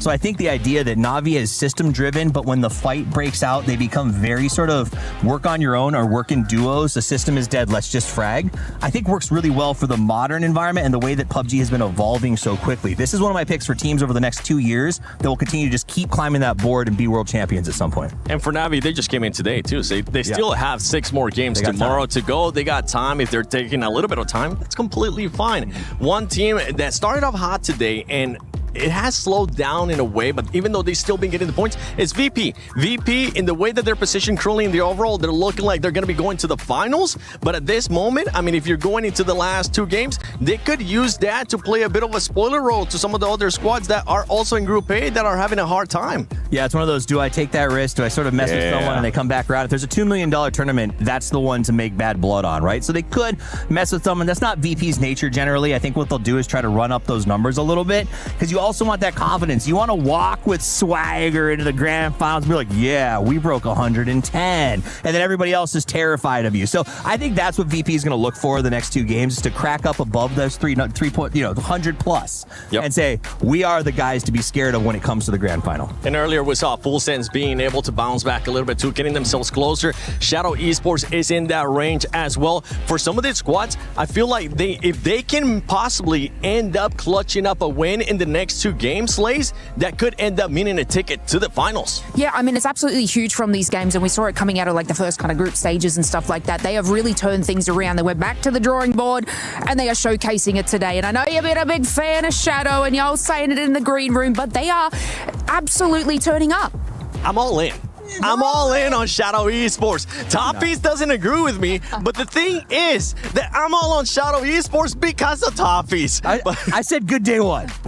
Which they did. So after that, I was like, this man knows what he's talking about. That's why he's here with me in Paris for PUBG Battlegrounds at EWC 26. But I know we got something cool going on the stage with Barney and Luti. Erangel, Miramar, Tego, and Rondo. You know, if me and you had a map, what would it be called? I mean, we can do like everybody else. Like, we take our 2 names and we smash it together, like Looney. No. Okay. Booty. Oh, no, definitely not. Yeah, no, maybe. Okay, regardless of what it's called, what about the terrain, okay? So, like, you know, teacups everywhere. Of or like course. the Eiffel Tower in the middle. That's a good idea. And it's like destructible, so in every game, it just gets smashed to smithereens. You want to destroy the Eiffel Tower? That's rude, bro. Like, imagine if I said the same about Big Bob. It's Big Ben. Oh, yeah, whatever. You know, maps are good and great as they are now. So Game 5 around the corner now. And for some of our players, there are only 2 games left in the group stage. That's right. The points threshold is starting to take shape, but our teams from Group A really need to step up and do something and end with a bang if they got any chance of making it through to the grand finals. And so with that being said, it's time to head over to our casters. Let's do this. Right, come on. We can destroy the Eiffel Tower. No, Barney, we're not going to destroy the Tower Eiffel. Oh, fine. Yeah, we won't talk about Eiffel Tower destruction or the destruction of Big Bob, but we are going to destroy a couple of hopes and dreams here if these teams aren't careful. 2 games remaining for our squads in Group A, and there are definitely some that are going to be sweating going into these final 2 matches, Martin. Yeah, it's going to be Tyloo very much sweating here. 32 points. Petrichor Road, 34 points. That's a shocker to me. 46. That's a shocker to me. Yeah, there's some names here that should not be down here. And after what we see from AGL, then 56, they're safe. Full Sense is looking good on 52. So yeah, it's very much and very nervous for the teams at the very bottom here. Well, 2 games remaining. Tego is where we are going now. We'll see if those squads that are in the hunt, in the chase, that desperately need something to go their way, they can find a little bit of Tego magic to bring them where they need to be. The plane is in the air and it is hugging the western side or southwestern side, so probably, hopefully, maybe not another shipyard circle. You know what I love about Tego? What's that? We get to say, it's time to Tego, guys. 2 more games here, Paul. And you know what? Can't avoid it. From the southwest to the south side here, a lot of teams are not going to be able to get to Kangyong Airport, Shipyard, even to Yeongcheong here. It's going to be a stretch in a car for VP. It's going to take some time to travel. Might see some contest for cars in some of the areas where teams are not used to. So definitely going to be difficult for this one here. Tyloo, 2 more games to go. Currently at the bottom of those teams that have played 10 games. And yeah, they're going to be close to Gen G, close to Vitality. And Vitality's been looking great. They're also have played 10 games. And 57 points for them. Guaranteed to go final in my book here. Sure, they're going to get a few more points. I think the cutoff, considering how kind of top-heavy we've had it so far, I think the cutoff might be significantly lower. Yeah. Maybe the 50 to 55 point mark. So yeah, we'll see. And we get a southern side shift here. And look at that. Look at the team straight smack bang in the middle here. It's going to be absolutely interesting to see what they're going to be able to bring. Look at that. Yeah, I was keeping a very, very close eye on this because anytime you see plane paths that really kind of tend to hug one side and really cut off a lot of normal drop spot locations, as you were saying, airport, anything up to the north, that's when you start getting a little bit worried because looking at these drop maps coming into this, it's the alt drops. Right. Where everybody is kind of like piled on top of each other. Everybody says that Songam is their alt drop. They got like 4 teams saying Songam is their alt drop. Well, fortunately, it looks like everybody kind of got the message and they found different ways to do it considering this plane. So looks like the luck in their favor this time, and we won't see any early game shenanigans here. But as you said, Petrichor Road, they're in a really nice spot here. They got Chewy 7-1 right in the middle. The rest of the squad over in Buksansa, and they're going to come and join him very quickly. I quickly want to talk about your biggest surprises so far we've seen. We've got 2 more games to talk about Group A here. What's your biggest surprise in Group A so Shadow far? Esports. Shadow Esports, 51 points, Poro. I mean, it's just not a even few a doubt. more and they're good. No, hands down. They've been very, very impressed with what they've been able to bring here. And yeah, sure, so far today it's been 16 points, but yesterday 35. They're actually the team coming into today here, considering we brought out and taken all of Group B out. They had the most points going into the start of the day here. Sure, they had a not as good of a day, but they still got 2 more games to go. And I'd say, again, with 51 points now, with 2 more games to go, they know they just need a few kills. They're going to set up and play around that. And with a home turf circle like this, where they're able to do School and Sangam alone, they're going to have all their prior compounds. My biggest worry is for this one and for Shadow, don't go too greedy. No. Like, I would even go as far as saying 4-man stack. If someone crashes you, as Delvin finds Earth Sabalui here, a lot of teams are going to be fighting outside the circle because they have no priority on that southern side. They're going to be fighting everywhere else in the map outside it. Keeping eyes on Vicious Esports, getting a little close to supers right now. It looks like they're just trading shots, but Vicious looking like they might actually want this. I think they realize that they've got supers in a disadvantageous position, but supers will retreat to the coastline, and I think, yeah, Vicious is going to see the other squad members from supers starting to arrive, so they realize that the time is no longer there, and they're just going to go ahead and pull away. It's probably a smart play there. That's some alpha move, just driving straight at them like a game of chicken here, as you say, and they're like, oh, we're bowing down. I'm like, okay, well, these guys are afraid of us, so let's just go towards the circle. DN Supers, as you say, 43 points, Poro. That is not enough. They got 2 more games to go here, and it's a team we've been discussing throughout the year. Like, we're thinking of them as a team where, okay, they're actually going to be able to do some damage. Now Levante getting into a secret room, and I see a 3-West. I see everything going on here for him. He's absolutely stacked with a Grossa as well in hand. Full 7-6-2 setup for him. This is going to be a huge game if everyone else is able to set up Levante on Team Vitality. Tell me your secrets, Levante. Only if you have the key, Poro. Only if you have the key. And that's obviously a new addition here in esports. It's awesome. Played a lot of it in ranked, and I actually really love it. It's high risk, high reward. Some of the areas are hard to get to. It's hard to contest. Some of them are a little bit more secret. And all the teams not fully prepared to, like, you have to remember, oh, where are these areas actually? Because we've been playing with them in esports where we didn't have the keys, where you couldn't get in, and they were really weak positions. But when being able to open the door, being able to play from inside, is actually way, way safer. So that's interesting to see. Sure, here it doesn't have a big impact for Vitality because they're going to go back to their 2-2 split or 1-1-2 split. And now on screen here with Na'Vi, so far, of course, only have been played 4 games, but only 20 points. It's a team that, just by the sheer brute force of mechanical skill and pull-ups, they don't need placement points. They can just kill everyone. But they have only had 15 kills, 5 placement points. Is that enough for a team of this caliber? If you look at how many players and teams have mentioned Hackatory and Na'Vi as a contender here. Always, yeah. No, I mean, but this has kind of always been the case for Na'Vi, hasn't it? I mean, Sure. we've kind of looked at him and you're like, oh my God, Hackatory. If not one of, if not the best player in the world, especially when he's really, really on. And we've always kind of said, like, he just needs somebody else there. He needs some support. And there's certain days that Na'Vi, the rest of the guys are able to keep up with him. And now that with the addition of Boostic, obviously, a lot more firepower, a lot more mechanical talent being brought in.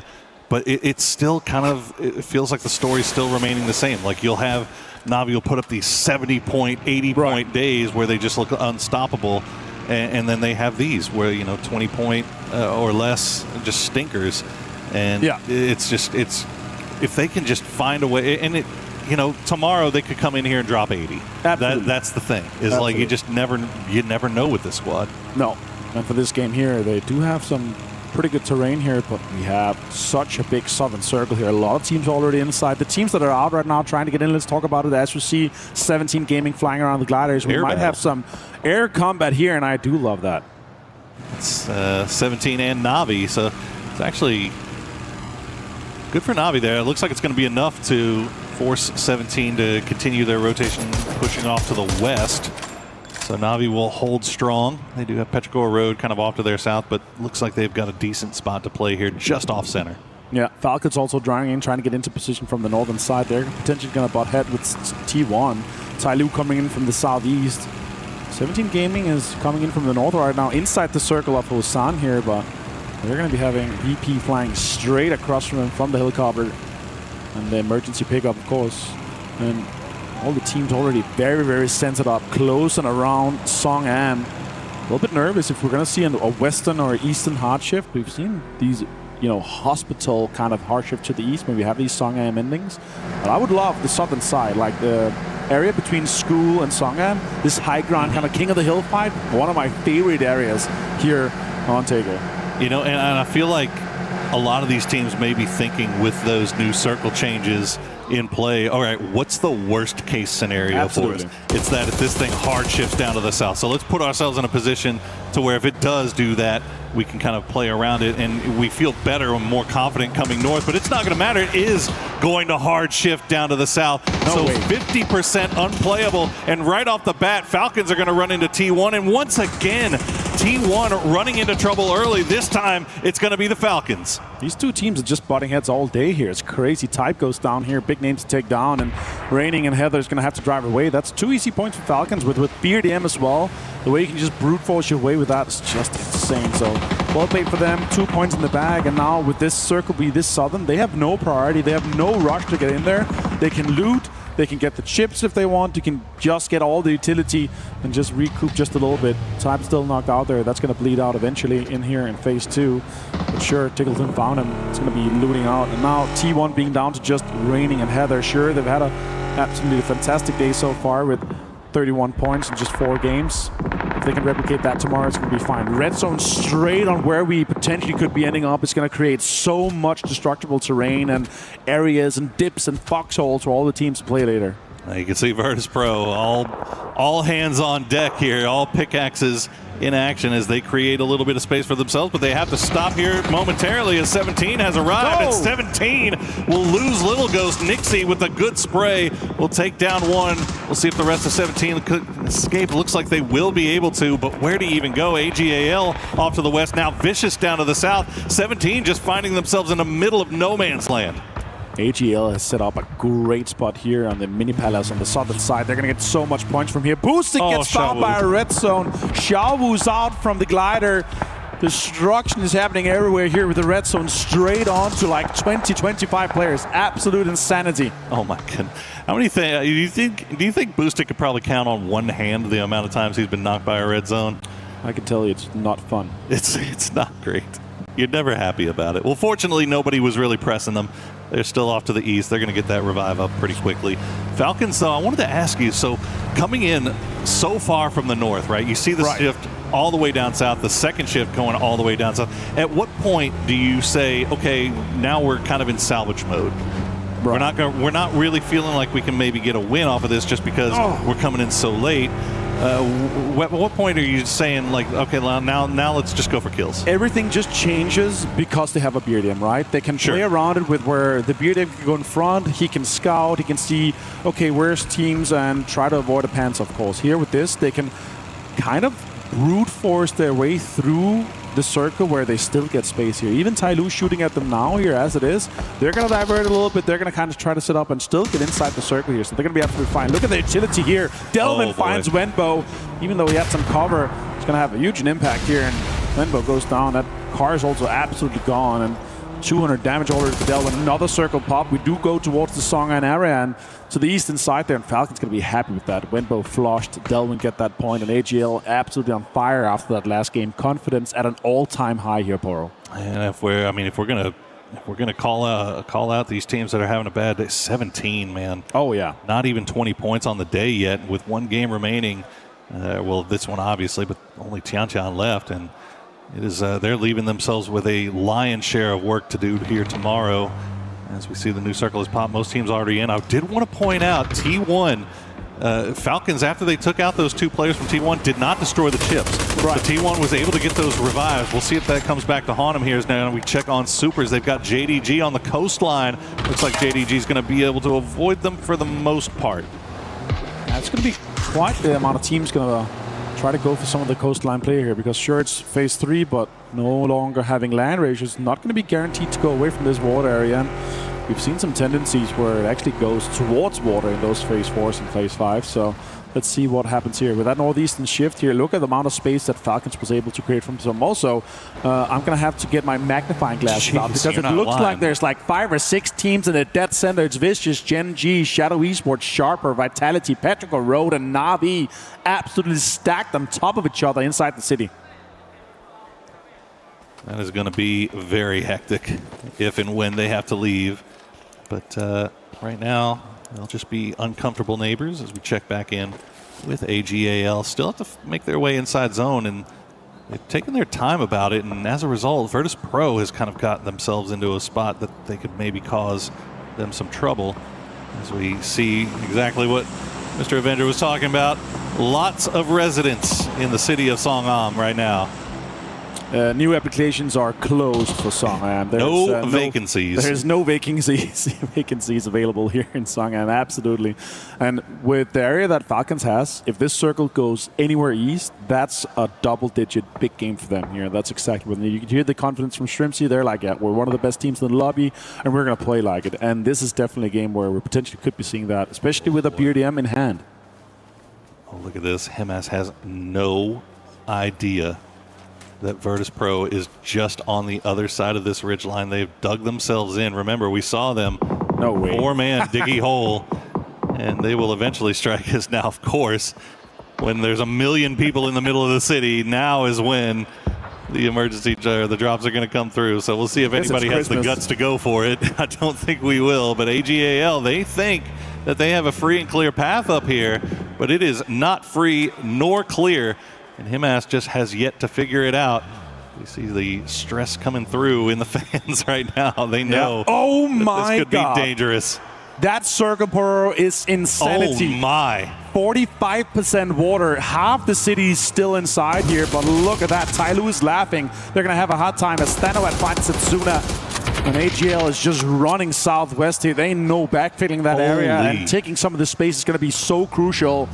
Look at that. That circle pop just saved AGAL's life right there, because as soon as it popped, they immediately hopped in vehicles, started heading down south, going towards the coast, and Virtus Pro was not able to spring the trap that they were setting up. But now the fighting is going on in the city as Shadow Esports, Jexy and Hansi might be the last 2 players left alive, but they're finding Nox. It's an urban horror story here for everyone. Shadow Look Esports at the kill feed. Absolutely lighting up. We're not going to be able to catch all that. So let's talk about what's happening here right now. AGL coming up against JDD is massive. JDD trying to hold out everyone from the southwest on that ridge. Big nade coming in, does not connect, no damage done. 55 from another one from December 12th. Nance also with utility in hand, trying to fend off this aggressive push from Solalsi and Himas. That would have been a great grenade had they been actually standing on that one. But fortunately for JDG, they have pulled back. Did not want to make themselves too obvious. And AGAL smartly, I think, realizing that the timer is ticked down. We can't really afford to stay around for this. Let's find a different way in. Meanwhile, Vitality fighting their way on that northern side of the city. Petrichor Road still out there on the north side as well. You see the knocks coming through. Now mortars have arrived as well, as we see, again, just explosions causing chaos as Tiggleton will steal one away. Now Vicious will crash right into AGAL, or was it the other way around? Doesn't matter. Delwyn now has 4 kills. Oh my God, it connected just a little bit here. Some damage done as well. Dogmai flushed here from him as Hausker finds Tanadol on the other side here, but Himas finds another Panzerfaust out of the vehicle. Absolutely easy for him to come in and clear this. And now he's going to have to run, try to disengage from this fight here. Trying to find him here. Tycon, oh my God, he's going to know. He's going to throw a molly straight to him. That's potentially going to do some damage. Tycon got out of it though, and now he has utility as well. Smart feet from Tycon will return the favor with a grenade that will be well placed, but will bounce just a little bit off. But unfortunately for Tycon, Gen G has snuck out. So smart play there from Salute. Might be the last player left alive, but he is trying to get points any way he can. VP decided to get involved in the city because they're already qualified here, Power. 76 points they haven't reached after 10.5 game where Myth left yesterday. 79 points for them is insane here. But yeah, absolutely qualified there. Might as well have some fun here inside the city. Vitality, though, has a double crate guns, a Kurosa, a P90 on all of it. Oh, Falcons, they're making a push now, and Tai Lu is spread across that ridge line. They're going to drop down some smokes. They do have that BRDM, but look at the Panzerfaust in hand for Tai Lu. I think Kickstart may have spotted one. He's not going to take that risk, not going to push directly in, but the circle will pull away. It's going to go off to the west, so Falcons don't need to fully commit to this fight. Tai Lu, need all of it. They need it so much to get everything in here. Let's find Tano's been knocked 14 times so far in this game here, so he's also going to be flushed quickly here from Gedrux with the P90. Jedi finds Gedrux now, though. That's a P90 out of play. One Dragon trying to go for the flanking position, has utility left in the bag to send over, but it's just not finding the mark here, as Sharper will go down in the end, as all of our teams in Songam are still now fighting themselves through. They have to leave once again, as I believe AGAL and Virtus Pro are just kind of shepherding all the rest of the squads into each other. Meanwhile, Falcons looks like they're going to pull away from that fight with Tai Lu, as well they should. He's going to continue to plug all that beer. He's going to be absolutely not going to have anything left, He's going to have nothing left. Beamy finds Destroy. Delvin also down with another nade here from Beamy. A great push from VP here. Both of these teams are qualified, but who can make the most of it? They're playing the high-risk, high-reward game of trying to play the edges of this city, and unfortunately they run right into each other. And there you go, AGAL gets wiped. 6 kills now for Virtus Pro, and they should be able to reset. Shrimsy and the boys came on to T1, but they will lose one. Reigning now the last player left alive. Tiggleton allowed to stay alive, but he's gonna go down. Falcons get picked out. That's insane. You would expect so much more from that. Tai Lu held that eastern side so well, but had to try to go for a center push with that BRDM, but everyone was just shooting at them, especially Na'Vi from that northern side. Songham on fire. Hello, my bad. Tons of damage taken here. Correction with utility. That's double nade straight on him. Or double stun grenade straight on him. More utility being thrown. Correxy finds it. Levante goes down. Hello, my bad. Right behind him is Quizzy. Will have to retreat to the hard cover. Meanwhile, Na'Vi, they have been playing quietly over on the eastern side of Songham, have managed to keep everybody alive. Now they're looking over in that direction of all the teams that are going to have to cross that road. So they are in a great spot here. Petrichor Road is going to find Tai Lu before eventually going down. So Tai Lu doing the most here, but Na'Vi now sniffing over in that area as well. Tai Lu 2 kills, potentially more to be had here, but DN Supers are sniffing out. This could be huge for Supers. Yeah, but look at the nades coming in. Triple 4 nades coming in. Hakatar Ferris gets the most of it. Now it's just Lee, and DN Supers is backfilling his position on that eastern side. They want to get it out of here. JDD and DN Supers is looking great from this position here. They have so much control from the water side. Oh man, but the problem is 0 kills. Nobody has really revealed themselves to them. Everybody knows to expect a full squad down there. The only team that they can really have to worry about right now is JDG, who's playing the western side of the coast, and now JDG is going to have to move over in that direction. But we are playing a wide open field. T1 down to a duo have basically the only cover to find right now, as Na'Vi trying to retreat. As our city scrappers, Virtus Pro, they're going to get another one. They'll finish off Gen G, and this is just Virtus Pro farming at this point. 8 kills on the board, and they are cleaning out what's left of Songam. I can't believe it's still being 4 alive here. That's insane. The utility being thrown at Jaxi, and that's Shadow Esports out in 8th place. BP continues to farm the lobby here. Absolute insane. Shooting inside the smoke, maybe thinking there's more alive, but no, you just hit your teammate just a little bit, but that doesn't matter. Now Na'Vi, VP, and T1 is going to have a fight. Oh, JDD! Oh, nice grenade from Suze, as that's going to kick off the fight on the coastline. We'll see if Supers can rebound, but Na'Vi doing their best to try to hold out Virtus Pro right now. They see the smokes. If they can time the grenades perfectly, they might be able to get them. A lot of damage comes through, but they'll be able to keep that UAS alive and reposition as JDG continue their push. Heather finds Corexy for the confirm. Reigning also finds Spyro. T1 with a 2-man just fighting everyone still. That's huge. JDD finds Rex for the flush. And now he's pushing December 12th. Well, more utility being thrown here and committed to this fight here. Down to a 3v4. Super's able to get one of those reses off. Weren't able to get Rex. They are just laying down the smoke, trying to slow things down, trying to slow JDG down, see if they can maybe get something here. But a nice grenade from Cold will take down Guman. And they are once again on the back foot. The smokes aren't going to help them for that much longer. You got to wonder how much offensive utility JDG even has left at this point, as they're being very, very cautious about how they take this fight with Supers, because if they can come out of this clean with all 4 up, they are perfectly positioned for a win here. Yeah, they're realizing, is it worth betting on us winning this 1v1 fight or 1v1 team fight with them? Because if we can coexist here, we could farm the rest of the lobby and then fight later on.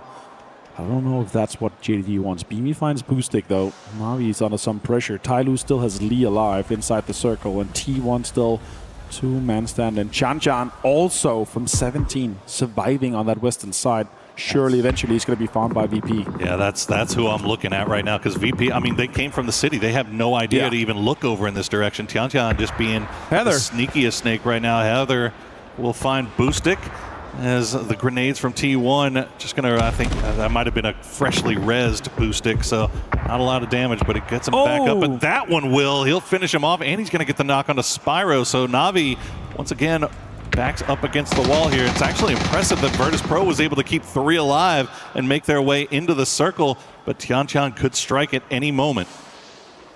Well, how much this circle. Yes, this is a crazy circle as well. T1 still being in, Navi still having a Rich to play. That's huge. Actually, next fight could be JDD and DN Supers, because they need to move both of them.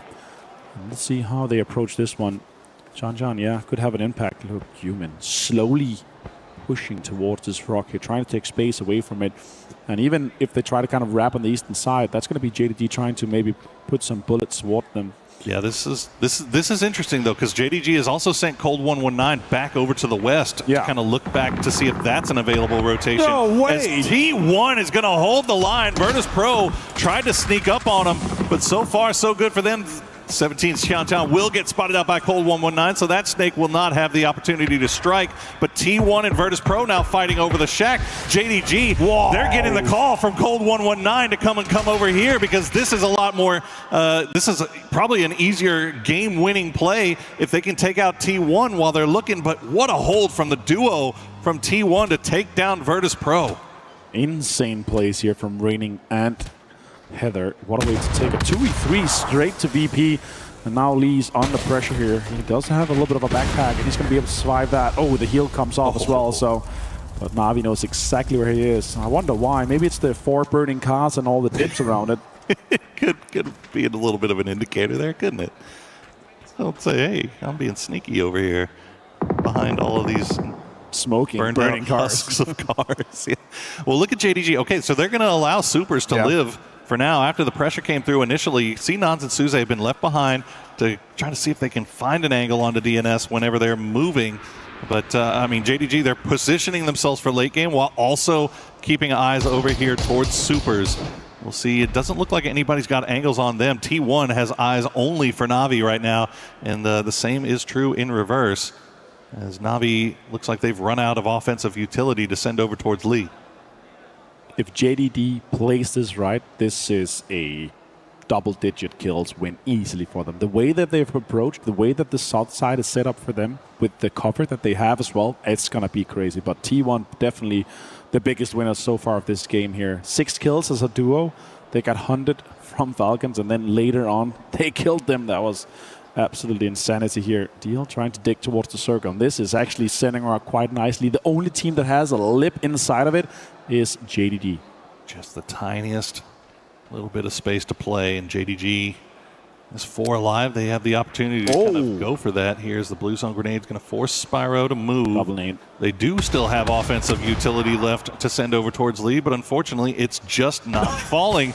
The flashbangs are going to be perfect. Unfortunately, the grenades were not. So Lee able to survive a little bit longer, and Navi still has to worry about him. Keeping eyes on T1 just to make sure nobody's sending it over. Lee did have at least 1 grenade to send over, will cause some damage. The second one will find the knock, but that is going to do it for offensive utility for him.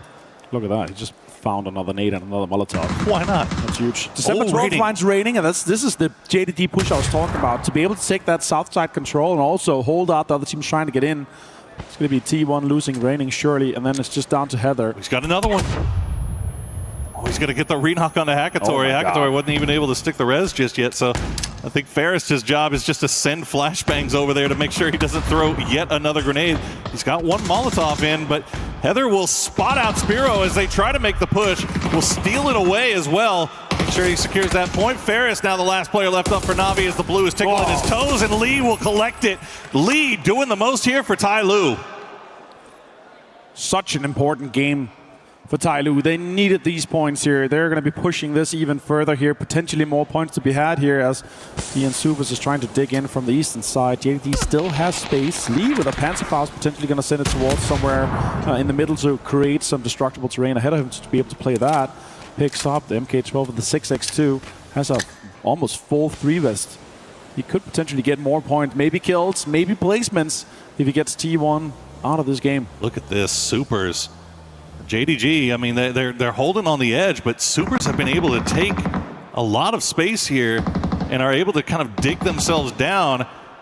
Let's see if they can hold off JDG at the edge. You see Lee doing his most to make his way in as well.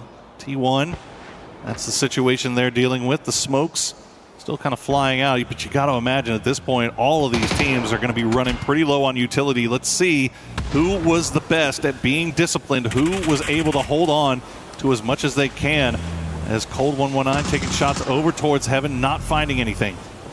Simbatol just one stun grenade. He's going to have to be the point man. All of the guys has a little bit of utility. Suse finds Heaven, and Deal is on fire, potentially going down to the knees. Molotov, Human so low as well. Oh my goodness, Lee just causing so many problems here as a solo. Human, just a little bit of HP left as Suze just continues to push through. Human not popping up just yet. He's going to find one, he's going to get two, and now JDG is down to Nons and Cold 119, but T1 can't capitalize. They have to go for the res. Human goes for another one. He doesn't get it. Nons and Cold 119 have to make the push here. They're going to spot out Lee, but he's able to retreat back into the smoke. It's a 2v1v1. Cole, T1 is out. Third place here now. Can they capitalize? Can they make this 1v2 happen? If Tai Lu wins this is going to be their push for the finals. He's still got some smokes, but now they break through and Nance finds it. Easy headshot, and it's JDG for a chicken dinner. Through the smokes will take out the raid boss of Taego. Tai Lu's Lee did so much work there as a solo, caused so many problems, and essentially ruined the games for Na'Vi, for Falcons, for Supers. I mean, he was such an influential factor there. Almost ruined it for JDG at the end, but Human stepped up big there for Supers. But I know Supers has to be a little bit upset with the fact that they weren't able to collect a little bit more off of that, but JDG has to absolutely be beaming there. Absolutely. 8 points so far today for JDG, and now this win to come alongside the 10 points for the chicken dinner, alongside the kills, is going to put them in a more comfortable area of that mid-20s points. What a wild Taego game.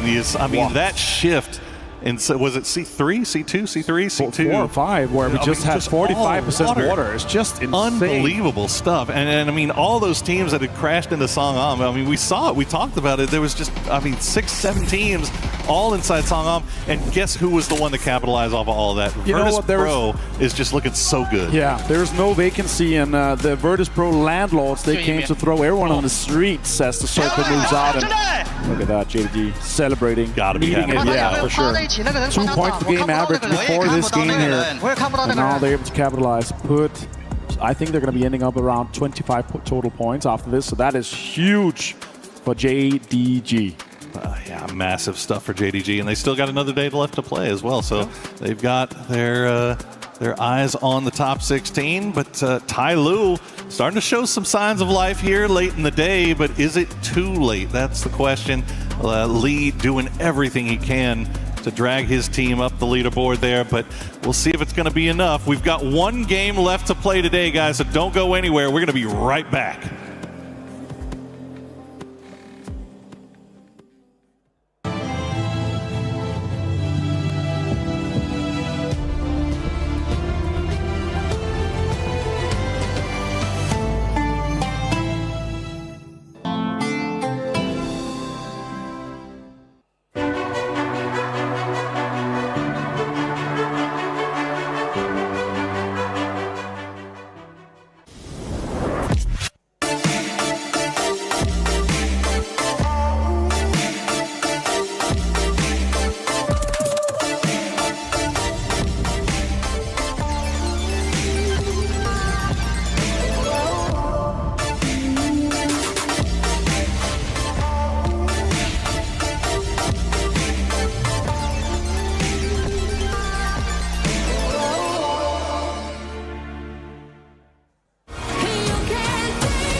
We've managed to grab Trav from the Allianz Vault because it's day 2 of the group stage over on your side of things, and so we're looking for a little bit of a club championship update.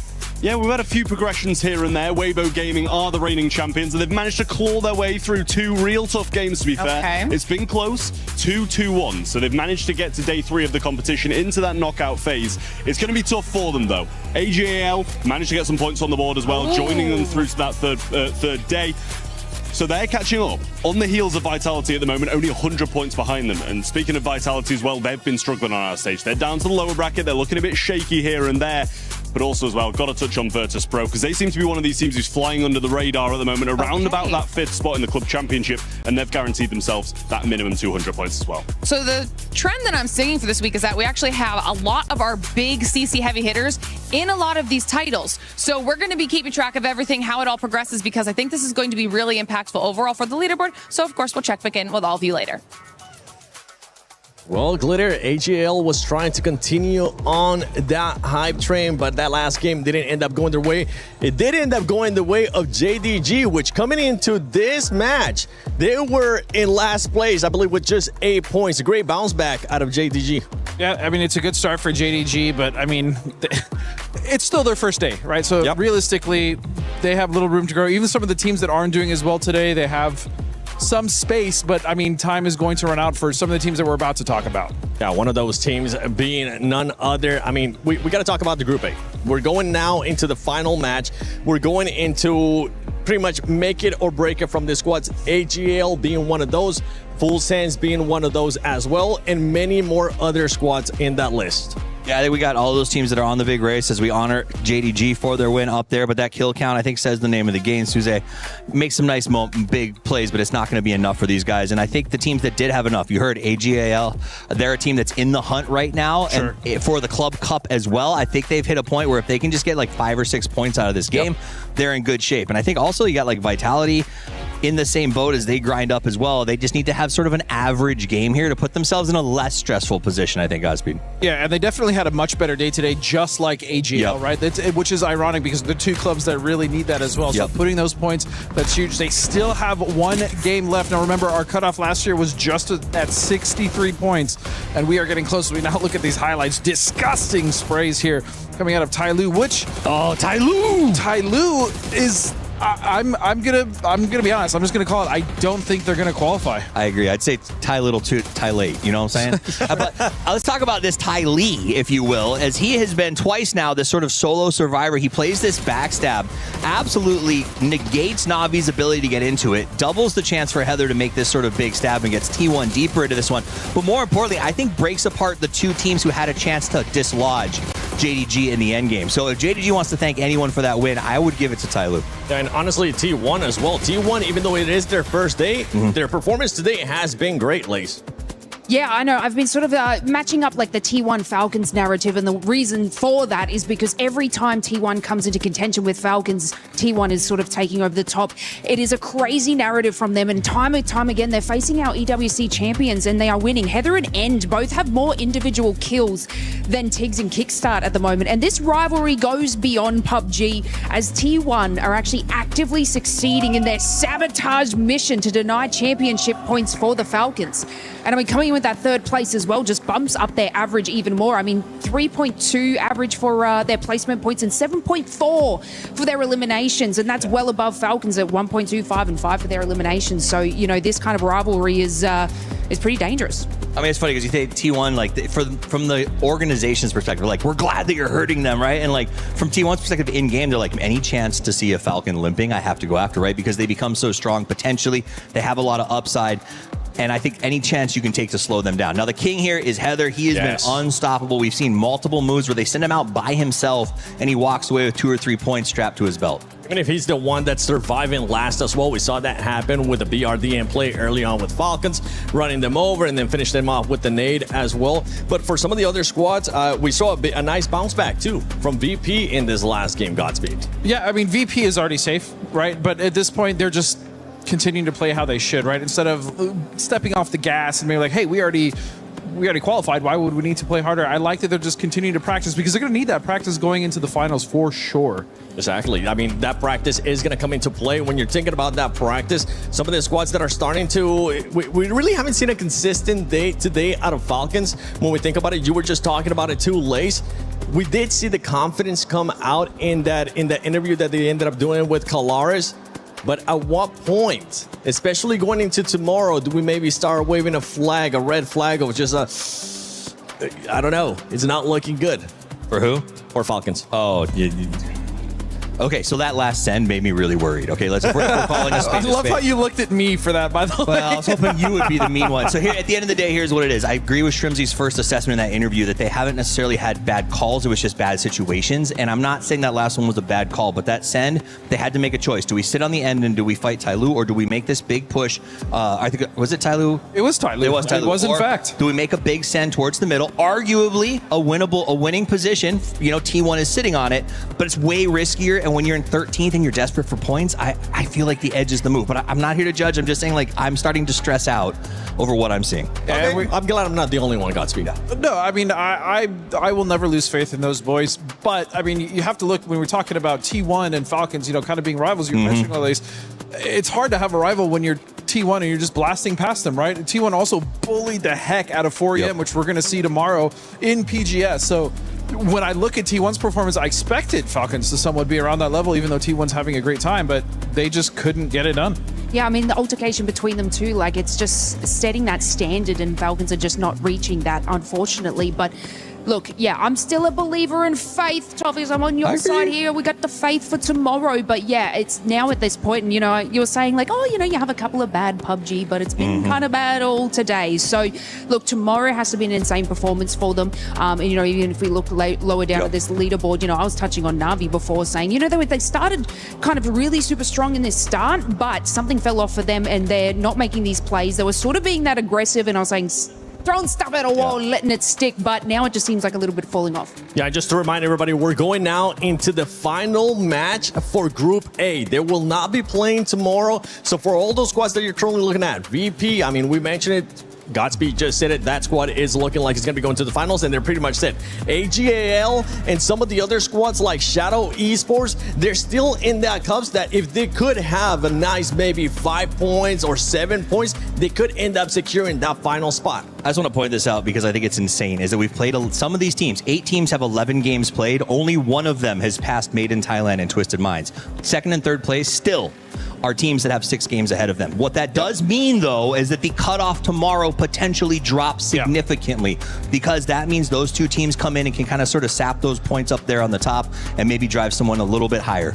I think Myth is genuinely the wild card of tomorrow. How many points do they come in and absolutely just soak? 4EM also had a pretty decent day as well. And so when we look at Group B, and Twisted Minds could also come in, soak a bunch of points. GAM, they had 50 points in one day as well. So all these teams, if you are on the cusp, if you are towards the bottom of the leaderboard, you are biting your nails and you want to get as many points in this last game as possible. Otherwise, your chances of going to the grand finals are just cooked. Yes, for these teams, I mean, we gotta repeat it. Shadow Esports, Tyloo, DNS Supers as well. We've seen them being able to kind of spark up, but they just haven't been able to go and get those kills. They haven't been there. The proactiveness to try to get it to the finals with just making sure that they go for those kills is just not there. But it's gonna come down to this final match for those teams in Group A. Can they do enough to get enough points to make it to the finals, or is it just gonna be too little, too late? One match left to determine who from Group A will be going on, or they can do as much as they can to set themselves up for tomorrow. We'll find out what that cut line is looking like a little bit closer after this one is done, but there are some teams that are still sweating going into this final map on Erangel. 8 teams with just 1 game to go, and we're going to be going back to the absolute most historic map, and it's going to be an absolutely insane playing path. Let's look at it. Look, I'll tell you this right now, Martin. We were talking last game about how many alt drops you see on these southern plains. This is another one where this compound just on this western side of Sosnovka Island has about 6 teams that have claimed it as their alt drop, and this is a far, far south plane. So this is going to be interesting. We'll see if any teams decide to drop onto each other there. We might see some early combat here, considering how far south this plane is. I'm surprised we don't see more teams going onto the military island. We've seen so many of these plane paths where we have a either full military circle or a 50-50 military circle or 50-50 ferry pier military circle. Wow. So I'm surprised I don't see any more going really deep south or even trying to take a car and go and just loot some of the scrap on the southern side. But yeah, let's see how that evolves. Yeah. We have Vicious there, we have JD, we have DN Supers. Let's talk about the teams that are on the cusp here though. Let's do it. We have Group A, it's Virtus Pro, Tyloo, AGAL, Vitality, Supers, Full Sense, Petrichor Road, and Shadow Esports with their last game today. The team with the least points, though, out of those is Petrichor Road on 36. Absolutely shocking. And look at that circle. That's actually going to make it quite easy for most of the teams, unless we have a southern hardship. That's honestly about as best as these guys could have hoped for, considering how far south that plane was. I think everybody was thinking Military Island. Unfortunately, it looks like it's not going to go that direction. So we'll see if Petrichor Road actually getting a little bit close here to AGAL off the drop, and they're going to lose O4MB, and that is awful news for Petrichor Road when they have so much left to play for here. Now they got to do it as a trio. Yeah. We might have to call the agency. They got to go for his chip, right? Like they have to. Have to. Yeah. But there's no other option. You have to do it if you're gonna try to make a run time here. That they're gonna have to do that, and you know, I don't see Petrichor Road making it. Like they're gonna have a 10-kill chicken dinner to lock this in to get to 56 points. It's just going to be pretty much impossible for them having lost one. And sure, they can go for it, but are they going to think, okay, are they going to camp it, or are they going to do something funny about it? Because AGL is already qualified, to say, with the 61 points that they have now. I think, as Toffee's mentioned on the desk, we're going to have a lower cutoff. We're going to see Myth and Twisted Minds go absolute ballistic tomorrow. They're probably going to try to breach that triple digits. T1 trying to get into S9 here and getting some loot. They're going to have no priority inside the circle. They're going to be getting in really late. Starting to loot at the 3-minute mark. That's usually where a lot of the other early teams, they start moving from their loot to try to get some of the high priority. Look at that though. Vitality enhancing. Shots comes in, and Vitality and Levante, the big fragger of the team, finds another point for Vitality. And they're now on 63 points. That is massive for Vitality here on home turf. That is huge.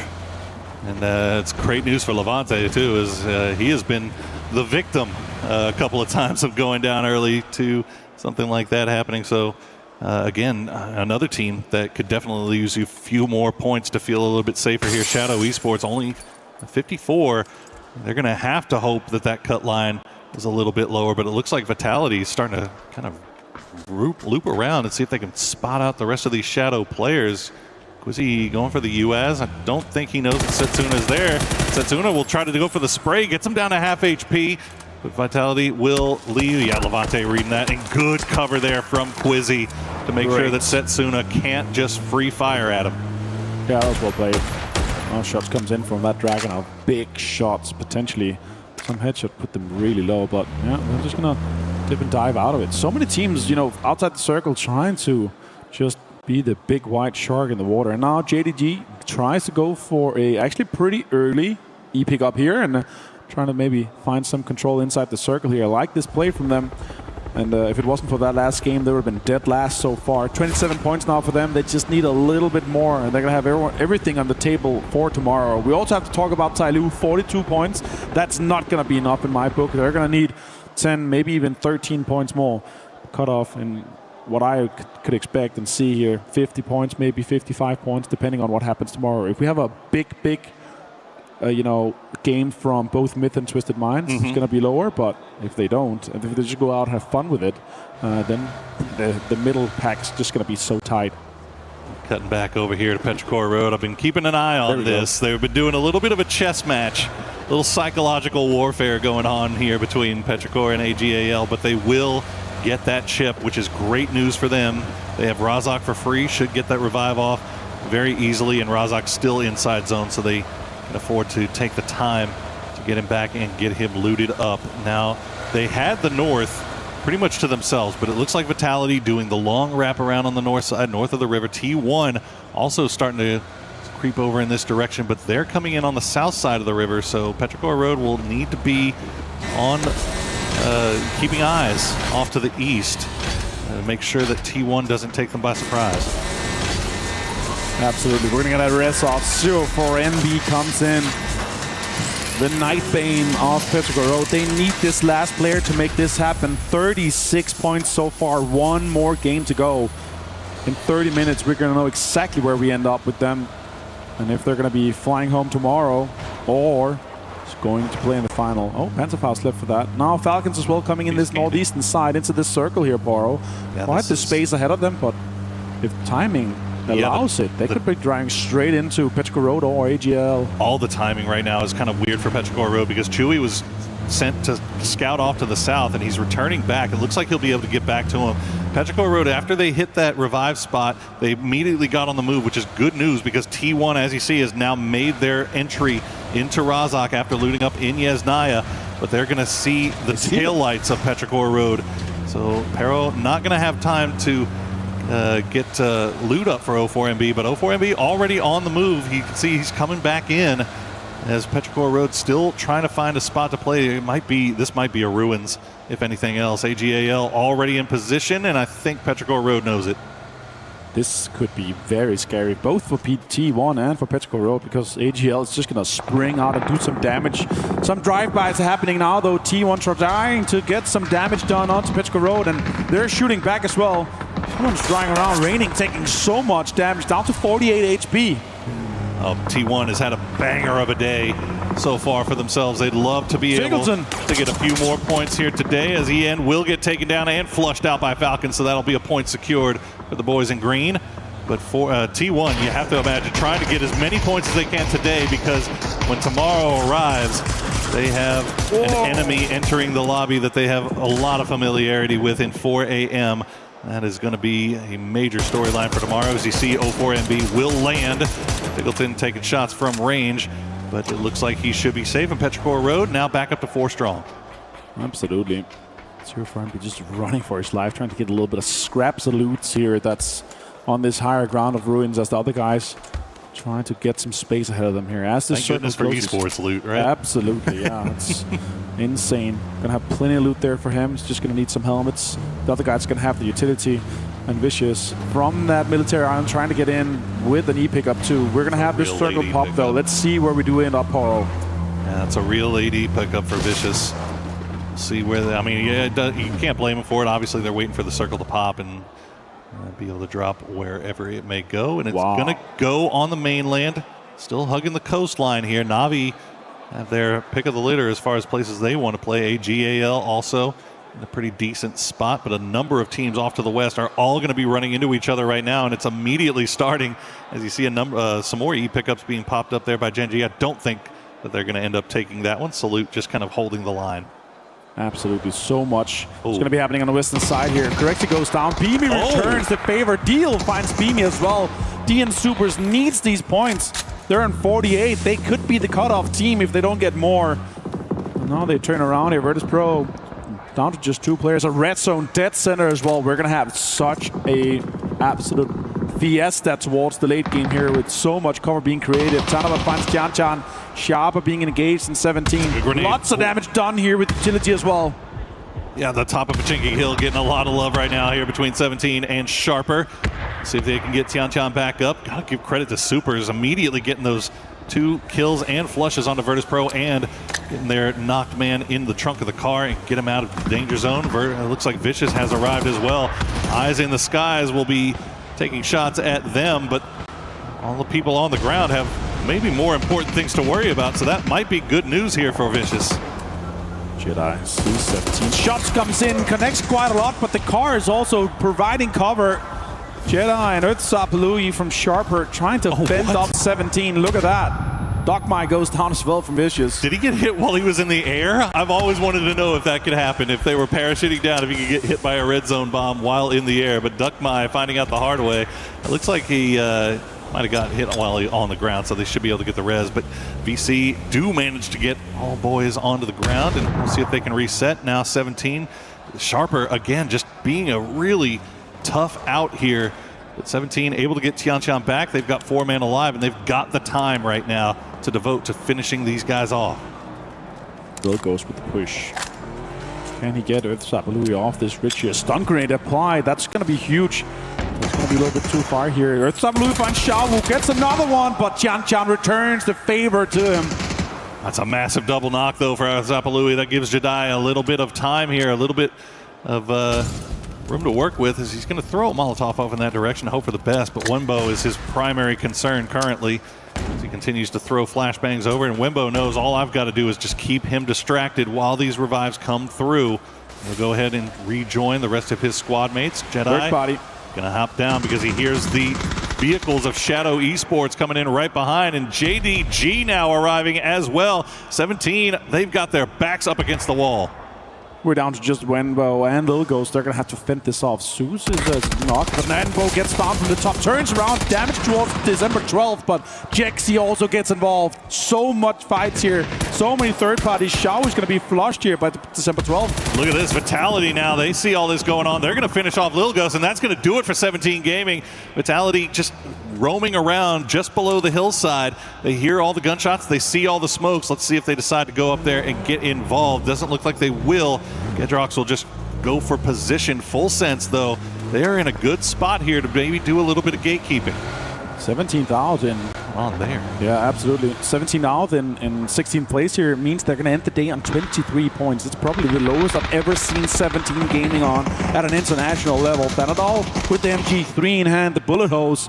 They decided to not take shots towards Shadow here, so they're going to be able to sit up towards the center of the zone. Looks like Vitality is actually going to avoid all that as well and just continue down to the south. Meanwhile, Petrichor Road, they wrapped all the way from the northwest all the way to the southeast. We'll see how much longer they can stay alive as Shadow Esports are just dug in. See if here they're just getting peppered. I think that's Full Sense mostly taking shots over in that direction. As Full Sense now have control over the west. They do have Jedi on the top of the hill, and that's about the only problem that they have to worry about. Yeah, as we have the final match here on the Qiddiya City grid for the Battle Royale stage at Esports World Cup 2026. You see live from Paris, you see the nerves coming in from everyone. Levante finds Lukarux, though. That's a big headshot with the MK. Quizzy gets the confirmation.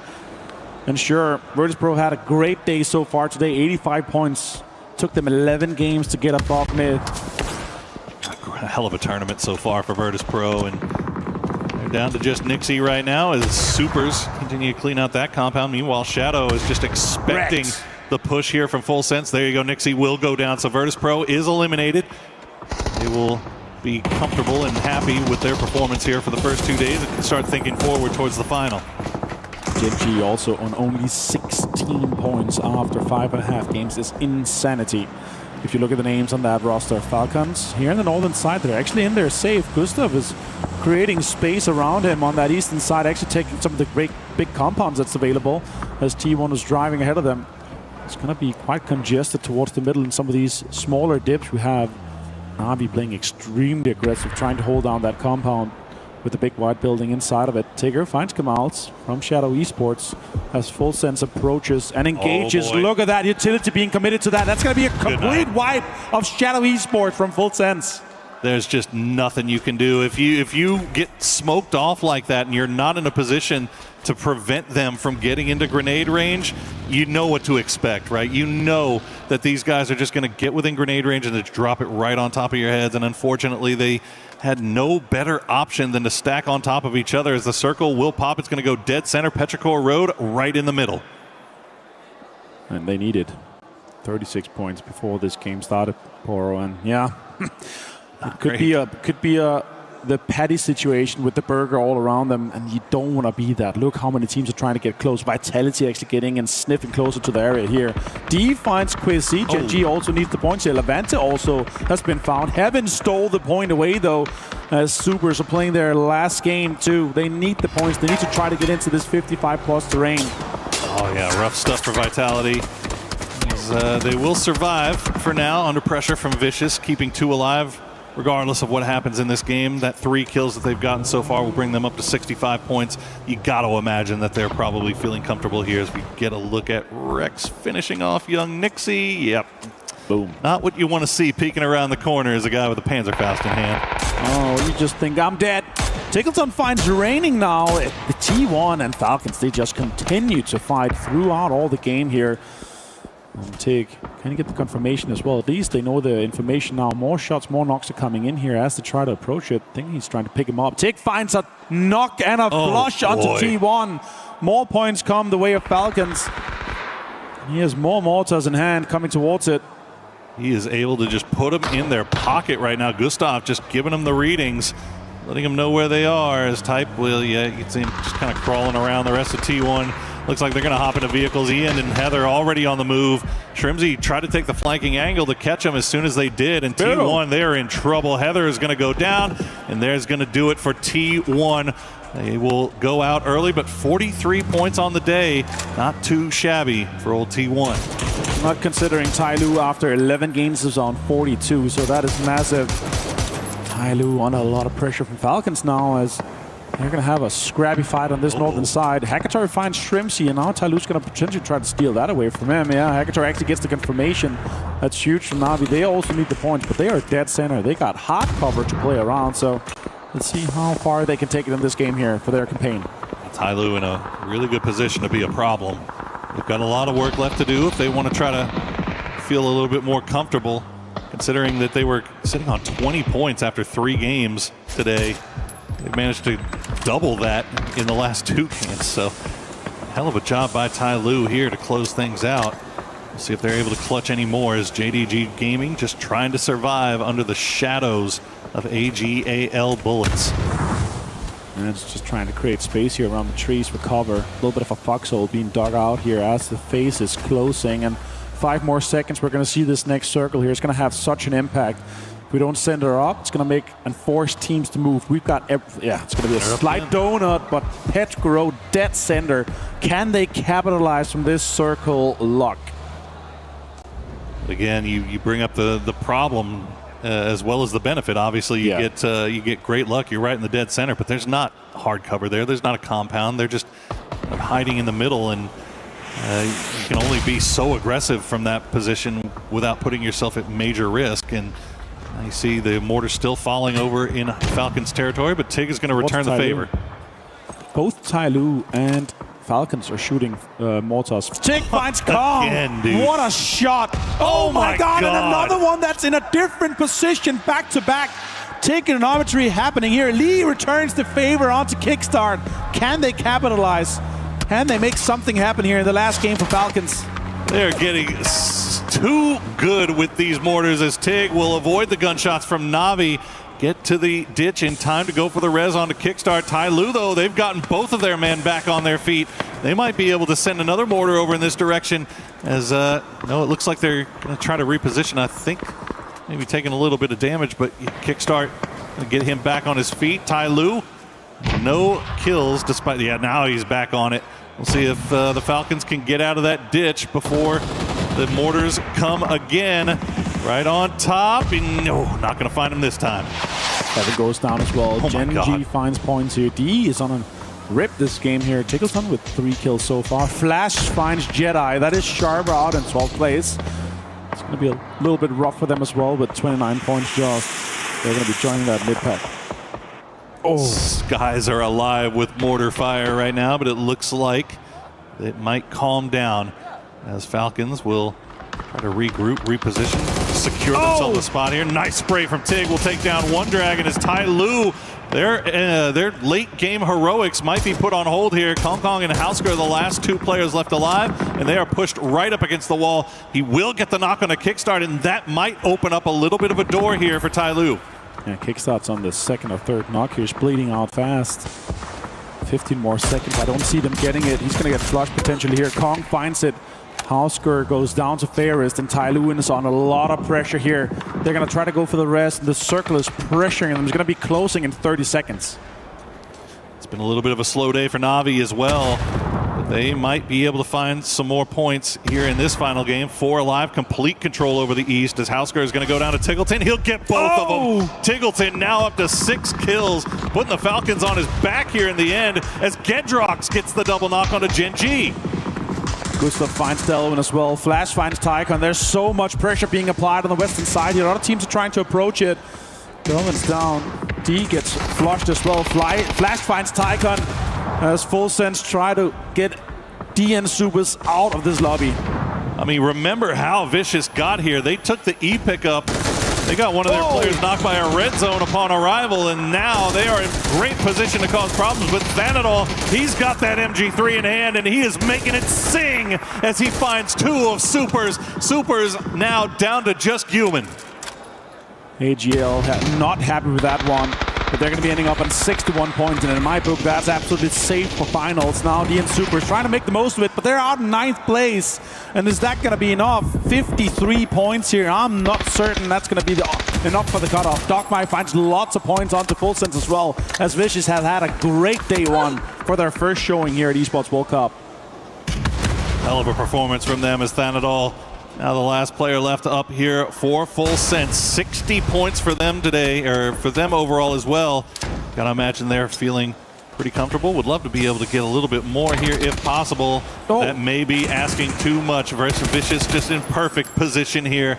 And there's not much Thanadol can do, and he will go down at the end to Simon T. Oh, this 55 to 60 points cutoff, that's going to be so many teams. The mid-pack is going to be packed tomorrow. But now look at this. As you mentioned, Tiggleton, 6 kills. Gustav 1 here. The last 2 Flying Falcons. They have the north side. They could get a little bit more out of this one here. Potentially placements, but also the kills. Petrograd still hunkering down in the middle. Is it going to be enough, though? They're 4 alive, Poro. I'm not sure. Some teams are going to drive up and pull up straight on top of them. There you go, Petrichor, I-26 V6 will find December 12th as JDG tried to make the send. There's just not anything for them to do here. Nons, you can see, is just getting pressed from all sides. He's going to go down to Soul from Gen G from range. It's just now taking damage from Gen G. Gen G kind of coming alive here late as well. They really need to. Only 21 points on the day for them so far, but they are in a good position to try to get some damage done playing from the south. Utilities being deployed now. I-26 trying to get that flush onto him. Gustav finds Dogmai. That's a good point to secure Falcons. 8 kills, top 7 for them. Great game.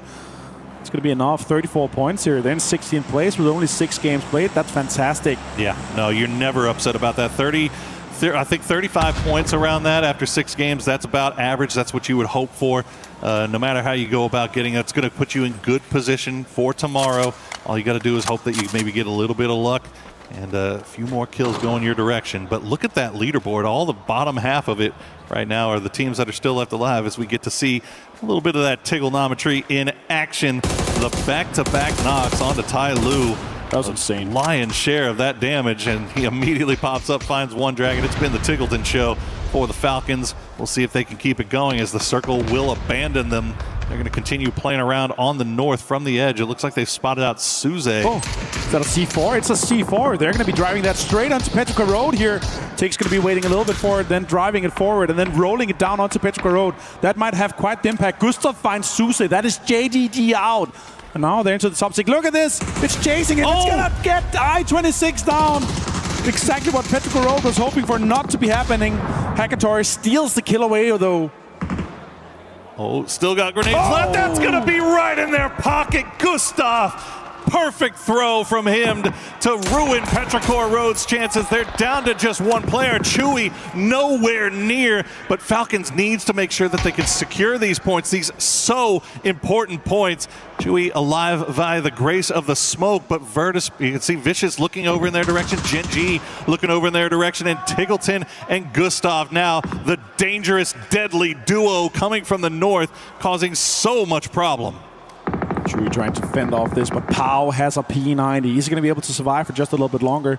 If Chewy goes down, it's just going to be the 2 kills going the way of Falcons. They are first knock, though, so it's going to take 100 seconds. And when is Navi going to get active here? They've got 4 kills so far, but they're 4 alive playing from the eastern side. They have not really started to wrap around and get involved in all of this. Simon T will go down to the blue zone. Powell, the last player left alive. You can see he's got that P90. There you go, Tiggleton. Add another one to the count. 12 total for Falcons, but Gustav has gone down. And he even go for the res at this point as now Navi has started to activate. They're going to go down to the south and deal with Gen G. Boostic finds Hackator with the car. That's so unfortunate. Maybe the rest is going to be able to happen here. Powell finds good stuff. That's going to alert Tickleton. Maybe he can get another point and a kill. And look at that. He finds the point from the placement and a kill onto Powell from Vicious. Tickleton, what a game for him so far. One-man army for Team Falcons right now, as Bean will get spotted out by a nicely placed grenade from Spyro. Na'Vi back up to 4 strong after that unfortunate incident with the vehicle. Hollow My Bad still involved here as well. He could pop up and get involved at any moment. Na'Vi sending Spyro down to the south side, playing around the edge to see if he can find any angles, but Gen G are dug in. It's not going to be easy to spot them out.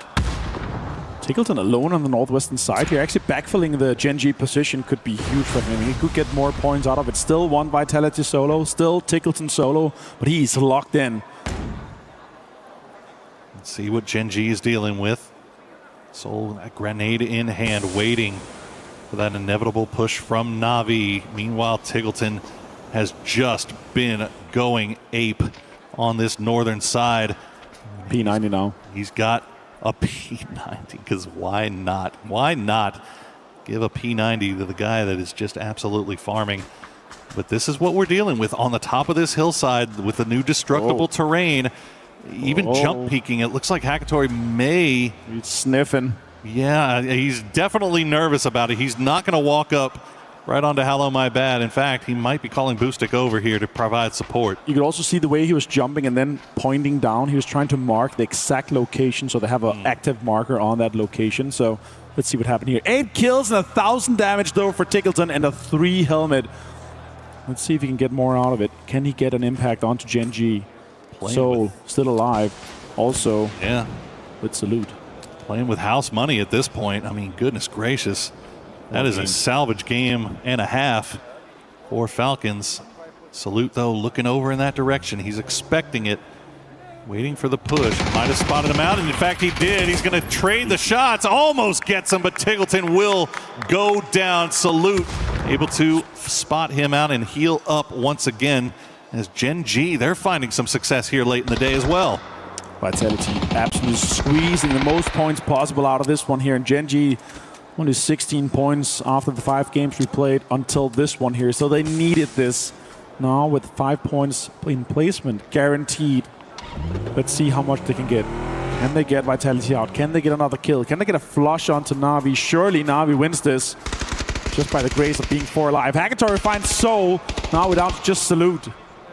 Yeah, Soul trying to go for that northern flank, but Na'Vi more than ready for it. Salute will try to trade some shots back, as we'll have to get on the move once again. I think he just spotted out Hackator behind the tree, but will run away, and that grenade might be enough to do it. No, it's going to fall just shy, and now Hello My Bad will strike. The grenade will find Salute, but Hello My Bad securing a 2nd place for Vitality. Can he get any more of it? He cannot. But Na'Vi, a massive win here, a much needed win at the end of the day. Na'Vi being absolutely different here, playing it surgically perfect. They did not want to risk it. They wanted to be 4 alive to secure this chicken dinner, and it's going to put them quite deep into the race here. Sure, it's their first day tomorrow. They got 6 more games to play, and they're going to be ending up somewhere in the 40+ points here after this game. What a way to play it. But the story of this game surely has to be Tickleton and his new duo partner of Gustav. What a way to impact this northern side, and what a way to make a name for themselves in this last game. It's a massive salvage game for them, and definitely going to be feeling a lot more comfortable going into day 2 after that big performance to close out the day. So hopefully maybe get a little confident snowball rolling there as well. But Na'Vi, man, I gotta feel like if they were in a better, if they had had a better first 5 games, they were in a position to where they could have been a lot more deadly if they were more in a spot to take high-risk plays. But instead, they realize, okay, we need to have a win here. We need to just secure this. We're 4 alive. We see the kill feed just lighting up like a Christmas tree. Let's not throw. We don't need the kills just yet. Let's just get these placement points. We're perfectly positioned for it. We'll take the 6-7 kills to go along with it, and that's going to set us up very nicely for day number 2. He didn't even get the point for the kill there, but he did get the point for placement. Surviving out from Gen G there. Vitality also, what a great day for them. fantastic day for them. They're able to put themselves into 60 plus points, so that's absolutely amazing. Even maybe 70 plus points here. So far, so good. Virtus Pro saved, Made in Thailand saved, Twisted Minds, Team Vitality. In my book, AGL is also safe. Yeah. On the other side of that coin, teams that we were keeping eyes on, Petrichor Road. Out. I don't know, buddy. I think you might be donezo. Tai Lu also in that same predicament. Yeah. So we'll see. I mean, like you said, I mean, anything can happen now that you got Myth and Twisted Minds in there tomorrow. You got T1 that's had an insane day today. That's another team that could just farm. You really, at that point, if you're one of those teams that are kind of sitting lower, you just hope that some team comes in tomorrow and just pops off and sponges up all the points, lowering that cut line. If I would be deciding it right now from what I'm thinking is going to happen tomorrow, I think Petrichor Road is absolutely out. Tai Lu is absolutely out. But my worry is Super's going to be out? Are there going to be that, 16th, 15th place team? It's going to be so many teams in that big make pack. One big game is going to jump you up straight into the top 8 quite easily. And does Made in Thailand Myth, do they go out and farm tomorrow? Do they go for the triple digits? Do they go for the absolute dominance? If I know Kiss right and the guys, they're going to come in and have so much fun with everything tomorrow, just fragging out and pulling up on everyone. Well, that's the thing, is that team is probably at their most dangerous when they have no fear. Like they're not worried about anything. They're not concerned. They know they've made it. So they're just going to take all the high risk, high reward plays. And usually when you're playing loose, you're playing fast, those rewards end up being pretty large here. You could say the same thing about Twisted Minds. That's not a team that you want to have to play when they're playing confident and don't have to the stress and the pressure of having to reach that cut line as well. So we'll see. Obviously a lot of things on the line here tomorrow when we play with groups B and C to close things out. Group A, you did what you had to do. Hopefully you did enough. Yeah, let's go throughout today though. So far, Petrichor last place, 17 points. 17 Gaming, only 23 points. Shadows down there with 20, but Tai Lu only 24. That's not good enough. Genji, after this last game here, jumps up into 26. There's so many teams in that mid-pack, but Virtus Pro, what a way to start and end. So far, 50 points today here. Vicious starting on 45, Navi on 44, Vitality 43. What a way to go about it for these teams here. It's beautiful work by those teams, and very happy for them, and we look forward to seeing them in the final. But we are going to throw it over to an interview, so make sure you tune in, and make sure you tune in tomorrow, because we will be back. As day 2 comes to a close, we of course have some interviews down here on the main stage. I've got the main man himself. I have Himas here from AGAL. Himas, let's kick things off by talking about today. Slightly better than yesterday. Yesterday seemed like an uphill battle, but talk to us about the end. You looked like you were particularly upset after that last match.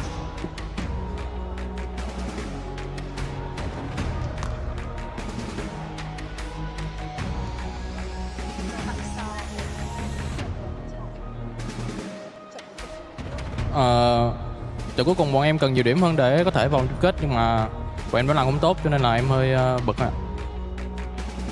In the last match, we really need a lot of points to be able to get to the final, but we didn't do well enough. That's why I was upset. Yeah, that makes sense. I mean, let's think back a little bit to PGS5. To come so close, and then for 17 Gaming to kind of pip you guys right at the post, just at the very end. Did that have more of a negative impact on you guys as a team, or did that motivate you coming into the Esports World Cup?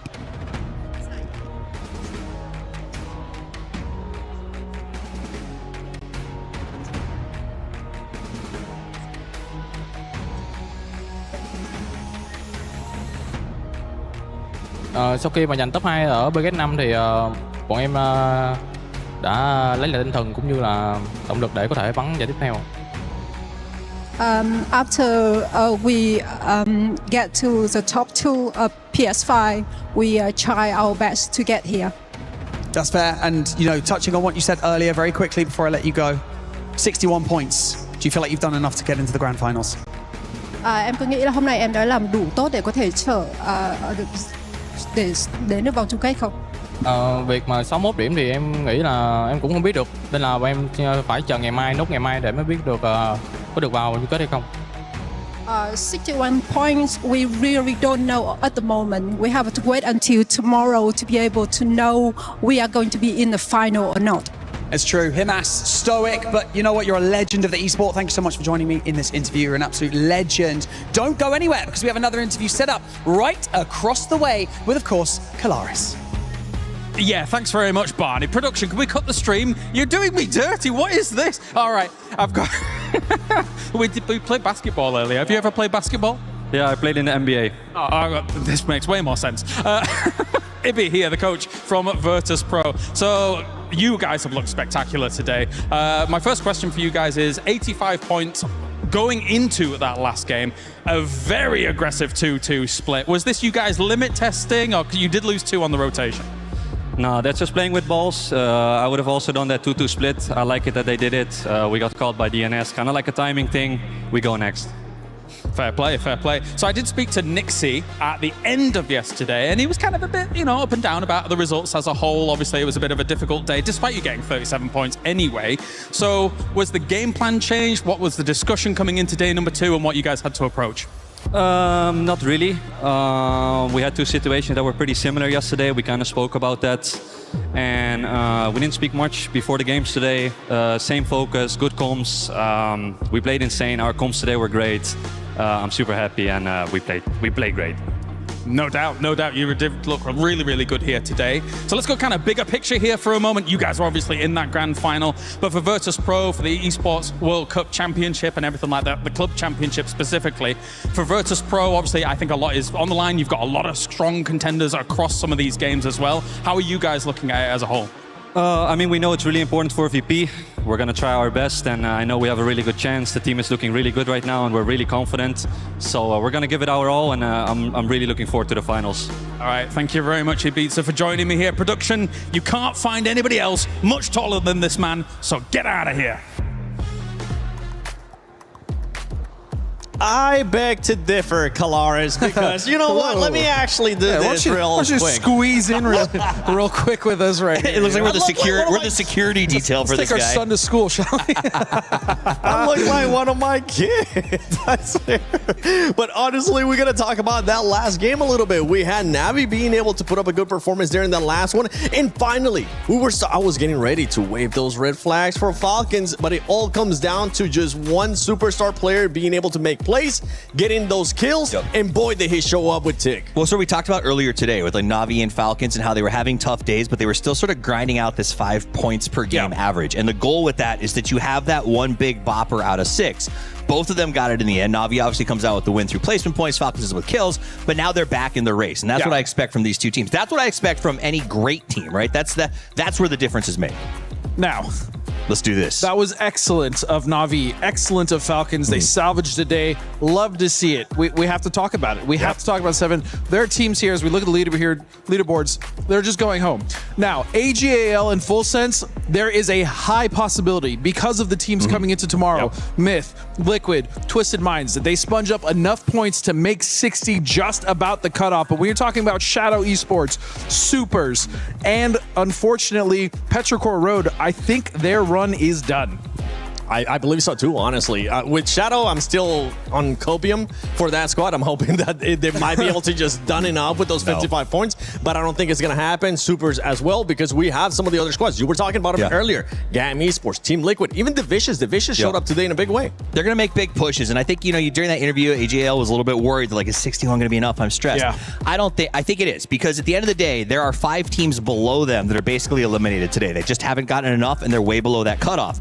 R8, who plays tomorrow, as you're going to see here in just a second when we get to the last stage of the board, has 10 points. So they are going to have a nightmare fuel, impossible ride tomorrow. Gen G was almost in that same position. They had 12 going into the last game. So the fact that they had a good game and now are sort of back in the 30s hunt means that they could potentially do it tomorrow. But what that means is for AGAL, there's really only 2 teams that they have, there's only 2 teams that they have to worry about not getting passed by. You know what I mean? When you count those numbers. So I think that they are probably okay. In fact, I would even argue if that cutoff goes to 60, 50, some of our other teams, like Full Sense, might still be in. Yeah, it's very much a chance. But two teams I really want to talk about too, as far as going into tomorrow, are T1 and 4AM. Because again, 4AM has pretty much been bullied in PGS by T1, and they're going to face off, and both of them are just around kind of the 30-point cusp. So that's going to be a really interesting fight to watch tomorrow as well. 17 Gaming, one of those teams that we were expecting them to do a little bit better too. Toffees today, only 23 points. What was that? Exactly. That's how I feel about what I saw from them today. To be 17 Gaming,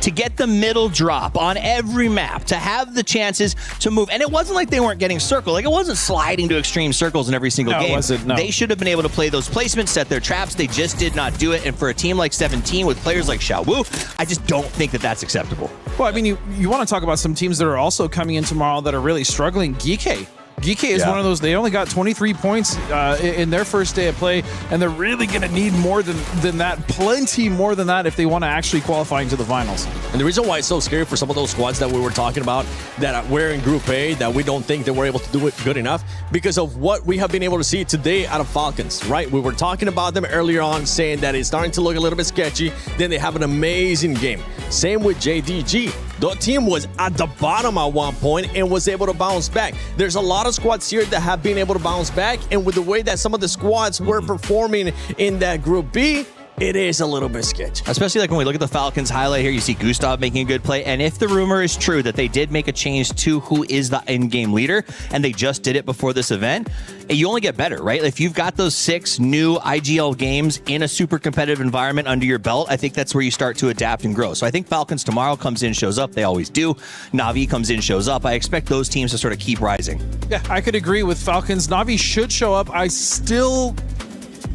feel like in that last game on the south side, they could have done more. They could have been a little more proactive to get some more points. Do I fault them for it? No, because as you stated, they just need that win. Right. They just want to be safe. But again, the champion mentality, yes, it's just top 16. I wanted to see more. That being said, Falcons, I do agree with. I think they're in a good position. And after that game, kind of a sigh of relief. Hey, we just need to play at least decent tomorrow, and we should make that cutoff. So you say champion mentality, and I agree with you. I get that idea of like, you want that sort of aggressive, take all the points idea. But I think Poro pointed it out as well. He said they just were in a position where they couldn't risk it. They had to get the 10. They knew the win was on the table. And it's fair. But to me, that actually is my champion's mentality. The idea, the ability to go, now is not the time, right? Like that is a really tough thing for a lot of pro athletes across the board to truly wrap their head around. It's like that this is not the moment. This is where we go slow. This is where we stay passive. This is where we make moves. And the beautiful thing is that tomorrow we'll get a chance to see both of those champion mentalities, because Myth is going to be coming in, Falcons is still going to be here, and tomorrow will be the final day of PUBG Battlegrounds at EWC 26 group stage. Don't worry, we still got a lot more to come your way. Hopefully you guys enjoyed today. Shout out to production. Shout out to everybody being able to work this amazing event. And I can't wait to see who's going to be going home tomorrow, because we'll finally get to crush some keys.